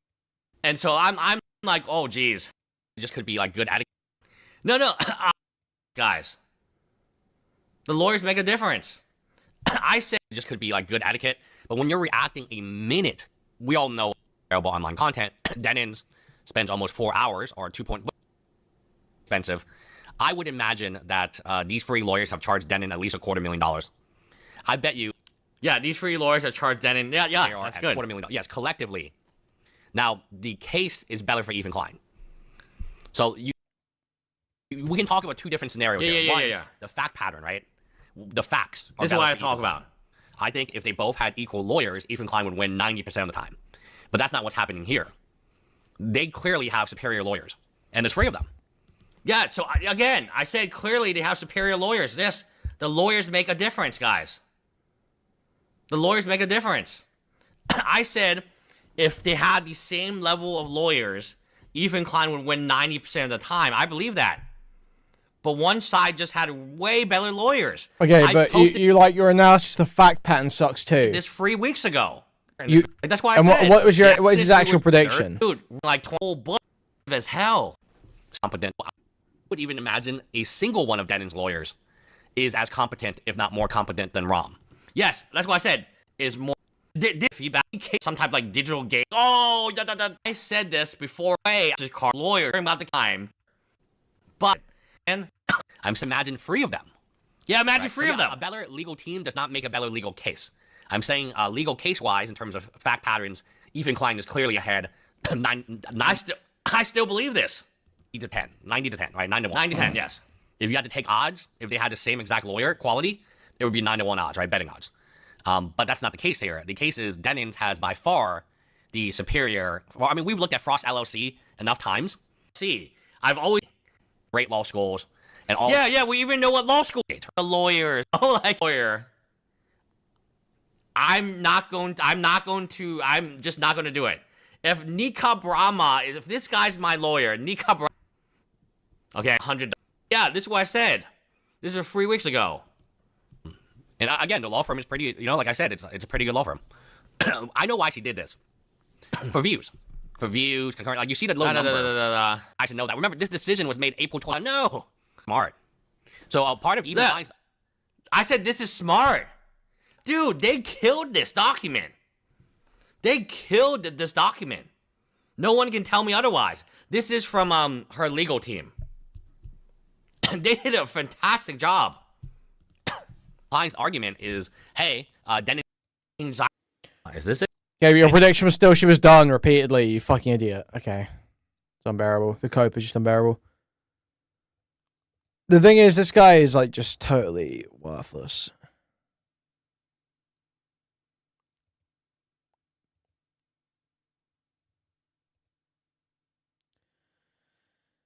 It's only funny because he's a lawyer, but even then, it's tough.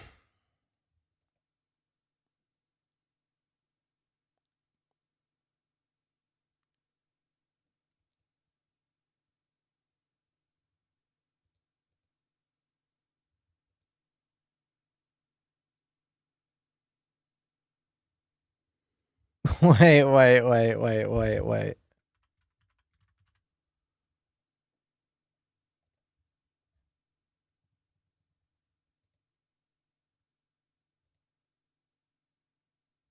Wait, where am I seeing this?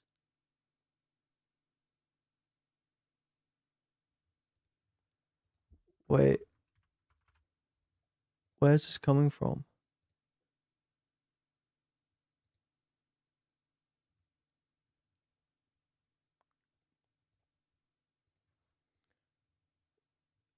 They were live earlier? What? Dude, where's the VOD? Where's the VOD? Where's the VOD? I need the VOD.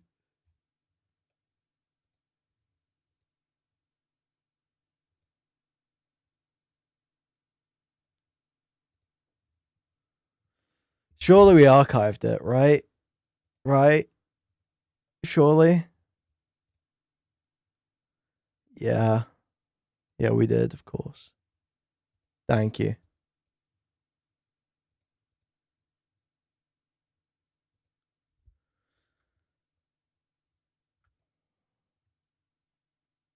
Okay, let's see what Bowbie had to say about Nick.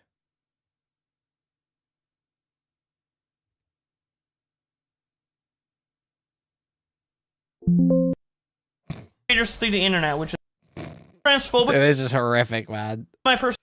What a fucking sight. I and stuff. Willie Mac show. He's one of the real ones for sure. He keeps it real. Okay. And someone else who keeps it real. He's actually pretty much my favorite commentator. I'm gonna be real. He's my favorite commentator. I think he's incredibly smart.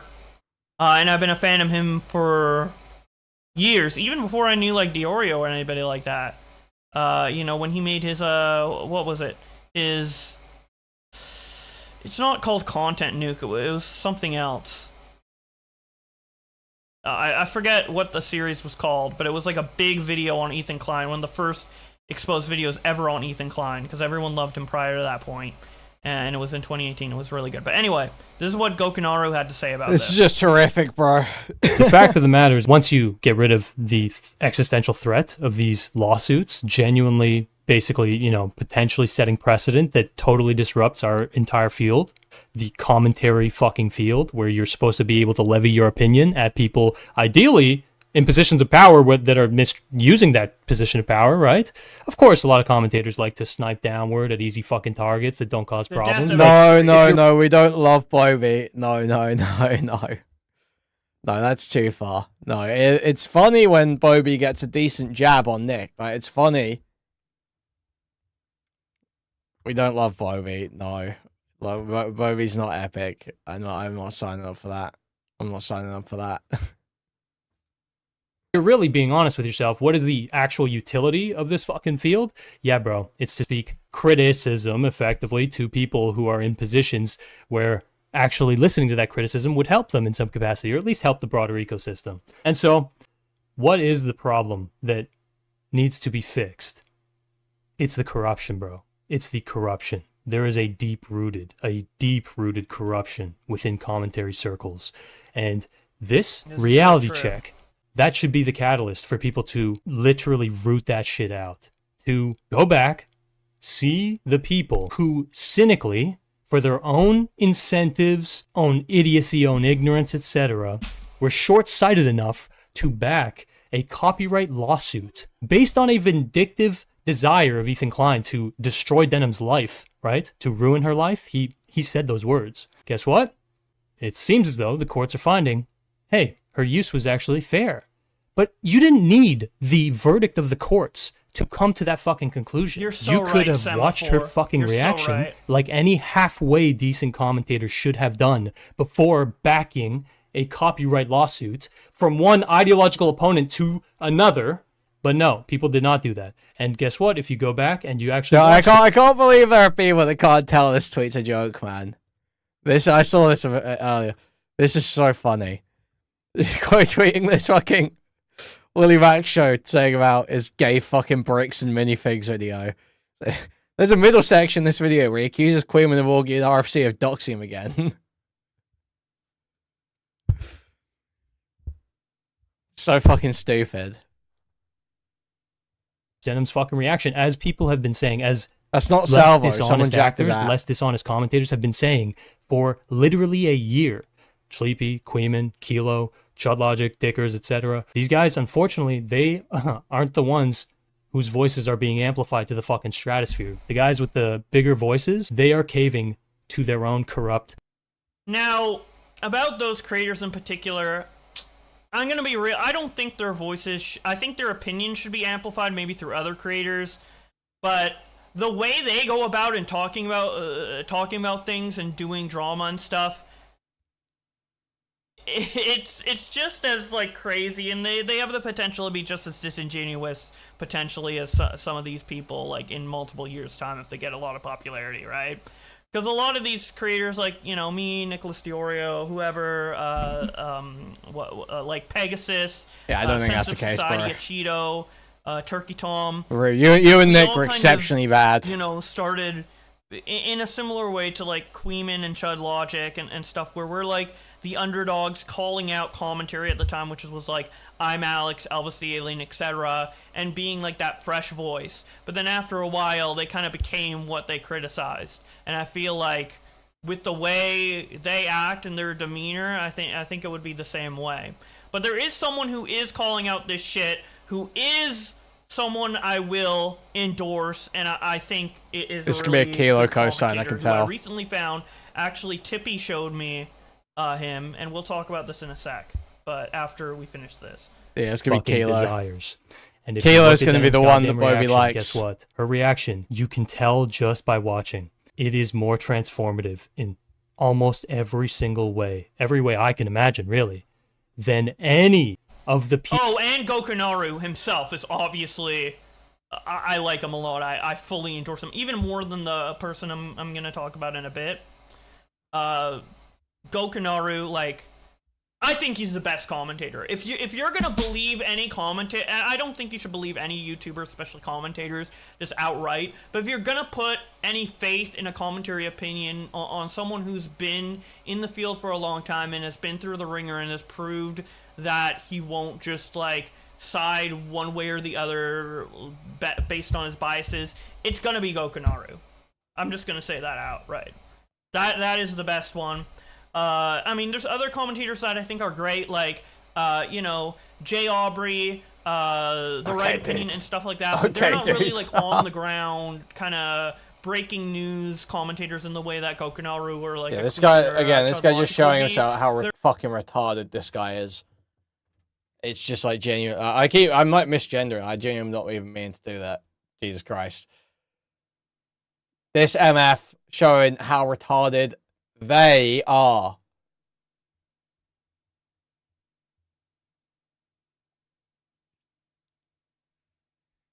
Shameful, really. They're more so, like, making essays after the fact. It's And she, they're they and they're now. great. Yeah, no he's, guys. No he's, no guys, no dudes. Okay. She, they. Only, please. No, it's change twist. You're running on outdated info. She, they only. Okay, guys, so strict adherence. People. I think The Right Opinion is the kindest, most empathetic commentator I've ever met. Don't misgender He's one of the Bowbie greats. challenge. I love Totally as impossible. a person. I haven't really watched that much of his content, but as a person, cannot say enough good things about The Right Opinion. People who reacted to Ethan Klein's content nuke, but sided with Ethan. Do you understand? Literally, you can look at the timestamps. You can even look at what the additions are they're saying, the fair use, standards, etc. Denon's reaction, if it doesn't actually count as fair use, fucks every single one of us, especially the people who backed this fucking lawsuit. Yes. And so that, I think, is the I important... mean, think about it, Cheeto. All of his videos on YouTube now are just clips of reaction content he does on either Kick or Rumble or whatever. Like, important bro. takeaway here is that beyond us understanding what these lawsuits actually were, which was an attempt to chill speech through and through, we need to understand the real problem is the corruption within commentary circles. It needs to be rooted out. It needs to be exposed to the light. It does. And hopefully, when exposed to does. light, it can finally be, put to rest. I'm hoping. I'm optimistic, you know? And why I'm optimistic, one of the reasons I'm optimistic is that there's a lot of videos, not too many, but there's people starting to come out of the woodwork other than, you know, Kuihman and Chud Logic, which, you know, I respect the opinions they're putting out there, you know, to an extent, but I have criticisms of the way they handle themselves. And like being mean to you me. know, if they freak out at that if they see me say this and freak out at that take. Nobody freaking out your criticisms, bro. Really? Trust me. Only Nick the Oreo freaking out your Anyway, criticisms, bro. Kilo. Also, Brat is gender really neutral, and I just point that out as about well. all of the Hassan grifters, and they have No one gaff particular queen. subjects on each person. True. And I was sent to me by Tippy, and I watched because there was a Nicholas Diorio segment. He thought I'd be interested in it. And it was really good. So good that I don't think Nick is ever going to acknowledge it at all. And I put this to the test, right? And I said this on Twitter. Nicholas Diorio will never react to this video because it exposes his entire strategy of how he gets away with lying for profit. And I am the person, no matter what I do over the last year, if I do any little thing, say any little thing, he's gonna be like, Bublex did something funny, guys. I'm gonna type it in my Discord. I'm gonna talk about it on stream, blah, blah, blah. You know? But all of a sudden, I noticed he wasn't calling out this. So, I did a couple tests. I did a couple tests, right? To see how much he would react to this. So I made another tweet a couple days later. I quote retweet. Not a couple days later, a couple weeks later. I gave him lots of time. Right? I said, hey, where's the stream debunking this? Because I do legitimately think if he if he is truthful about wanting to like be like transparent and, you know, honest with his audience, he needs to address this video. He actually doesn't. No need to more address Zista it. Wars. He should. Doesn't need to be any other video. Doesn't need to be Kuihman, Chud Logic, anything. It doesn't even have to be his whole video because this video's 3 hours long. Fuck that, right? Just watch just the 20-minute segment. Just the 20-minute segment, right? And I say this to him because I've been blocked by Nick everywhere for years. You know. He decides he doesn't like you. He you know, blocks you everywhere, scrubs your DMs or whatever, right? But he didn't block me on his YouTube because I hadn't commented on his stream since the Fallout at all. But I knew I had one chance before he banned me to say something. And I thought the Kilo video was important enough, so this was my opportunity to say something. And guess what happened? So I said, right here, I don't know if you can see it. I don't want to adjust it because it's like, I have the window set up, but you can see it, kind of. Wait, let me just change the capture to the full screen here, and then zoom in, help you guys out.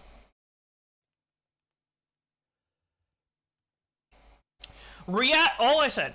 React to Kilo's video segment on YouTube. Does he have like a? So does they have a braided brass strap? Diorio. I don't know, and the less attention brought to anything like that, I think personally, the better. Uh-oh! Running! And then I was unbanned by Smaggle, the truth seeker. Now, Smaggle's an asshole. I don't like him. But yeah. And I also did another test. So, I was talking with Nick. Whenever I talked about Nick on Twitter, I always mentioned the Kilo video. I always attached the Kilo video to it. But then I did a tweet without it, where I said, I don't mind people shitting on me for stuff. I've done a lot of shitty things. Admittedly, I have. But Nick in particular is a bad narrator and a liar. Even someone like Augie RFC, for example, is not like this. Right? I don't like Augie. I think he's an asshole.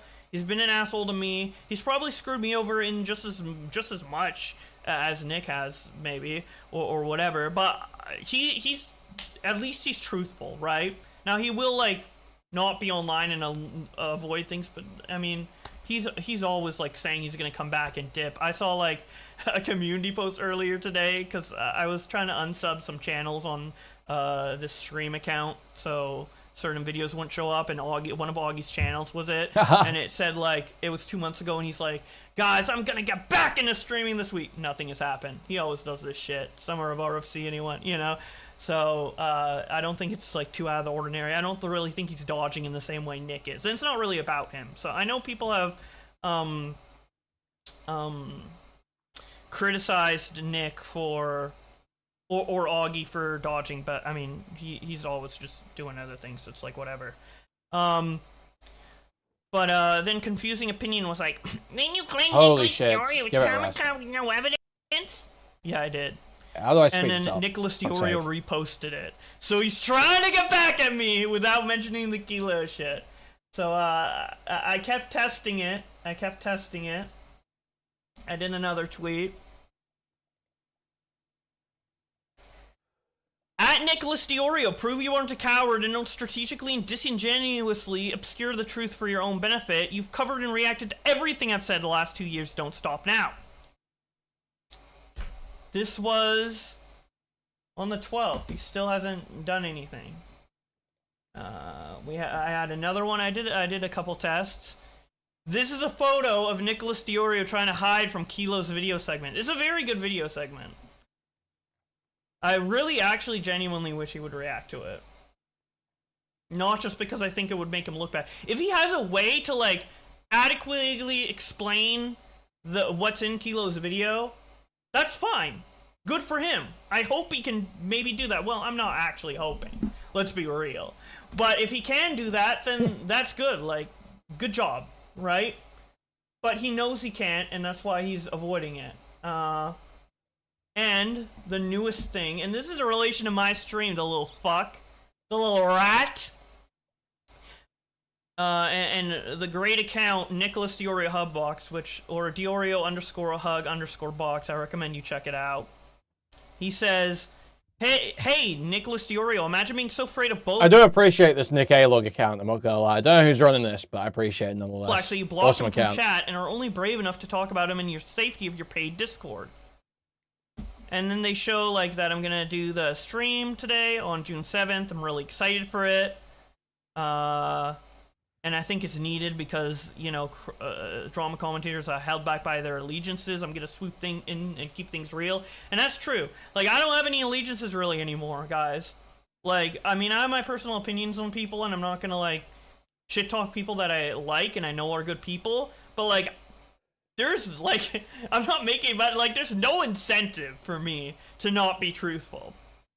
So even if you're like skeptical of my statement there, like Unlike before when there was no lots reason. of incentive for you to be truthful when you weren't being truthful. And then Nicholas says he realizes because there's gonna be call-ins later. By the way, if you want to do the free call-in week, later's gonna be for paid members of a certain tier. If you want to get in on it early, you can, you know, pay the tier, and you'll also have priority in the chat. But on the pinned message, you can come into the Discord and you know, start piling in there, and I'll do call-ins relatively soon. We'll still do some other topics afterwards, but yeah, just go in there and then read the channel before calling in, because there's like a certain guide to coming in to, you know, help reduce bullshit or whatever. But anyway, Nick says he realizes he can make a few dollars off of Discord people who will eventually eat him alive too when they're done using him. Man, you really need to get better wording, buddy. Using him, being used, and eaten alive, dude. So gross. Wait, I didn't see this. Gross. Wait. Was Nick like crying? Was Nick like, oh my god, Snark left are putting point likes after this?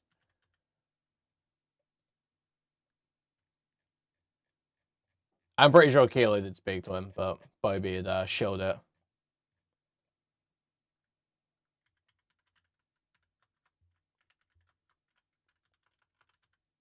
Beforehand. Where's this? Let's I'm just looking on this account.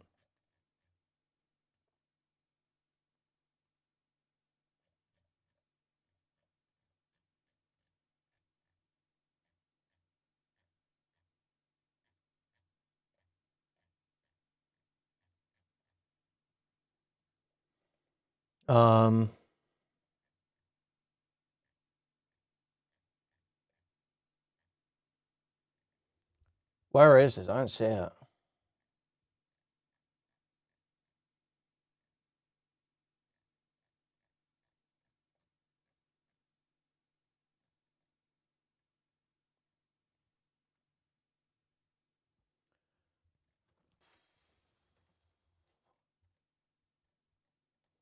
Why do I not see this tweet? Oh, here we are.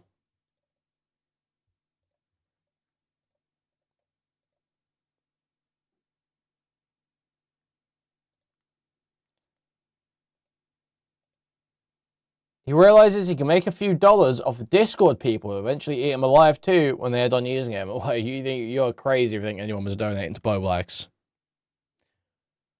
Nick has certainly fucking lost it if he thinks anyone was donating to Bowblacks. This little man.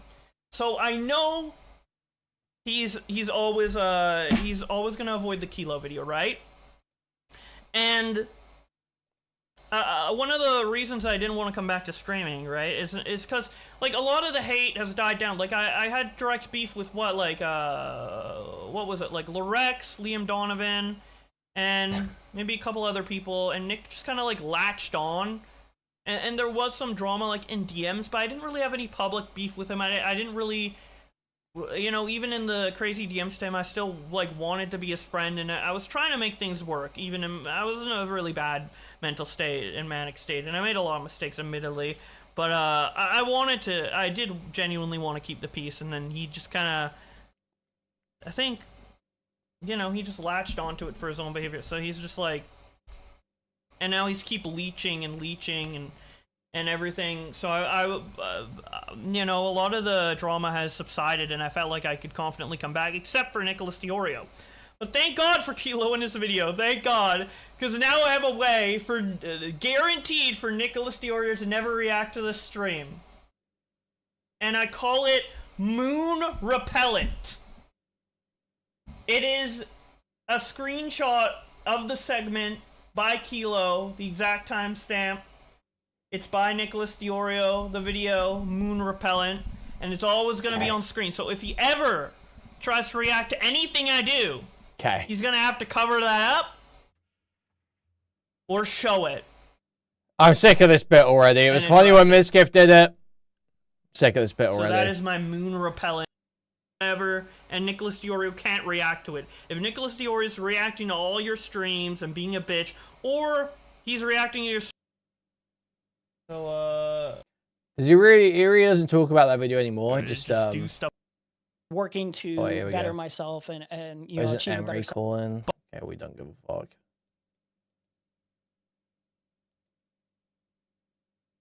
You know. He watches Game Showcase. Okay, well that is dog shit. That is atrocious. That stream sucks.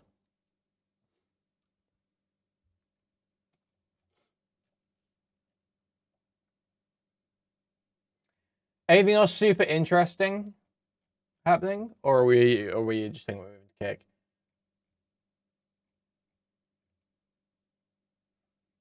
Guys, this Kraut video just kills me, man. This shit is legit. Alles kwijt, behalve de tijd. Dus ben elke dag op reis, want de wereld is van mij. Welkom in Europa, blijf hier tot ik dood ga. Europa, Europa, welkom in Europa, blijf hier tot ik dood ga. Europa, This just goes crazy. I'm sorry, this just goes fucking crazy. This is like so good. alles kwijt, behalve de tijd. Dus ben elke dag op reis, want de wereld is van mij. Welkom in Europa, blijf hier tot ik dood ga. Europa, Europa, welkom in Europa, blijf hier tot ik dood ga. Europa, Europa. Oh my god. Day in the life of a true CBT mogger.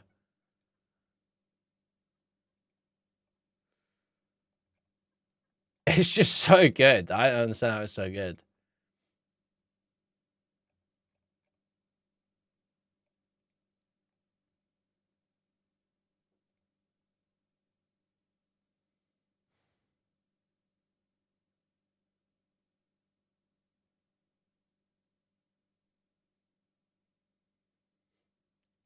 Like, dude, okay, 1 minute. We got. I think I'll do briefly, just to pad out the stream a bit.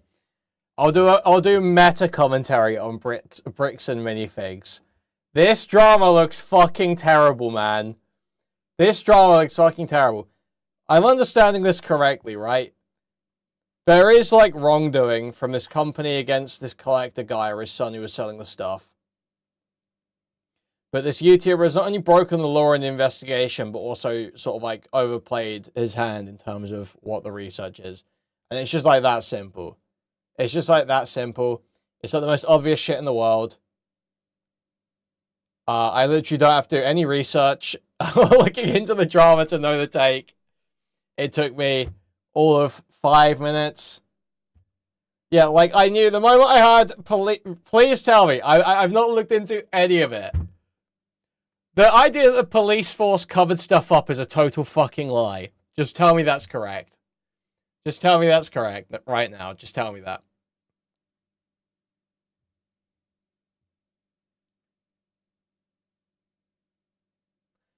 I knew that day one. I knew that the moment I heard the story, I was like, well, that's a lie. That's not true.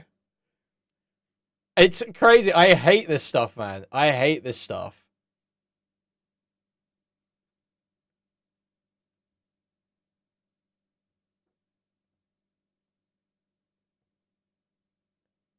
No, they covered stuff up. I just don't buy that, man. They covered up the Lego heist.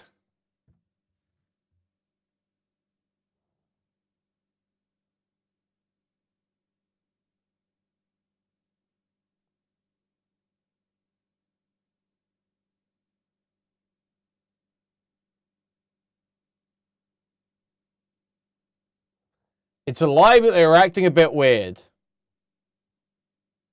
The allegations, they censored information that shouldn't be censored. And it's being alleged as a Mormon conspiracy. Lego City is under your attack, and you're laughing.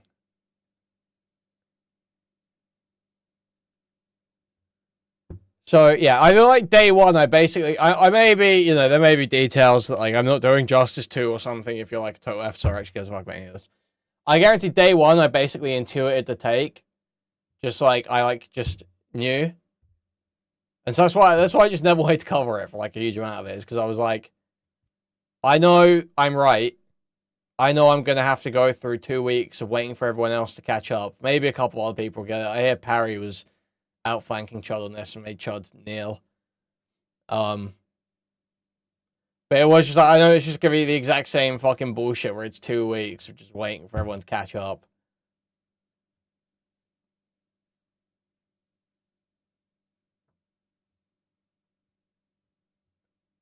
So yeah, it had no interest to me whatsoever. And I'm just vindicated in my decision to not cover it when I see the types of people that like it.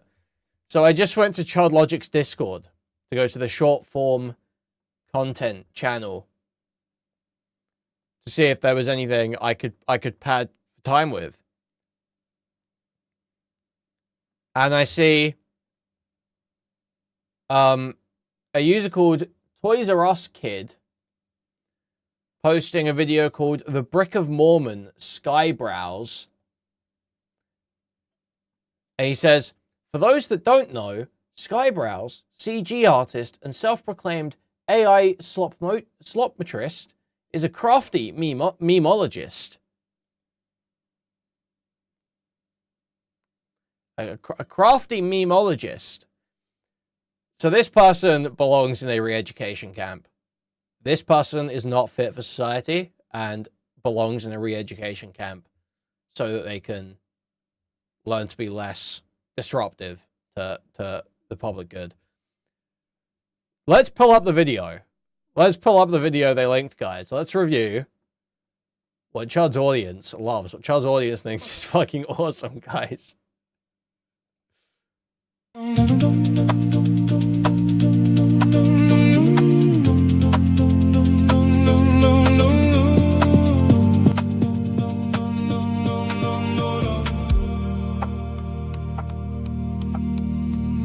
Walking a thin line on a slack showing signs as a flat line. Got a claim, forming a backline, and a story changing by the halftime. I say I didn't do like Windu. If it ain't true, then I walk through every interview, got a bend to every memory, got a... Is there some bizarre political element to this? This is the other thing I've been getting from some of this. There's a bizarre online right political element to this, isn't there?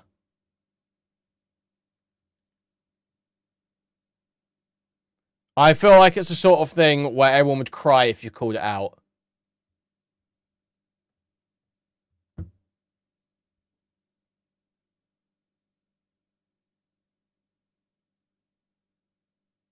Not really, it's true normgroid shit. This could be true. This could be true. I'm not confident in this. However, I see a lot of those people pushing the conspiracy angle.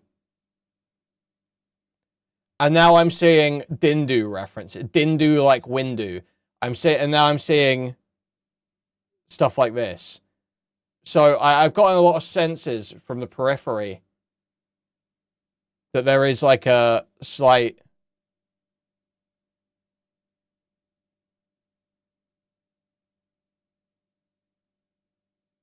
element to it, but I could be wrong because that's not coming from any details of the story.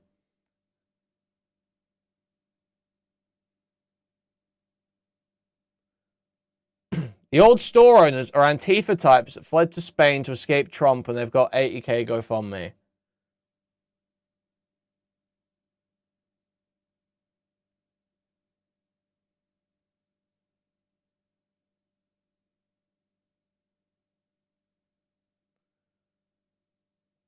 Yeah, no, I think that's what it is, It's just a crossover in interests because of the worldview, the way they view things. It's just the it's just because of the predisposition to conspiracy thinking. I think that's where the crossover's coming from. Say I didn't do like Windu. If it ain't true, then I walk through every interview, got a bend to every memory, got an edit menu. R2D2 unto others, swearing on my Mormon mother. There's no bigger layer lover, but I keep her undercover.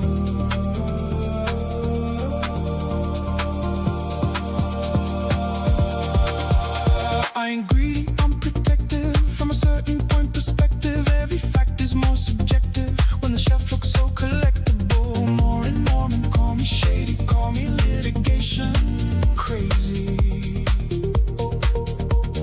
Call me maybe, call me. Well, it's AI, obviously, right? So it's not gonna be good. Are they going for like? Is this meant to be like Imagine Dragons? Why would you make it sound like this? Book of Mormon is like so good. Why would you make it like this?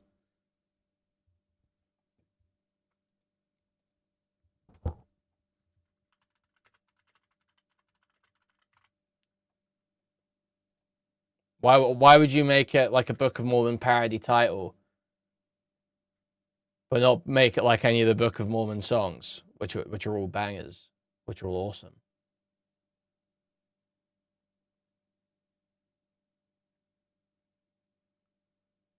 Yeah, like you could have made it like the gay song. You could have made it like the gay song. Or what are the other ones? I don't remember all of them, to be honest. Which one was this?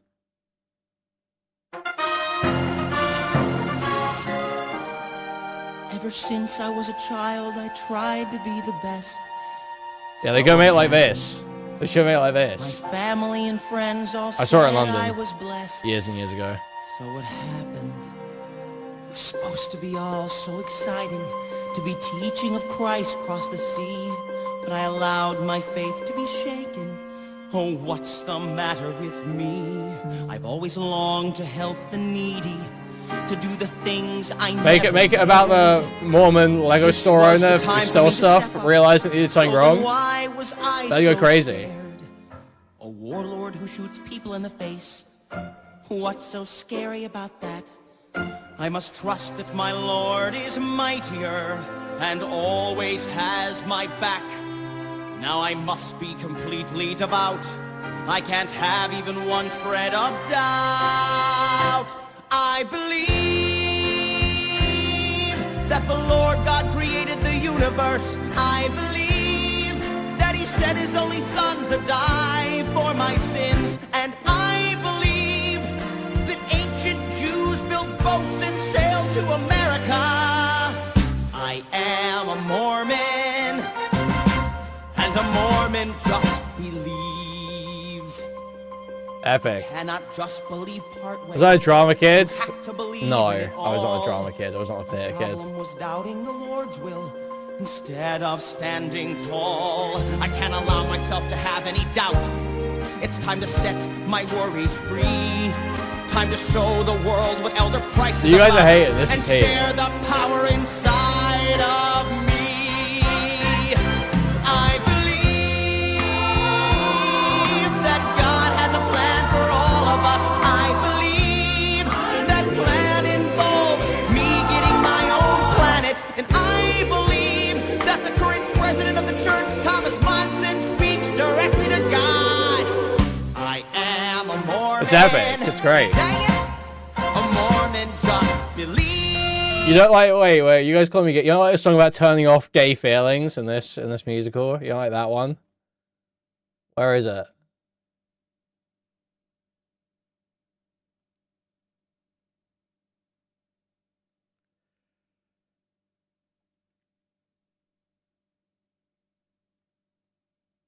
I've been flamed for appreciating musicals here before, okay?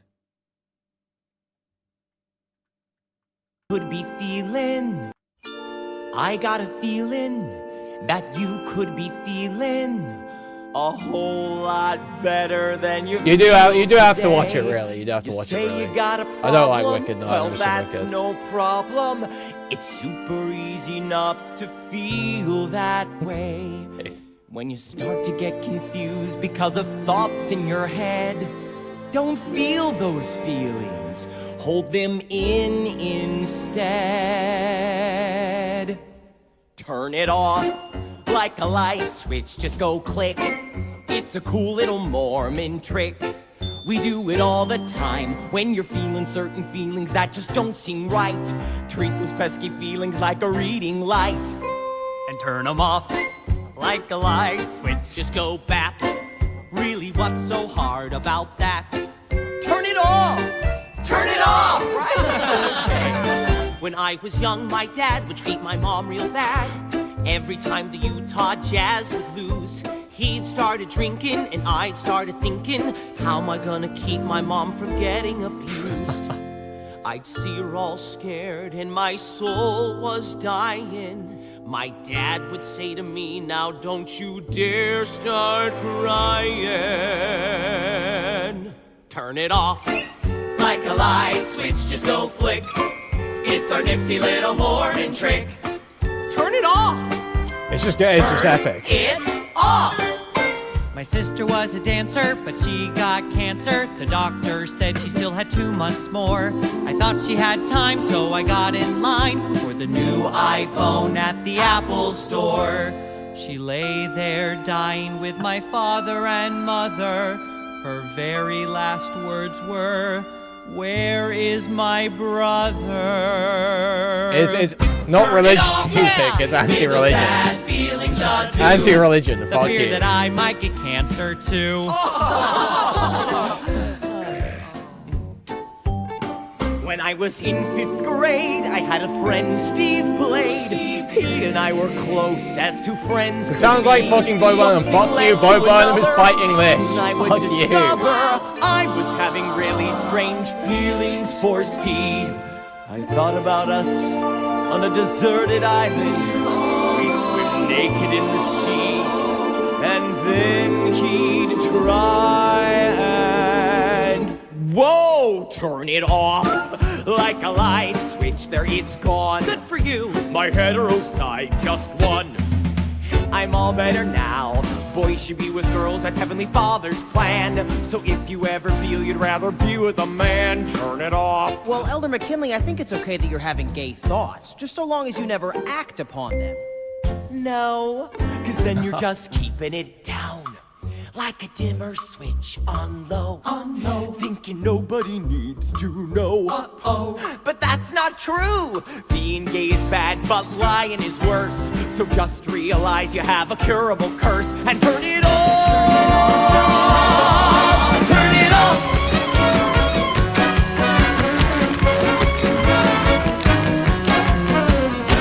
It really something hit the same about the visuals, does it?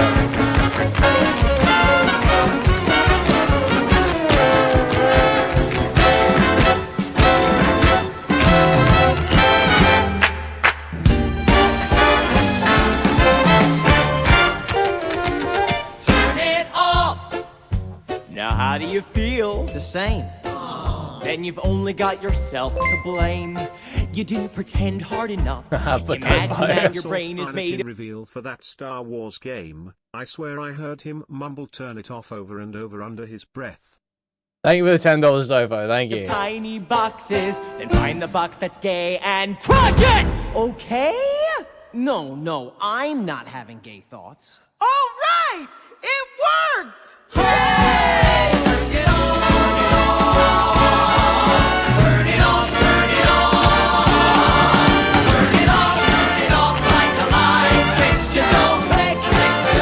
It's epic. It's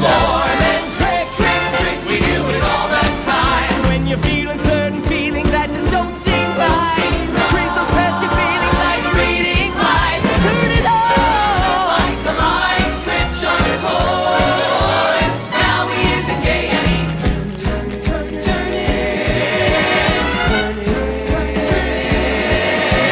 Yeah, I did cover Bioblacks. It was awful. Anyway, yeah, so why didn't they just style it like Book of Mormon? Like, this is fucking terrible. What a terrible prompt artist this guy is. Got a lawyer, so that's permission. No castle run, I simply squander. I don't hide, the truth just wanders. I don't lie, I merely launder your questions, non-responder. Jedi mind trick, minor fit. Certain facts have gone missing, certain boxes gone fishing, certain cameras extra snitching. Obi-Wan, my explanation, mastery interpretation. Every claim of variation on the theme of compensation. They say, Josh, return the Lego. I say, why so black and white though life's a spectrum? Let the force flow, finders keepers, that's my life code. A faithful millennium falconist, brick acquisition specialist, plastic preservation archivist, part-time amateur escapologist. Some folks pray for revelation, I pray for shelf space allocation, searching for divine confirmation, for collective grade valuation. The force awoke inside my heart. Wait, Benson Boone is a moron? Benson, is that the fucking dude? Is that the guy who's like looks like a total rapist? No, is this the one I'm thinking of? This guy kind of looks like a rapist, but there's another. I think there's a different guy who looks more like a rapist that I'm thinking of. But this guy does look like a rapist. Wrong one. Wait.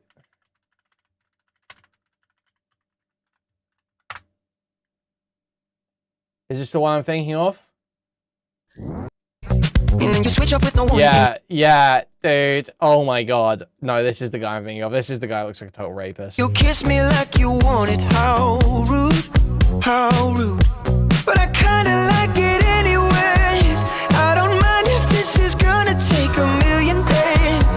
I know you'll come around to me eventually.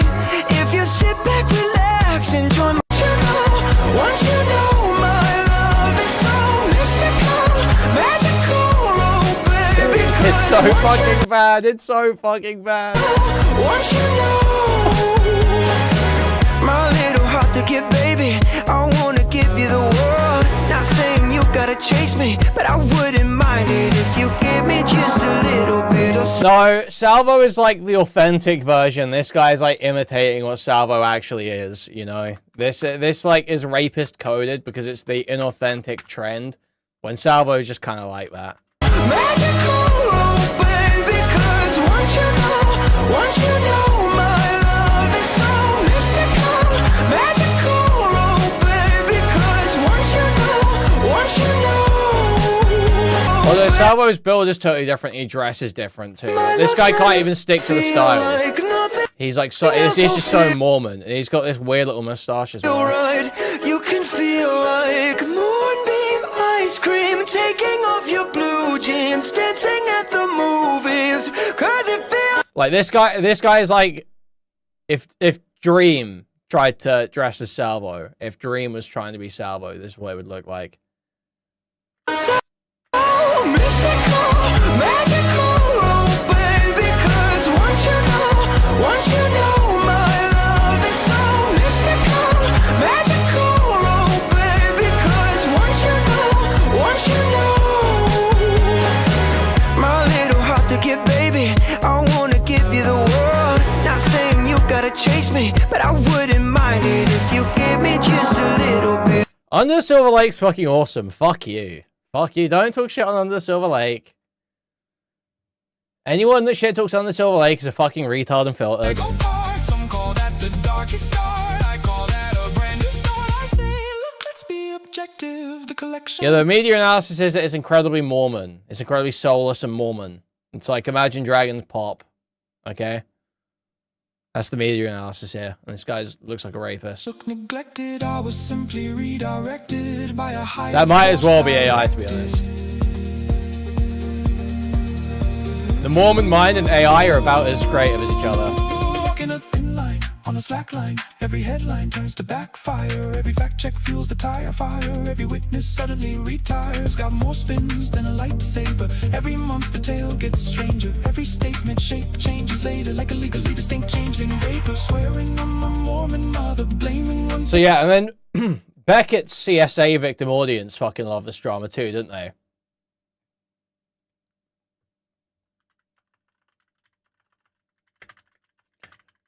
Does anyone know, like, is there bad coverage of this? Who's been doing, like, bad coverage of this? Multiple people have said to me, no, video thanking them. I'll say, board might be and you spin. I think that's... Yeah, he spoke about the denim stuff. Stop slandering anyone in this lesson. I think it might be too late. I think genuinely it might be too late. This is going to be a permanent fucking stain on them. So we're basically going to, like, all this is fucking irrelevant. Public unveiling of the Salem store. Who gives a fuck? Monthly payments, disorganized tracking system. Okay. For approximately 1 year, Brian visited the store monthly around the 15th to collect paper receipts and a check for his share of the sales. He received approximately $1,500 in total payments during this period, as was stated on the Collector's Weekly podcast on April 6, 2025. This is the podcast, by the way, I believe that was taken down by Bricks and Minifigs, because they were like, you need to stop slandering us. Stop slandering us, guys, please. Wait. So wait, the previous, their Bricks and Minifigs claiming the previous owner was underpaying the guy. Stop with the slander. There's too much of it. There's too much of the slander going on. Which is how Ben actually got involved. Though not disclosed or known. Did the Ben guy report that or not, or is that just coming out through them? That for her and potentially noted by Brian. I'm not going to do full Crystal coverage apparently on this, so I'm just piecing this marked his together sets with here. a small removable sticker to keep track of them as Mansell consignment inventory. One of you saying cashiers no, could one of you track saying yeah. sales and file receipts for monthly payouts. I mean, that seems reasonable. This information was not explicitly And the disclosed previous by Chris- owners had Legos at home that they forgot about. Dude, what?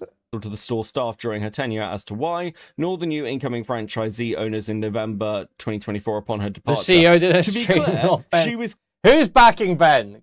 Dude, guys, don't make me look into this. Don't make me look into this. Who is backing Ben on this? Who is backing Ben on this? Are people still backing him, or have people backed off it? Are people changing now?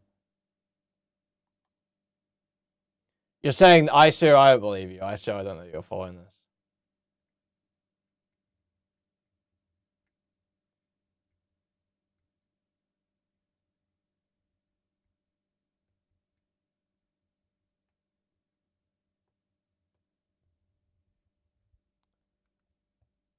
It is Cole.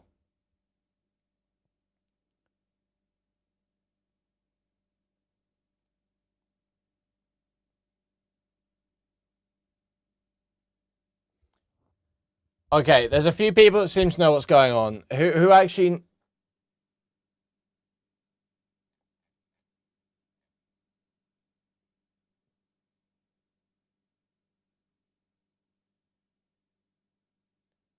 You already ate the whole thing up initially.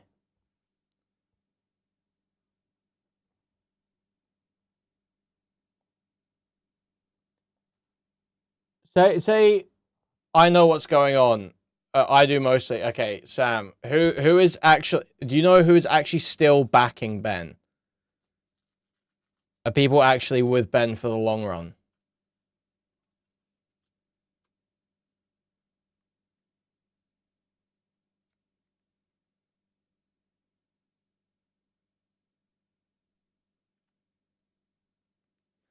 No, but I'm saying he was doing it initially, but as more information has come out, have the takes actually changed, or are they still backing Ben?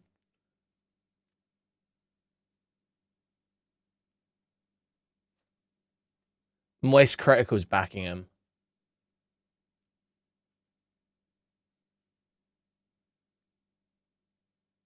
Not really. Most people seem to admit he fucked up and lied a lot.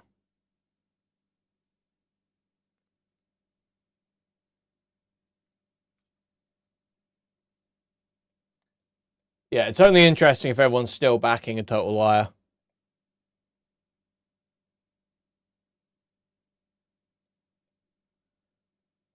Maybe I'll look at... If Moist Critical goes the whole way, maybe I'll bother. But I don't even know which one that's got left in it.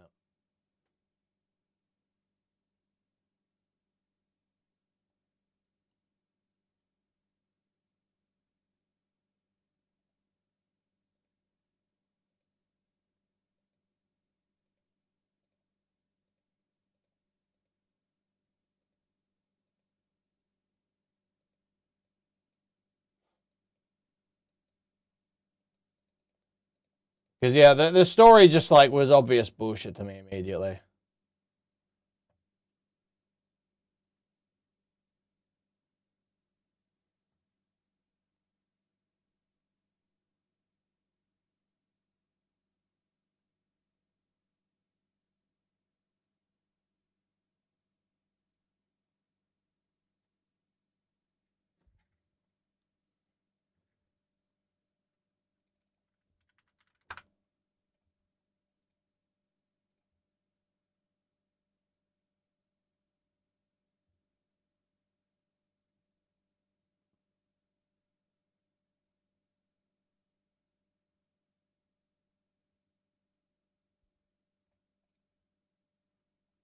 There's nothing filed. So no, I'm not accepting service from him.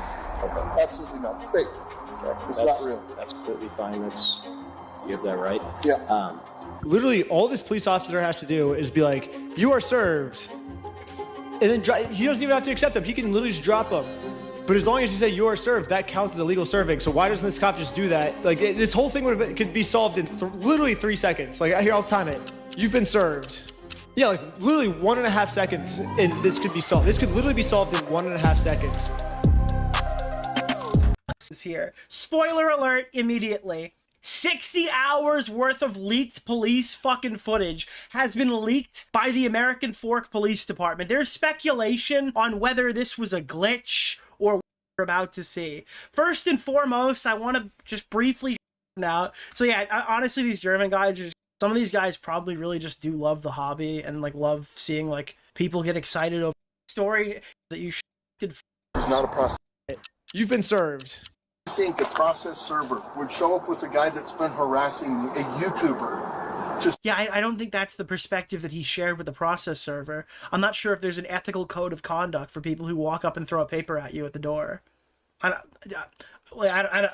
You think that what self-respecting process server would team up with a fucking degenerate YouTuber? Any of them who pay them, probably. Serve papers in Utah. Josh knows that if he gets served these papers, it's going to be really bad for him. And at this point, it seems like he's willing. Named Nicholas Diorio. He has this segment called the Ultimate Rape Reviews. The Holy Lego War was promised to us 3,000 years ago. Make up any story he can to get us arrested before he gets served these papers. They sent a lady in, and the lady's like, "Oh, I'm gonna murder you," to Amanda, the manager. And now Josh. And again, we've never seen evidence of this. They have surveillance cameras in the store. Maybe we'll find it when they go to court, if ever. But that has literally, to this point, never been seen before. He's just committed a felony. lying to the police officers about a false threat I made to get me arrested. Again, this seems like an extremely checkable lie because if this thing ever, they would subpoena that footage, right? Is super. This video, duper literally, this is what put me off as well. Is the video is like unbearable. This guy just committed a felony. Okay. Go to Joshua Johnson. Hyperactive just said, "Here's a call from this week." Sounds like Nicholas Fiorio. I'd be so pissed. This guy. Yeah, I don't care enough to look into this. Okay. I literally can't bring myself to care. Alright. That's enough of that, guys. That's enough of that. That is the only time I'll talk about Lego stuff. Is just to say that anyone cares about it, probably got molested as a kid. So, if you're posting AI slop about bricks and minifigs, you need to be in a re-education camp. Moving over to Kick. Moving over to Kick, guys. We're ending YouTube Twitch, moving over to Kick.